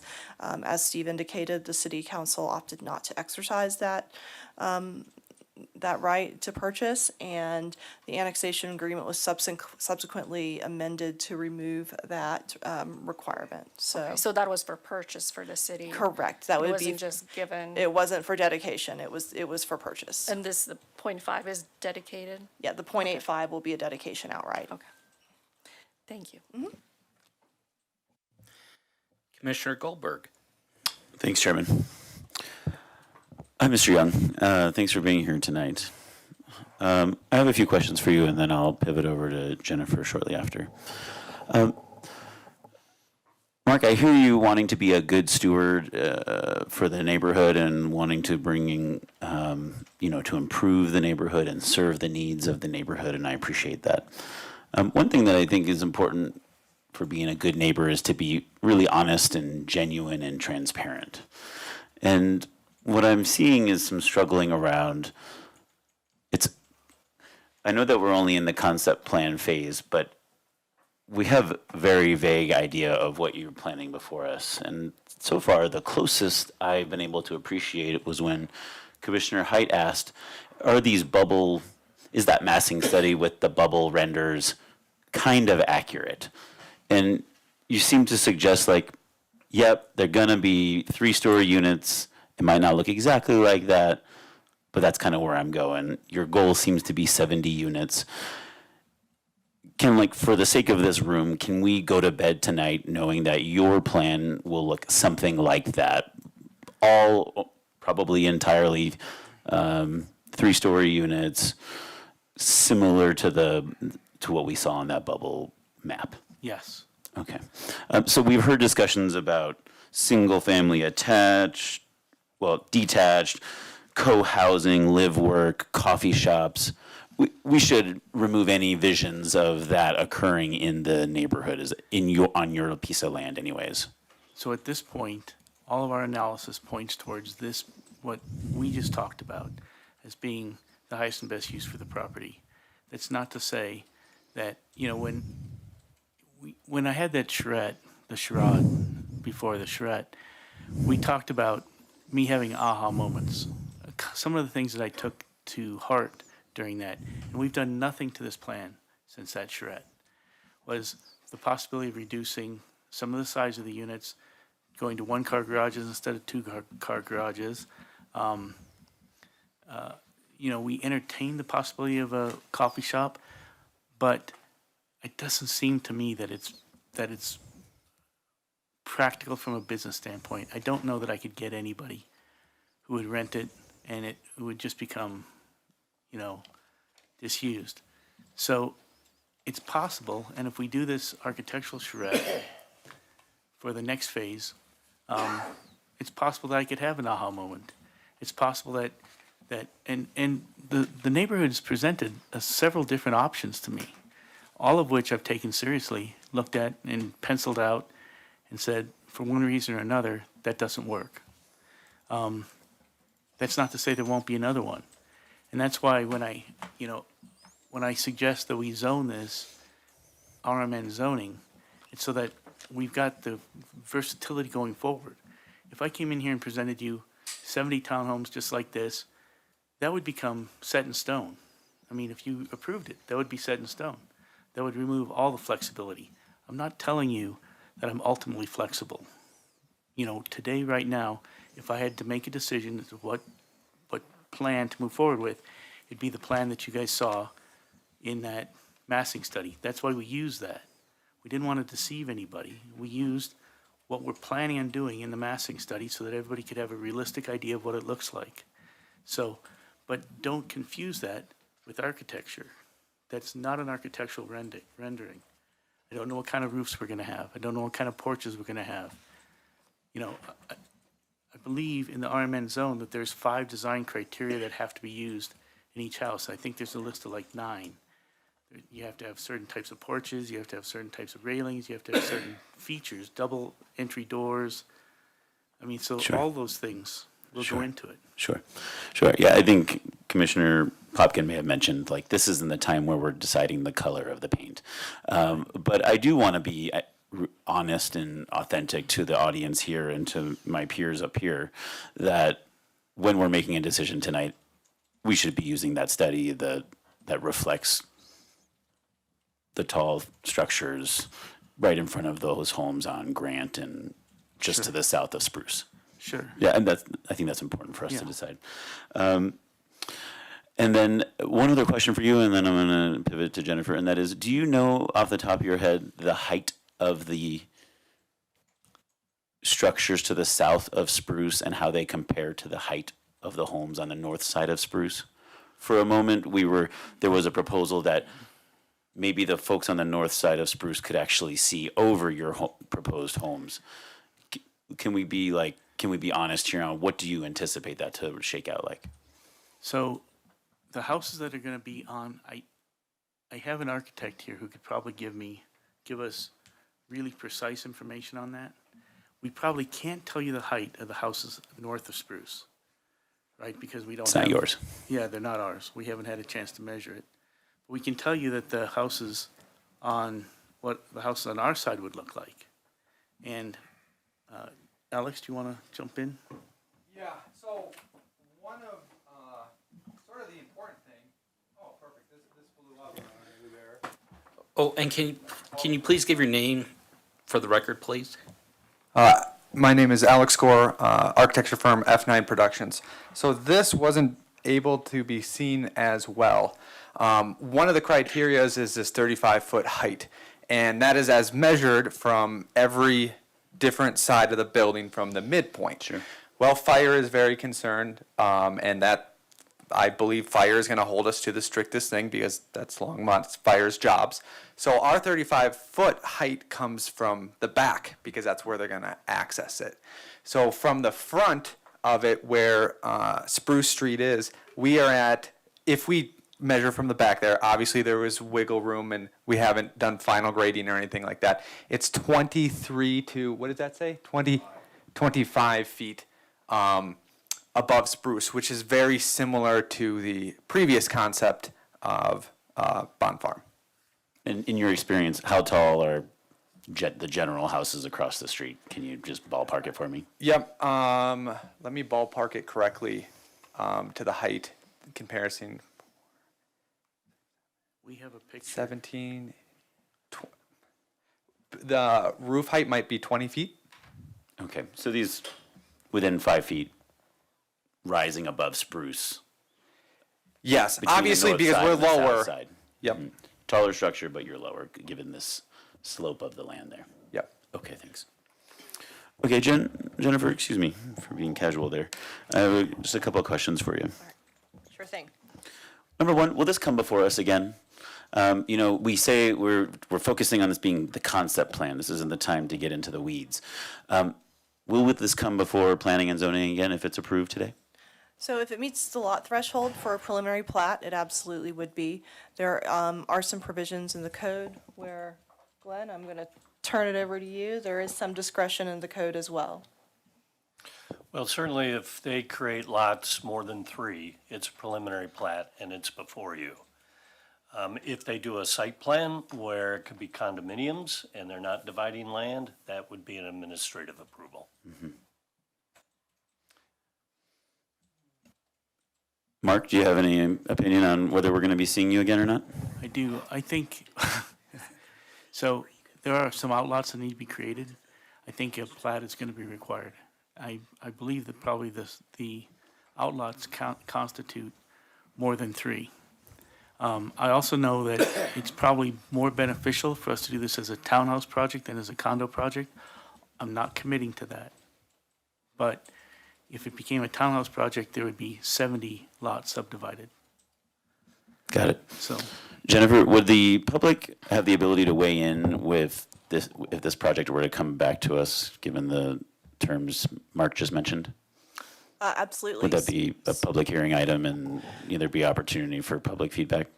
Sure. So in terms of the process, if they meet the threshold for preliminary plat, it would be considered a major development application, which would require a neighborhood meeting. It would require all of our Noticing. which would require noticing by mail and by signs. All of our development applications, regardless of whether they're major or minor, require a notice of application to a particular radius as well as posted signs. So there are opportunities, and if it went to public hearing, again, there would be more opportunities as well for more noticing, and also for public comment if it were a public hearing item if it were an item that required approval of the Planning and Zoning Commission. So we do have opportunities even at our administrative levels for people to weigh in and provide comments. Okay. If that came back to us, would that be quasi-judicial? I believe so. So the Yes. members of the public would have to know that there would be a time frame there where they can come in and speak Correct. about it.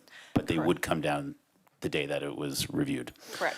That's new to everyone in Longmont, so I just want to make sure we're all on the same page. Okay, Jennifer, you mentioned that this zoning is meant to be a transition from single family to higher density.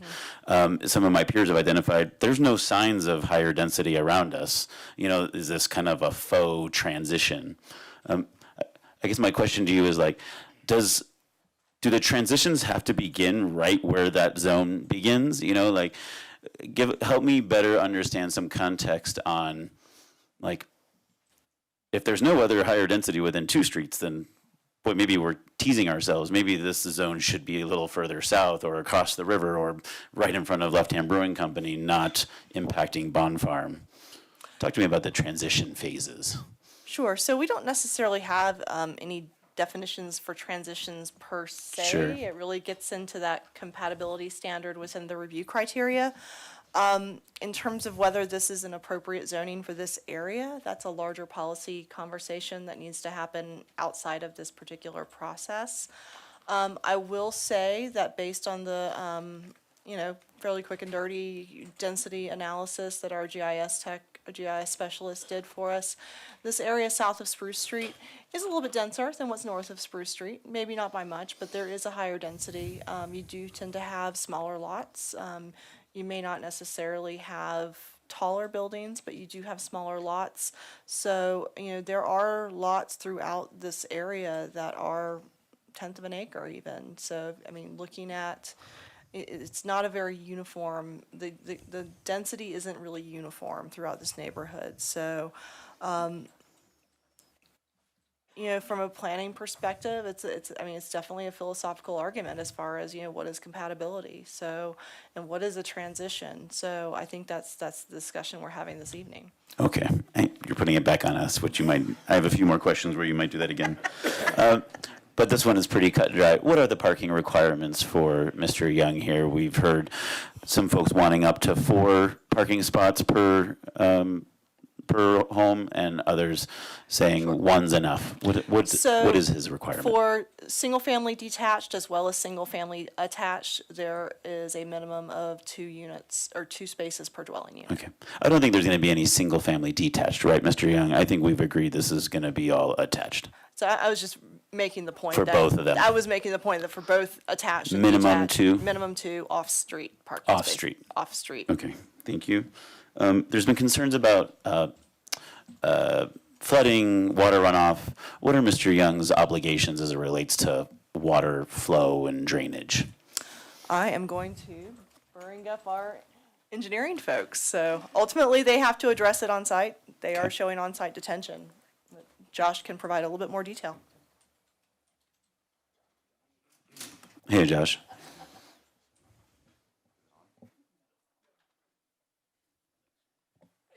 Thank you. Good evening, Commissioners. Josh Sherman, Civil Engineer with Public Works. The obligations for this development would be that they'll need to analyze their existing pre-development runoff for this development, and then not release more than that pre-development runoff with their proposed development. So there will be increased, stormwater runoff with development. Yep. And they'll be required to detain that, so traditionally in a detention pond, and then release that at a historic rate. Great. Thanks, Josh. Mr. Young, are you able to accommodate that drain runoff? Yes, we are, and my civil engineer's here if you'd like to hear from him. No, I believe you when you say that.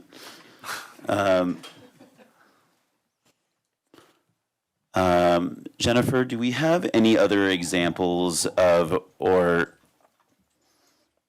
can you give me an idea of the densities of other RMNs in our neighborhood, in Longmont? Where does 11 and change fall compared to other? That's actually a really good question that RMNs. would require a bit of research and some analysis by our GIS specialists. Okay, we can, Unless unless Glenn has some perspective.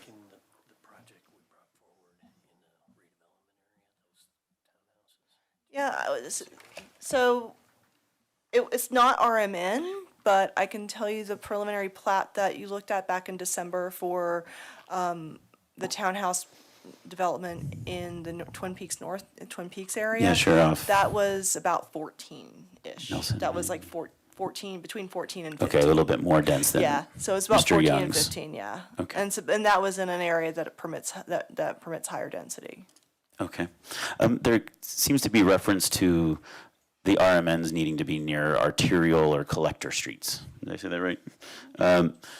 Is this near an arterial or collector street? I would say Third Street's pretty. Third's pretty close? Third's pretty Okay. close. These are some low-hanging fruit, Jennifer. I just want to make sure that when we're reviewing what's before us, that we're respecting the code and, getting feedback from those who've expressed concerns No. from the public. 100% agree and understand. This is something that has continued to come up today, and that's around affordable or maybe attainable housing or attainable for sale housing, whatever you want to call it. Is Mr. Young proposing affordable housing or attainable housing, something that falls into a category that, is there a category for the price point that Mr. Young will be targeting? It's not officially affordable. It's definitely not officially affordable. It's a moving target as far as the definition.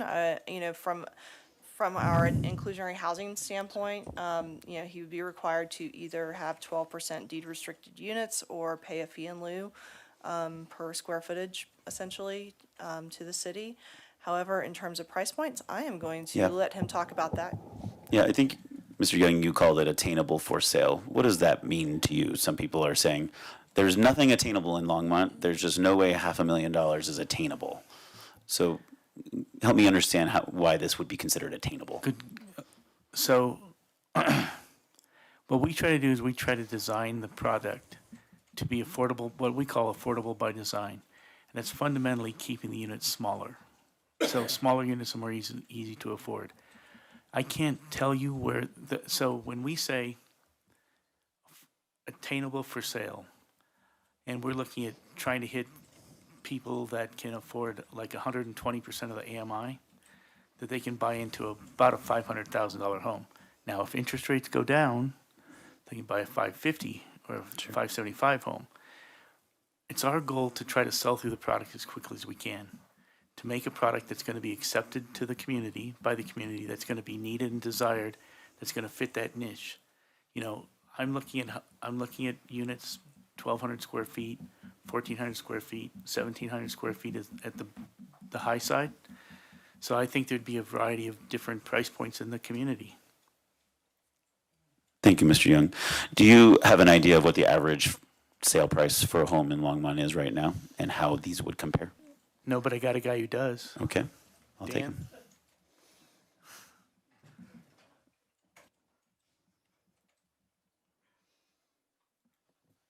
Dan Williams. I'm a developer who works with Mr. Young.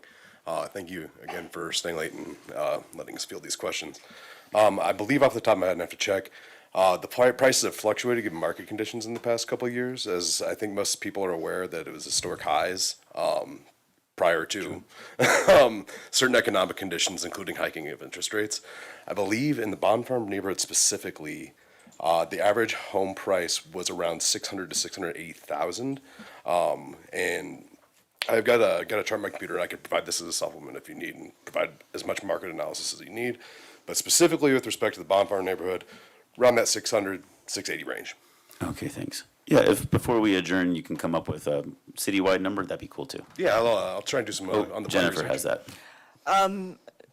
Quick and dirty source through Google, Realtor.com lists take it. the May 2023 median home listing, median sold home price of 625,000. Okay.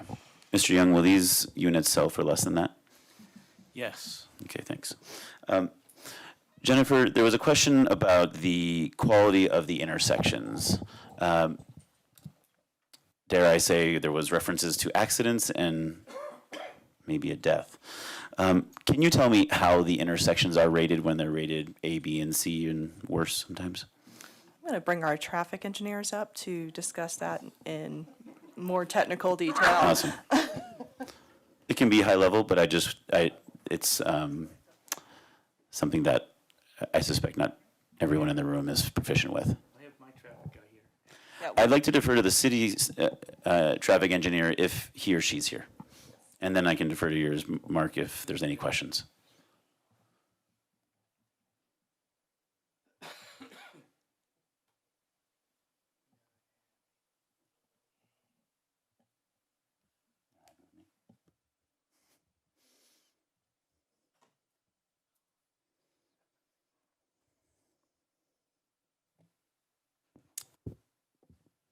Hello, Commissioner Goldberg. Hi.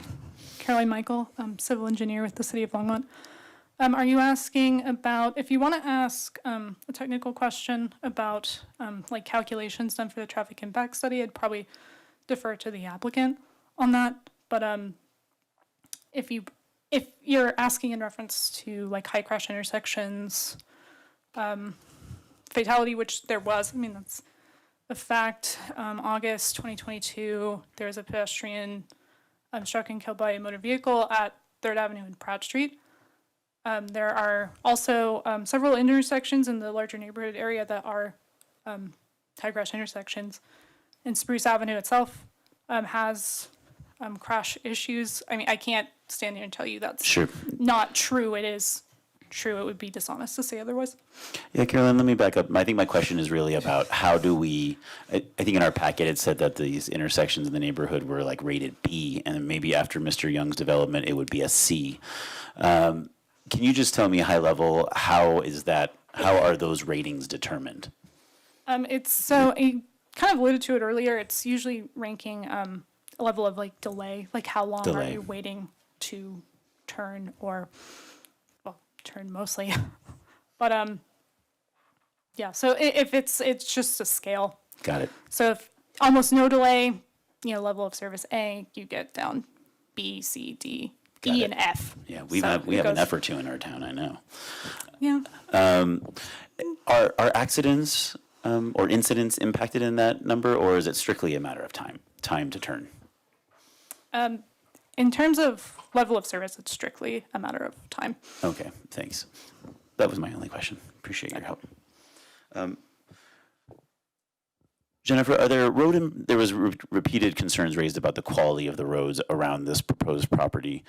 Is part of Mr. Young's obligation in building this project to improve any of the roads on any of the sides of his property? Widen, resurface, improve in general? So for certain, the section of Spruce Street in front of the property would need to be improved to incorporate sidewalks, on-street parking, et cetera. So there would be those levels of improvements. Sure. There would also be a sidewalk extension to Grant. Okay. Some of Spruce, sidewalk extension.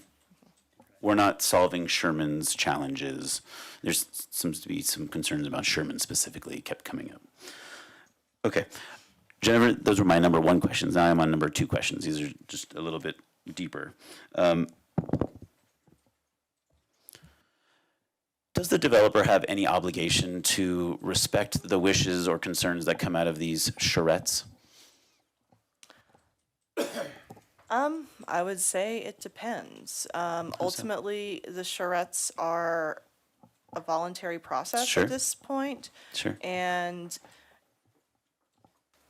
we can look from a staff standpoint at sort of broader considerations that would enhance compatibility. But in terms of specific designs, I mean, we would be looking at the code requirements. Sure. But there's no legal standard that would obligate the applicant to be bound by them. It would just be a matter of goodwill more than anything. I think that's important to remember, Jennifer. I hear I've been on planning and zoning here for a couple of years now, and I've never heard the word charrette before. I had to look it up before, and now I'm hearing about the developer hosting one or attending one, and then repeated requests for additional ones, and he seems to be obliging. Then I've heard some frustrations about maybe changes not coming out of the charrettes, but I just need to be abundantly clear, or I want you to help me be abundantly clear here, Jennifer. There's no obligation by the developer or any other developer to host and or apply feedback from a charrette. No, Okay, there is no thank you. requirement for that. Okay. Whether we want to sing a song about charrette or charade, this is not an obligation. We've never required it. I've never heard it before. We've never had one hosted before. Those are typically neighborhood feedback meetings, like we typically require. Commissioner Goldberg, I'm going to pause you. I'm sorry. We're coming up on 11 p.m., which is our stated time that we would end our meetings unless we as a commission decide we want to continue on. So we would need a motion from somebody to continue on. Commissioner Flake, let me get you up here. I think I got you. So moved. Okay, so Commissioner Flake moved to extend the meeting, and Commissioner Popkin seconded the motion, so we have a motion to extend the meeting.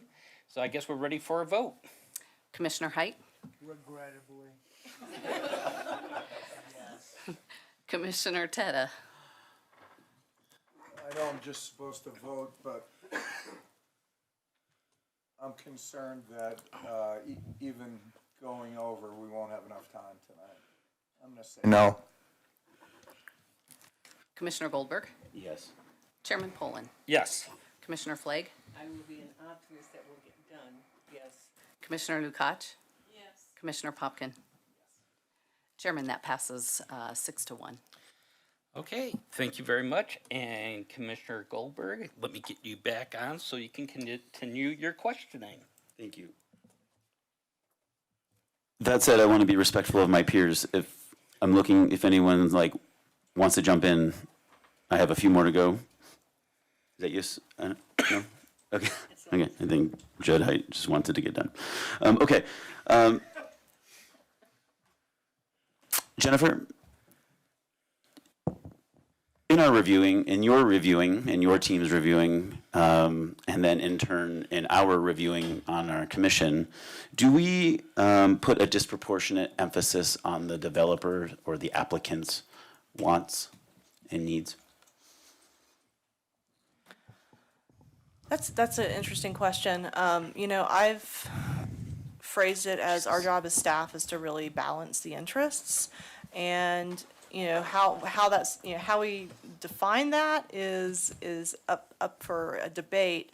I look at it as, from my perspective, it was a matter of what is the code, what's the max by code, what's the community asking for, what's the middle ground, and what tools from a site planning and code standpoint do we have at our disposal to help facilitate that middle ground and find find a balance. In the case of this project, because it is a concept plan amendment and because it requires action and approval by Planning and Zoning Commission and actually ultimately approval by City Council, it's a discretionary action, so there's a lot more leeway to apply conditions to approval, which is a big reason why the conditions that staff suggested and to the commission were crafted in that way. It's like, how can we ensure that we can do that meet in the middle? Yeah. I think what I hear you saying is your job means balancing the needs of the community with the needs of, which could involve building more homes or, making a desirable place to live, work, and play. Also meeting the needs or interest of applicants, being sensitive of folks like us that live in the community and raising our families. But we all have to do that within the confines of review criteria and really wordy codes and page 93 of a comp plan, So I think I'd just like to really go on record here that I don't think anyone is, just allow me to revisit that again, applying disproportionate emphasis on the interest of the applicant. And I believe that all of my peers up here on the commission are not doing that as well. And if I may jump in as well, I'll put it on the record that I've absolutely spent more time talking and meeting and corresponding with members of the community than I have the applicant in this project. Sure. Yeah, it's hard to see that when you're in the neighborhood. You think that they're getting all the face time, right? Are you using, Jennifer, Envision Longmont inconsistently? Are we applying, let me just start with that. Are we using Envision Longmont inconsistently or not? I would say that Envision Longmont is an advisory comprehensive plan. It's an advisory document. It is a policy document. Again, it's subjective. It's open. There are a lot of things that are open to interpretation. I would say as staff, we make every effort to be as consistent as we possibly can in how we apply both Envision Longmont, but also the Land Development Code. Okay, thank you. I guess my last question before I yield the mic here is, I thought there might have been a recommendation, or I might have heard you say that you were recommending that the neighborhood continue communications with the developer to identify better compatibility. Did you suggest that? I had never heard that brought up before. It was something I suggested in the staff report that derived from the community charrette. I didn't feel that it was something that necessarily could be put as an official condition. It was more of a broad, continue the communication that's been going on. Yeah. Okay. I think that benefits everyone. Definitely. I think there was members of the public who helped facilitate those, and I'm sure there was good value there. But at the end of the day, I think it's really going to fall between your team, us, City Council, and the applicant to, find something that is workable, if at all. Okay. Thanks for your patience, guys. Okay, Commissioner Popkin. Commissioner Tata had his mic on before we did the voting before, so if you could. Yeah. Thank you. Commissioner Teta.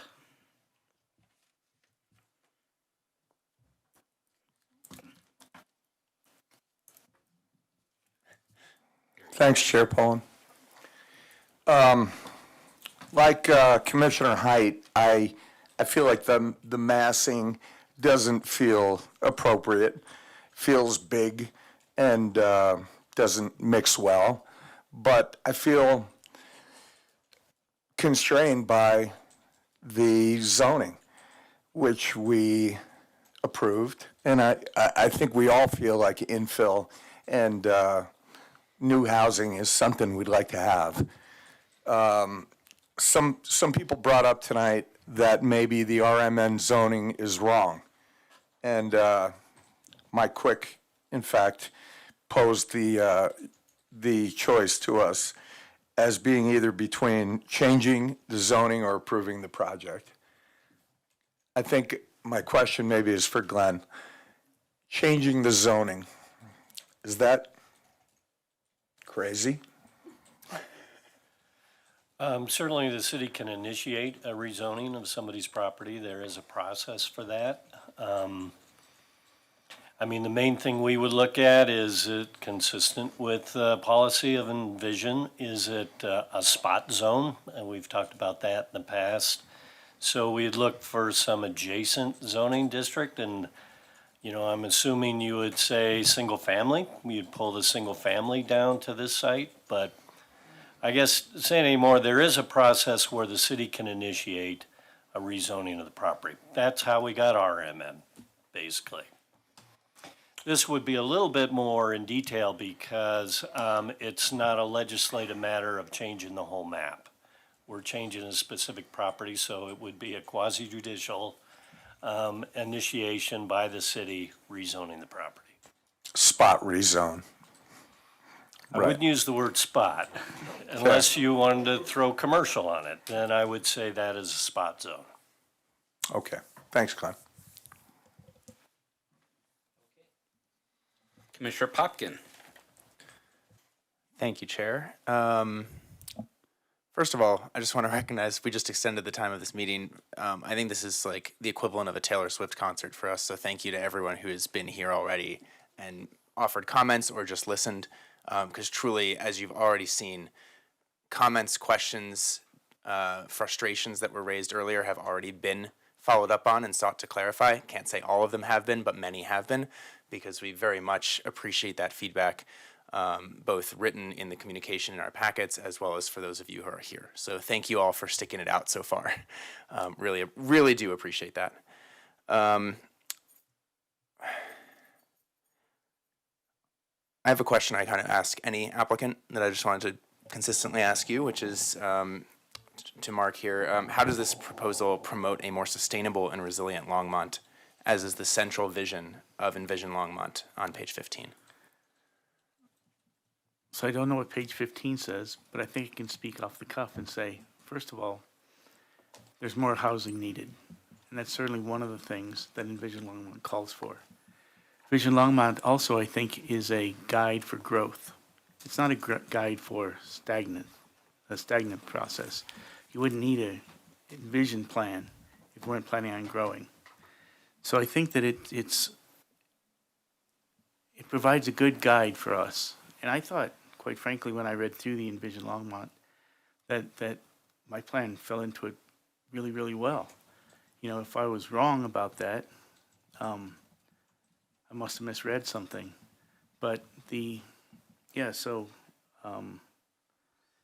everything, you know. This is not a trick question. I was just curious I as don't to think it's a trick answer. question. Yeah. And I want to give it the credit that it deserves. Yeah. Because, you know, if I build out this project, chances are it's going to be very green. It'll be, you know, no natural gas on site. It'll be very sustainable. I build sustainable product. And when I say affordable by design, I mean to say, like, you know, it's not, we've tried to do stuff all electric before. Electric water heaters, electric heat systems, ground source heat pumps, stuff like that. Now, you know, it has to be affordable as well, but, you know, I worked with the city of Boulder on their affordable housing program 25 years ago. And I said, it's not so much just to build something cheap, it has to be built to last. Because sustainable is not how much does it cost to buy, it's how much does it cost to keep. And those are really important factors. I spent 8 years before I went off on my own here as a developer, working for a company called Urban Green Development, that we were a B Corp. We were the first development B Corp in the country. And those ideas and ideals are embodied in what I do. I'm a pretty small operation, so I don't have a B Corp status, but I have a B Corp life. Appreciate that. Just to clarify, I appreciate you already thinking ahead in terms of kind of how, I know this is well beyond the concept plan, but wanted to understand kind of at the utility connection, kind of what you were thinking about. I did, Jennifer did share the letter from Excel. I presume that was just a process that you had to go through and isn't committing you to a natural gas resource. You just had to file with them. Correct. Understood. Just wanted to clarify that on the record. I appreciate it. And if it's possible, so that you know, I will put solar panels all over the detention area, you know, and try to keep the whole site electrified that way. Appreciate you thinking about those things. Yeah. Yep.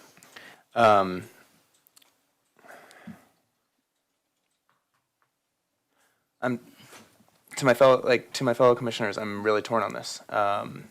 There are the zoning and concept plan aligns with the words, but then we have to think about the compatibility. And when I'm thinking about this specifically, I keep coming back to review criteria number 4, which is the application will not adversely affect surrounding properties, the natural environment, existing or planned city transportation, or utility services or facilities, or the adverse impacts of the use will be mitigated to the maximum extent feasible. And to be honest, I don't know if we have enough information to know whether the adverse impacts are being mitigated to the maximum extent feasible. I'm torn. That's where I am in my head.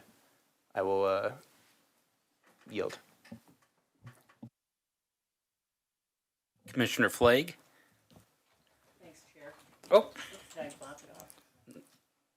Sorry. there you go. Thank you, Chair. I'm not sure I have the same amount of confusion as my fellow commissioner. To me, the Envision Longmont is the comprehensive plan on which we hang the zoning, development agreements, development principles. It does a lot of workload in that regard. It's a guide, yes, but it is our comprehensive plan, along with various other sustainability plans and so on. And one of the things it mentions is areas of change and areas of stability, and where they meet. According to 1.3, maintain and the areas of joining maintain and enhance the character of established neighborhoods.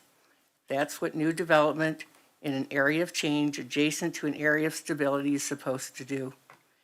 We're supposed to encourage infill development with the same scale and character of the existing areas and be sensitive to and compatible with those areas, especially the stable neighborhood context. So as I look at what we've talked about this evening, and I've thought about it as I heard testimony from the developer and from neighborhood people and from people who do need to have a place to live, this may not be the development that you wish it were. It's not the development I wish it were, because I think that for some, a car is not a necessary item because there are bikes, and when you're younger, you can walk any place. I envy you thoroughly. So that said, I can't support this. I just can't. It doesn't meet the criteria that working with areas of change and areas of stability and the discussions that I sat in on as we put together the bones for Envision Longmont. Just can't do it. So I have no questions. Commissioner Goldberg? Jennifer, there was some questions earlier about the setback. I think 2-story has 20 feet setback, maybe 3-story has 30-foot setback. But then I heard a number thrown out about these buildings being 70 feet from, maybe this is the homes across the street. Can you just clarify, your team recommended having the homes closest to Grant be 2-story. Kind of, regardless of these extended lengths for setbacks. Can you just talk through, if it's 3 stories, how far are we, why did you choose to recommend 2 stories at the perimeter? Sure. So our setback standards relate to use adjacent to use. So if it is a multifamily, so our code minimum requirements, if it's a 3-story multifamily or 3-story residential next to standard single-family detached, it requires what's called a type C buffer yard, which would be a 30-foot landscape buffer before anything could start. And usually that does not include required setbacks. If it's a 2-story next to single family, so regardless if it's attached or detached, then we would be looking at a 20-foot buffer. The buffers are there to assist with transitions and compatibility. We recommended, we felt it was appropriate to limit the height of those, the end units, those units closest to the single story, regardless of the distance between them, as far as drive aisles and landscape setbacks, et cetera. I felt it was appropriate to limit those to two stories to have that have that stepped approach and basically improve that transition for consistency. That's really what we were thinking. So again, the fact that this is a discretionary action gives us a little bit more leeway to ask for these enhanced design features that could enhance compatibility. Great. And is the 70-foot number I heard going across the street and then to the next building, to the neighboring property? Yeah, that was the approximate. They were getting at? Yeah, it was basically drive aisle plus landscape buffer plus to the property line, yeah. Thank you, Jennifer. My final question, at least for now, has to do with our housing gap or lack of housing inventory, especially on kind of the lower price point. Can you or Glenn kind of remind us or share with us kind of what the general needs are for homes in our city versus, what our inventory is looking like right now? Sure. Glenn, you want to take that one? I heard a number today that we need 7,000 units. So what is the number, Glenn? I think that's basically it, to close that gap on affordability. In fact, there's going to be a great presentation on Tuesday at council with our consultant route policy, and they'll break that down even more into a more sustainable category. So affordable to us is 80% and below. Sustainable goes 80 to 120%, so maybe more that middle tier. But can't give you what that number is per year that we're hoping to get, but there's still quite a gap on the affordable. Yes. I guess I could guess, because our goal is 12% affordable over the community, and we have about 55,000 units today. Yeah, okay. Yeah, shoot. Well, I appreciate some of my peers sharing where their head's at, and Commissioner Flake and Commissioner Height specifically. Admittedly, I'm not quite ready to make a declaration either way. I think that it's tricky because the applicant has met all the review criteria. Commissioner Height is the first one to ask, is there a variance? Is there a variance? Is there a self-imposed hardship? And this does not have that. The applicant is meeting all of the criteria, following the rules, basically. Except for this one,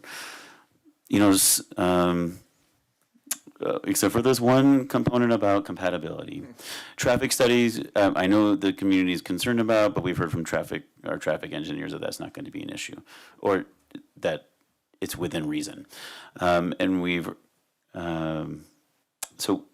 So we've been able to kind of justify or find comfort. I've been able to find comfort in many of the other concerns, but it all comes down to this compatibility. That said, we know that Longmont is growing and becoming increasingly desirable, and we know that there's a housing gap, certainly on the lower price point. And that will need to come somewhere. And I'm just not sure where it's going to go. and we can, every time we have a project come before us, it's going to hurt. There's going to be neighbors who are going to be very concerned about how it'll impact their neighborhood, and how it'll obstruct views, or how it will negatively impact the community that they have built. I get it. But we have a problem, and we need to start solving it. And whether we solve it 1 unit at a time, or 70 units at a time, or 700 units at a time, I guess my question to my peers is, when are we going to start? And what are we going to, when are we going to start making the hard decisions? Because what we have is a application before us that meets all of the review criteria, that is committed to providing 70 needed units in our city at a lower price point. It's not even at the highest density that it could be. And so if we're going to block it today, how will we feel comfortable approving it in someone else's backyard? So maybe I'll just see if my peers have any feedback there. Commissioner Height.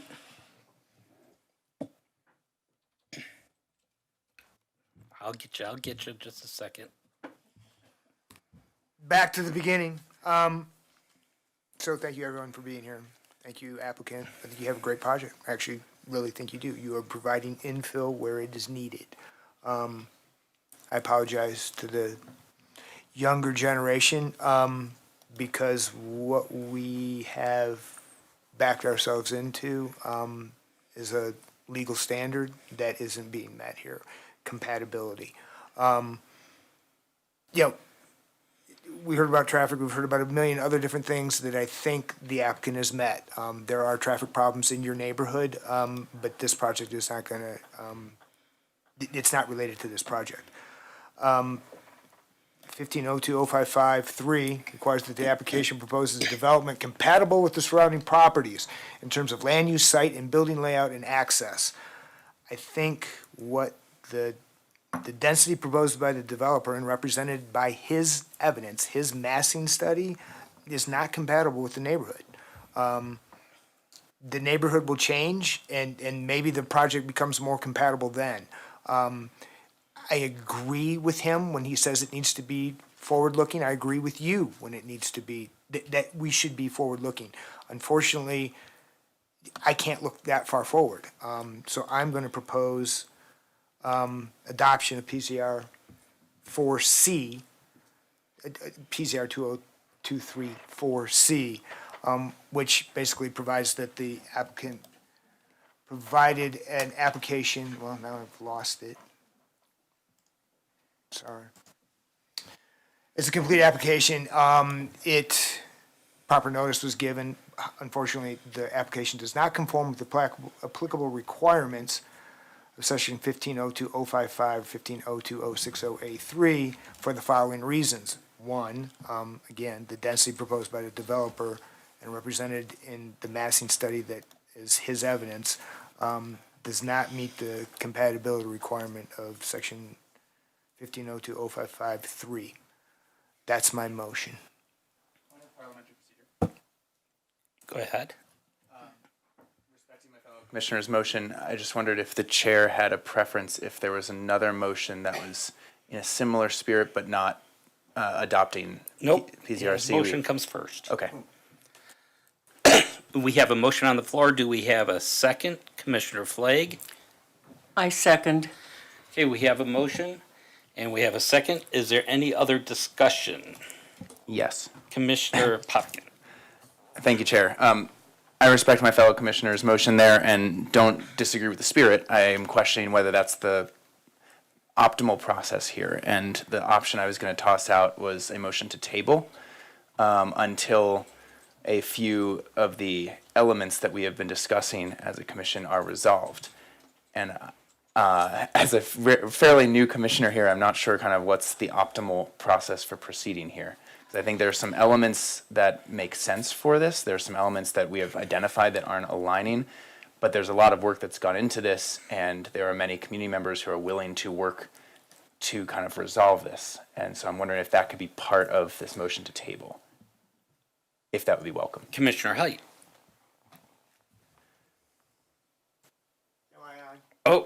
I had you on. You had me on, but now I'm off. Now I'm on. Commissioner Popkin, my understanding, and legal counsel can advise us more thoroughly. We have been presented an application that's in black and white in front of us. We can't, I guess we could come up with conditions, but to condition the changing of the density that he's proposing, I think is beyond a condition. It's a rejection of his plan. And that's what that's why I'm PCR 4C denying approval of this plan, because it doesn't meet the standards. The density is too dense. That's my understanding. Jerem, what do you think?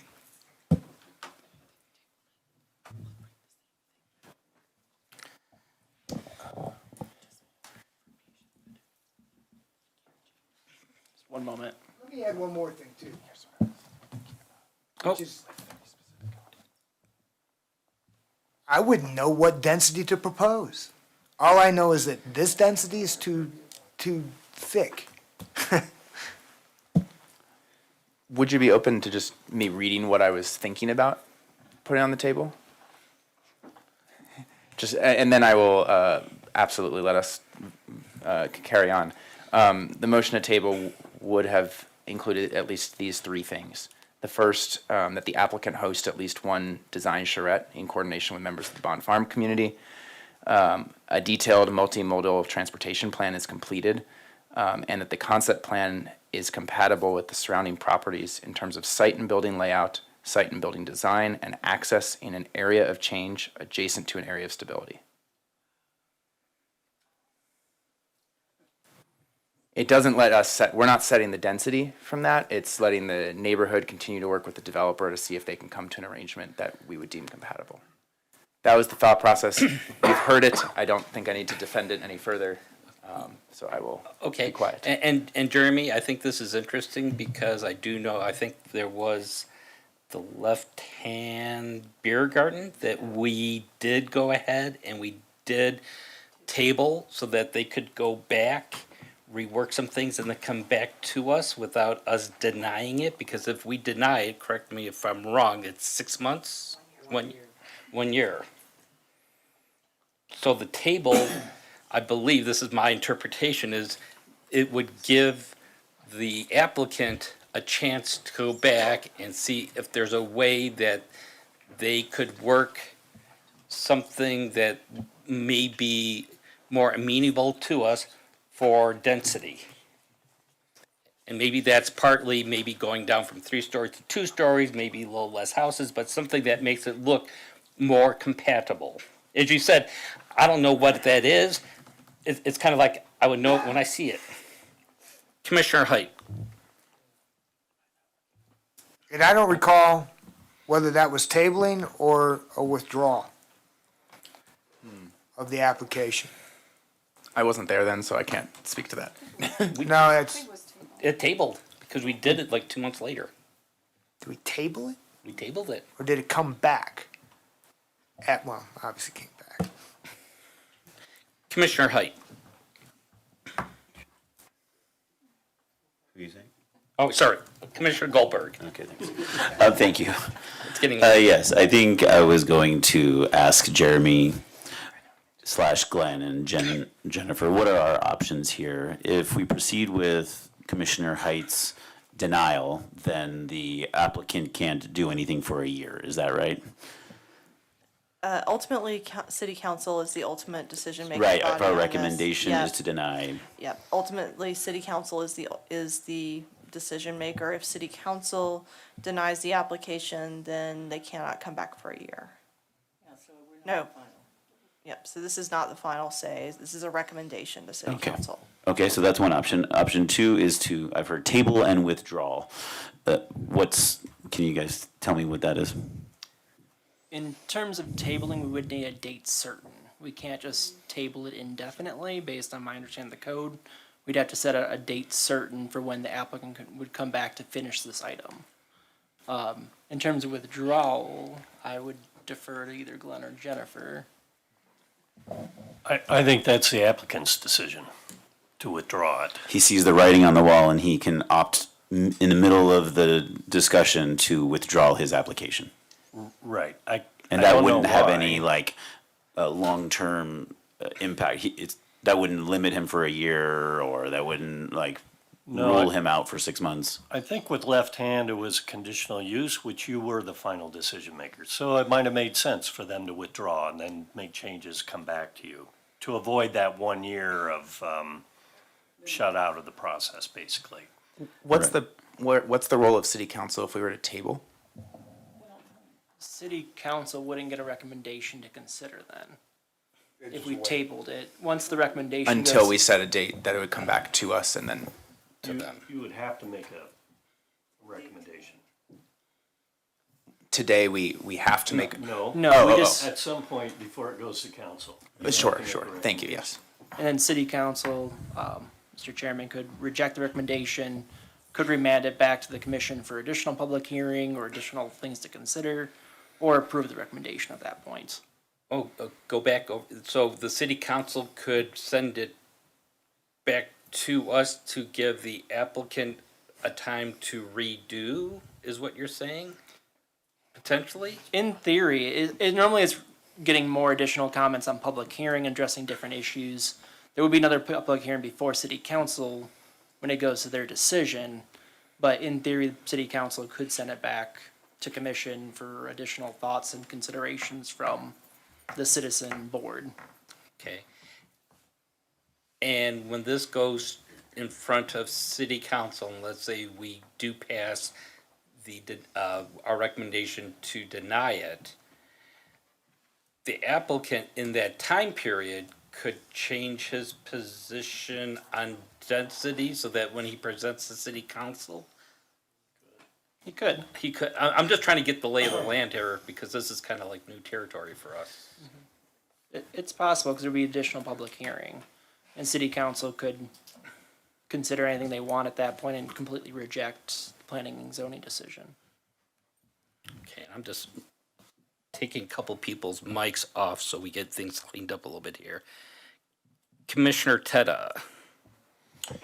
Alternatively, I wonder if we could consider approval and conditioning, not just some of the things Commissioner Popkin brought up, but density. Just go right at it and say, I looked at previous comp plans. In the 2003 comp plan, R2 medium density is 5 to 10 units per acre. Medium density.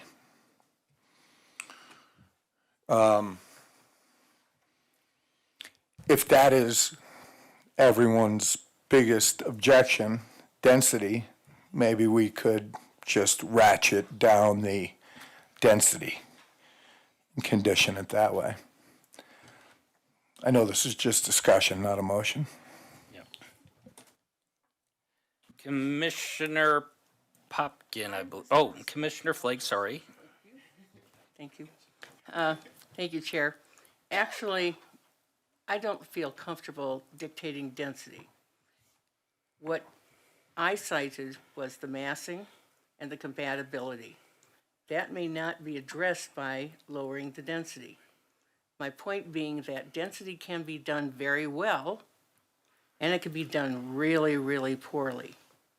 And to me, the fact that the massing and the compatibility is such an issue is a result of unfavorable ability to do density well in this project. I don't feel comfortable, as I said, saying you have to come down to this density, because that does not a good development make necessarily. Okay. Commissioner Popkin. Thank you, Chair. Commissioner Flake said that better than I could have, so I just want to wholeheartedly second her statement there. I don't feel comfortable dictating density here because I don't necessarily believe it's inherently the problem. I think the problem here is actually design. And I know we're at a little bit of a weird moment because we're talking about the concept plan, but I think we're discussing both density and design. And that dictating one or specifying one be changed to that either could be a limiting factor, but frankly, I'd rather, in some ways, shift the conversation back to the neighborhood that's been so productively and actively involved with the developer and the developer team that has stressed an interest in really trying to align this with our Envision Longmont, even if we disagree at this moment. And so I think highlighting some of the areas of layout, building design, and site design and access would more directly not only speak to some of the issues that have been raised, I think, by multiple commissioners, but also reflect the exact language in the review criteria. Okay. Commissioner Goldberg. Yeah, I too echo Commissioner Flagg's feedback and also agree that I couldn't have said it better. Mr. Young, admittedly, this commission's in an unusual position.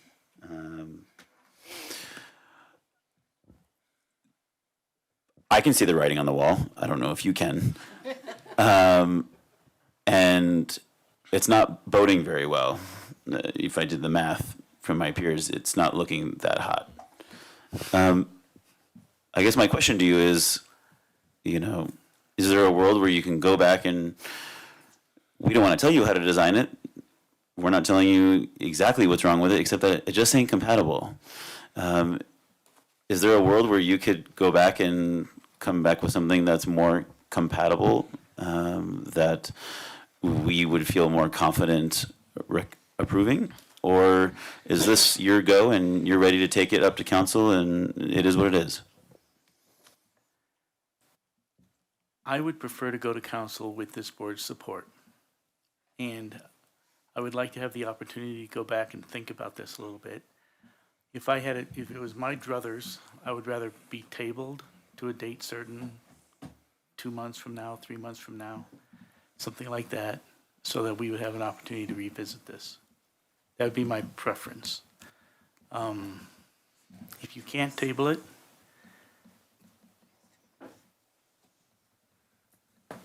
I would have to, I'd have to seriously think about whether or not I take my chances in front of city council without a recommendation from planning board. Sure. I understand that and respect that. It sounds like if there was a world where the commission were to approve tabling it to, see, we're in June, July, August, like to October 1st or to our September or October meeting, barring scheduling by our staff, there could be a world where that you might be able to come back with something more attractive. I think so.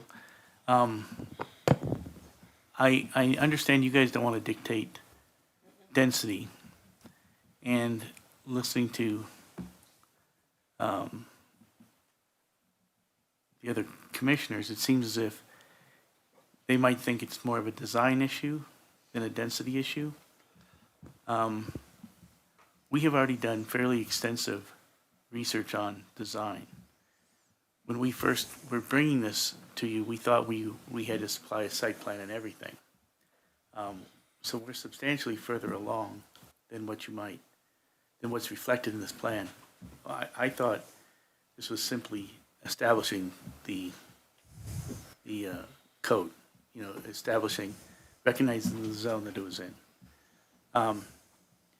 So I would be prepared, if you guys wanted to do it tonight, for me to make an offer to reduce the density. I don't think I don't think my interest is for you to declare a certain density. I think Commissioner Flagg and Commissioner Popkin echoed why. I too don't think it's necessarily a result of the density. I think what I'm hearing from Commissioner Height, my gut reaction when I looked at the packet the first time, and what I'm hearing from my peers is, man, we wish there was a way that this could look better, and fit into the surrounding neighborhood better. And we think I think there's probably a world where you could get there. So I do too. Okay. Thank you. Commissioner Height. So that said, Mr. Young, I appreciate you being frank and forward. I'll withdraw my motion. And I don't know how we move towards something with tabling, because that's not in my PZR selections. and I will be frank too, I don't know if it's a density issue, it's your massing, diagram. You have a series of crystals that are, in the middle of a forest, it doesn't look right. I mean, it doesn't look right. It's not compatible. So, I don't know how you fix that, that's up to you.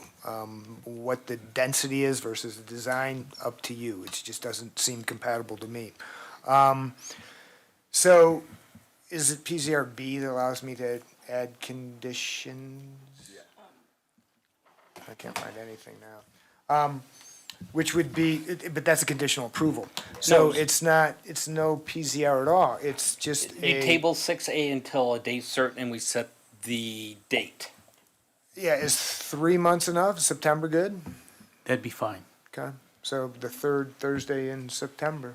Wednesday. Wednesday, Thursday, what? It's Thursday. It is, oh, you're right, it's almost. Wednesday, yes. Tell me it's not the 21st. And I've got to be in Boulder County Planning Department then. I don't know. So then it has to be the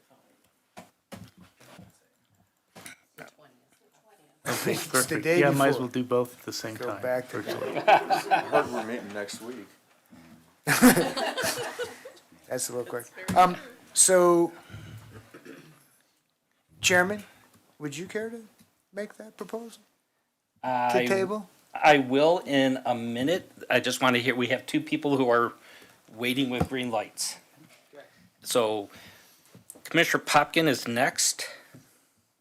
I was just going to amend what I was originally talking about to basically add the date in and then make that as a formal motion. So if there's another comment that my fellow commissioner would like to make before I do that, or if the chair would like to make this unusual motion, I'd be happy to defer. Okay. Commissioner Goldberg. Thank you, Chairman. Thanks to the commission. I think I'm feeling better about this decision, where we're taking this, and I appreciate the applicant's willingness here. I'm going to say, I don't know if this is accurate, Mr. Young, but I'm going to say you get one chance at this. Are you sure September is good? Are you going to be meeting with the neighborhood? Are you going to need time to redraw maps? No one's holding your feet to the fire here, but let's pick a date that's really reasonable for you to get all the feedback you need to bring something fresh. Is that the right time?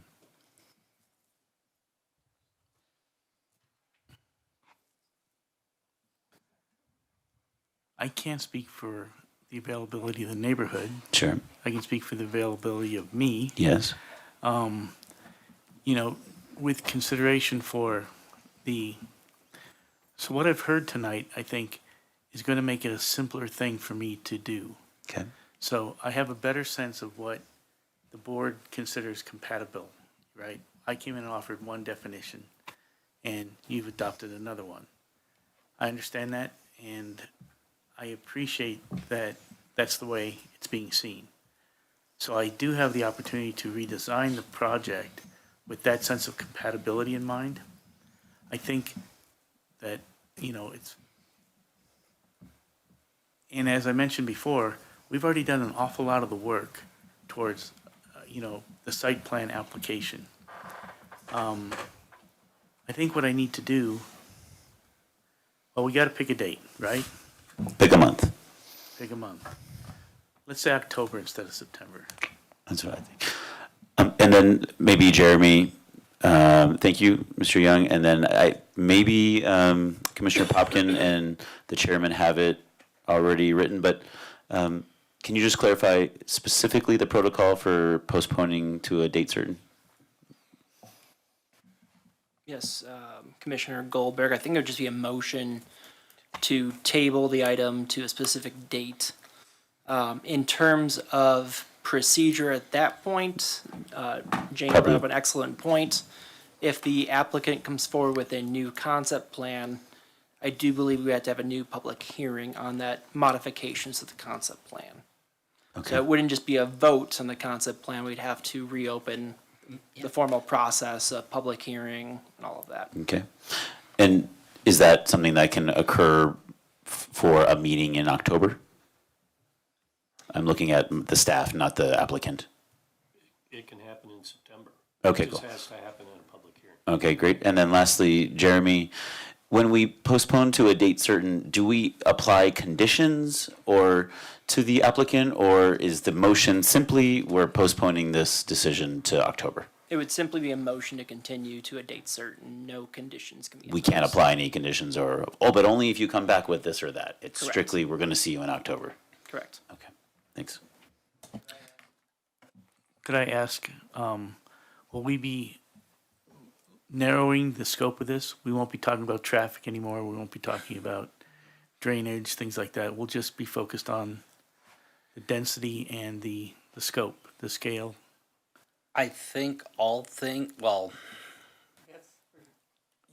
Jennifer, what will they have to come up with? it's, So I guess I think the way as I hear it, Mark is asking if we will only be discussing the concept plan in terms of the site layout, and density, and not getting into the engineering studies and all of that. So that's the question. I would say I that's- can't guarantee that the engineering studies wouldn't be part of it, but I think after what you've seen here, that's probably not the bone of contention, or that's not what you really, I think what we're really worrying about. Yeah, I just gotta know if I gotta bring all these jamokes. Oh, they're having fun. Okay, It's another public hearing. yeah. I think you're gonna need them. Yeah. Okay, And everybody gets talking. okay. Do you have something to say before I, can I can we go through the motion first? Okay, I move that we postpone, we table item 6A until the October 2023 meeting. October 18th.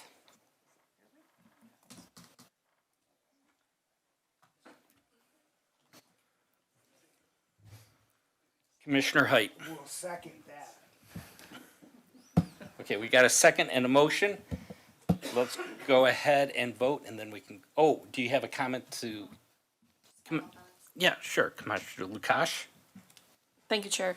Yeah, just final comments, because I did come to the meeting, after reading everything and even after listening to everyone, I was still conflicted of what to do with this project, but I think my fellow commissioners helped me, and I am in approval that the massing is really what was bothering me too. So I'm looking forward to the next meeting where we can see this project again.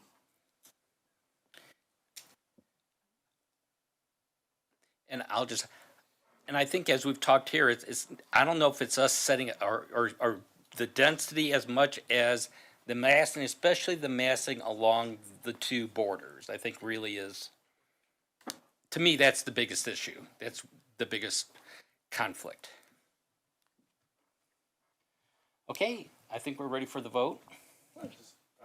Oh, Commissioner Popkin. Thank you. Since there can't be conditions, I just wanted to state for the record here that I understand that the applicant and some members of the Bond Farm neighborhood have already come to an understanding that there will be another, that there'll be some kind of design charrette or other visioning charrette that comes from this. We can't require it, from my understanding, Jeremy, with this motion right now, but I hope that that does come to fruition. It seems like that would be productive. Thank you. Jane? Commissioner Height. Aye. Commissioner Tetta. Aye. Commissioner Goldberg. Yes. Chairman Poland. Yes. Commissioner Flake. Aye. Commissioner Lukacs. Commissioner Popkin. Aye. Chairman, that passes 7-0. Thank you, and then I don't have to read the disclaimer. Okay, we can go ahead and I think move on to the next order of business. Item 7 is public invited to be heard, final call.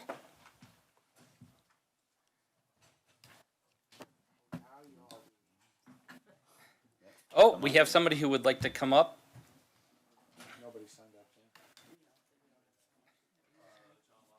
Oh, you got to turn the mic on. Hello, hello. John Lockburn, 220 Sherman. And I just wanted, you mentioned about the two borders of the massing. And, You can't talk about that okay, all right, apologize. at this point. Okay. This is only for business that was not today. You know what? Let's hear what he says. No, we can't. The public hearing on Bond Farm is tabled, so quasi judicial proceedings would have to apply the comment. Through October. Correct. Commissioner Goldberg. Okay. Any other public want to come forward? No, then I'll go ahead and close out the public invited to be heard final call. Items from the commission. Commissioner Lukash.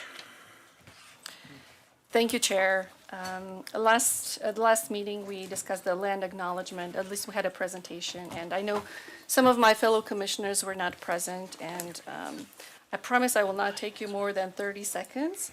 I will just read the land acknowledgement, as I think we should all read it at some point during the meeting. If not just one person, there could be more people reading it. So I'm just going to read the statement that the City Council adopted for us. We acknowledge that Longmont sits on the traditional territory of the Cheyenne, Arapaho, Ute, and other indigenous peoples. We honor the history and the living and the spiritual connection that the First Peoples have with this land. It is our commitment to face the injustices that happened when the land was taken, and to educate our communities, ourselves, and our children to ensure that these injustices do not happen again. Thank you. Commissioner Goldberg. Yeah, I just wanted to applaud the commission to get to where we got to today with tabling the project. I think that was the best solution today. I definitely echo lots of the same concerns and feelings of my peers. And what I think just happened was, admittedly, I was surprised at the reception by the applicant, but I think what we're able to do was give the applicant a good nudge towards finding something that's more compatible and fits better in with the community, and that we can be proud to approve in October. So that compared to tabling that whole project for a year or more, this seems like a real favorable option for everyone. So just thanks to the whole team. Okay, no other items from the commission. Items from Council Representative Rodriguez has left. Items from Planning Director Glenn Van Nimwegen. I wanted to mention that we've certainly have a staffing problem, and we've lost all of our principal planners have gone out the door. We did a national search. We got some great candidates, and I wanted to point out that our Jennifer Hewitt Apperson is been promoted to principal planner, and we have another offer out there. So it was unanimous with the group that did the interviews, so we're proud about that. Next week, we have another public hearing on a preliminary plat at Sandstone Ranch, and then we had intended to bring back the land acknowledgement to kind of continue that discussion, to see if you want to give us direction to amend the bylaws or agenda. So that's what we have for next week. And thank you for that. So think about that. We have a week to kind of think of ideas of how we might want to move forward with it. I'm sorry, could you remind us of exactly of what that is? So there are different ways that people have acknowledged the land acknowledgement. Sometimes it's stating it at the beginning of the meeting. Sometimes it's having it on documentation. Other examples, Commissioner Lukash, help me on this. Yeah, there's different ways. Like we heard, if we go back to the presentation that Carmen Ramirez gave last month, there's different ways we can think, even when we have a project in front of us. Are there any is there any indigenous history on that land or on the name that neighborhood is named after, or the street, or things like that? And we can also think further to dedicating some land to the indigenous people that lived here on this land, and they were one with the land. And some other topics we discussed, some current names that might change in the future, but that's a hard thing to do and not our purview. Yeah. But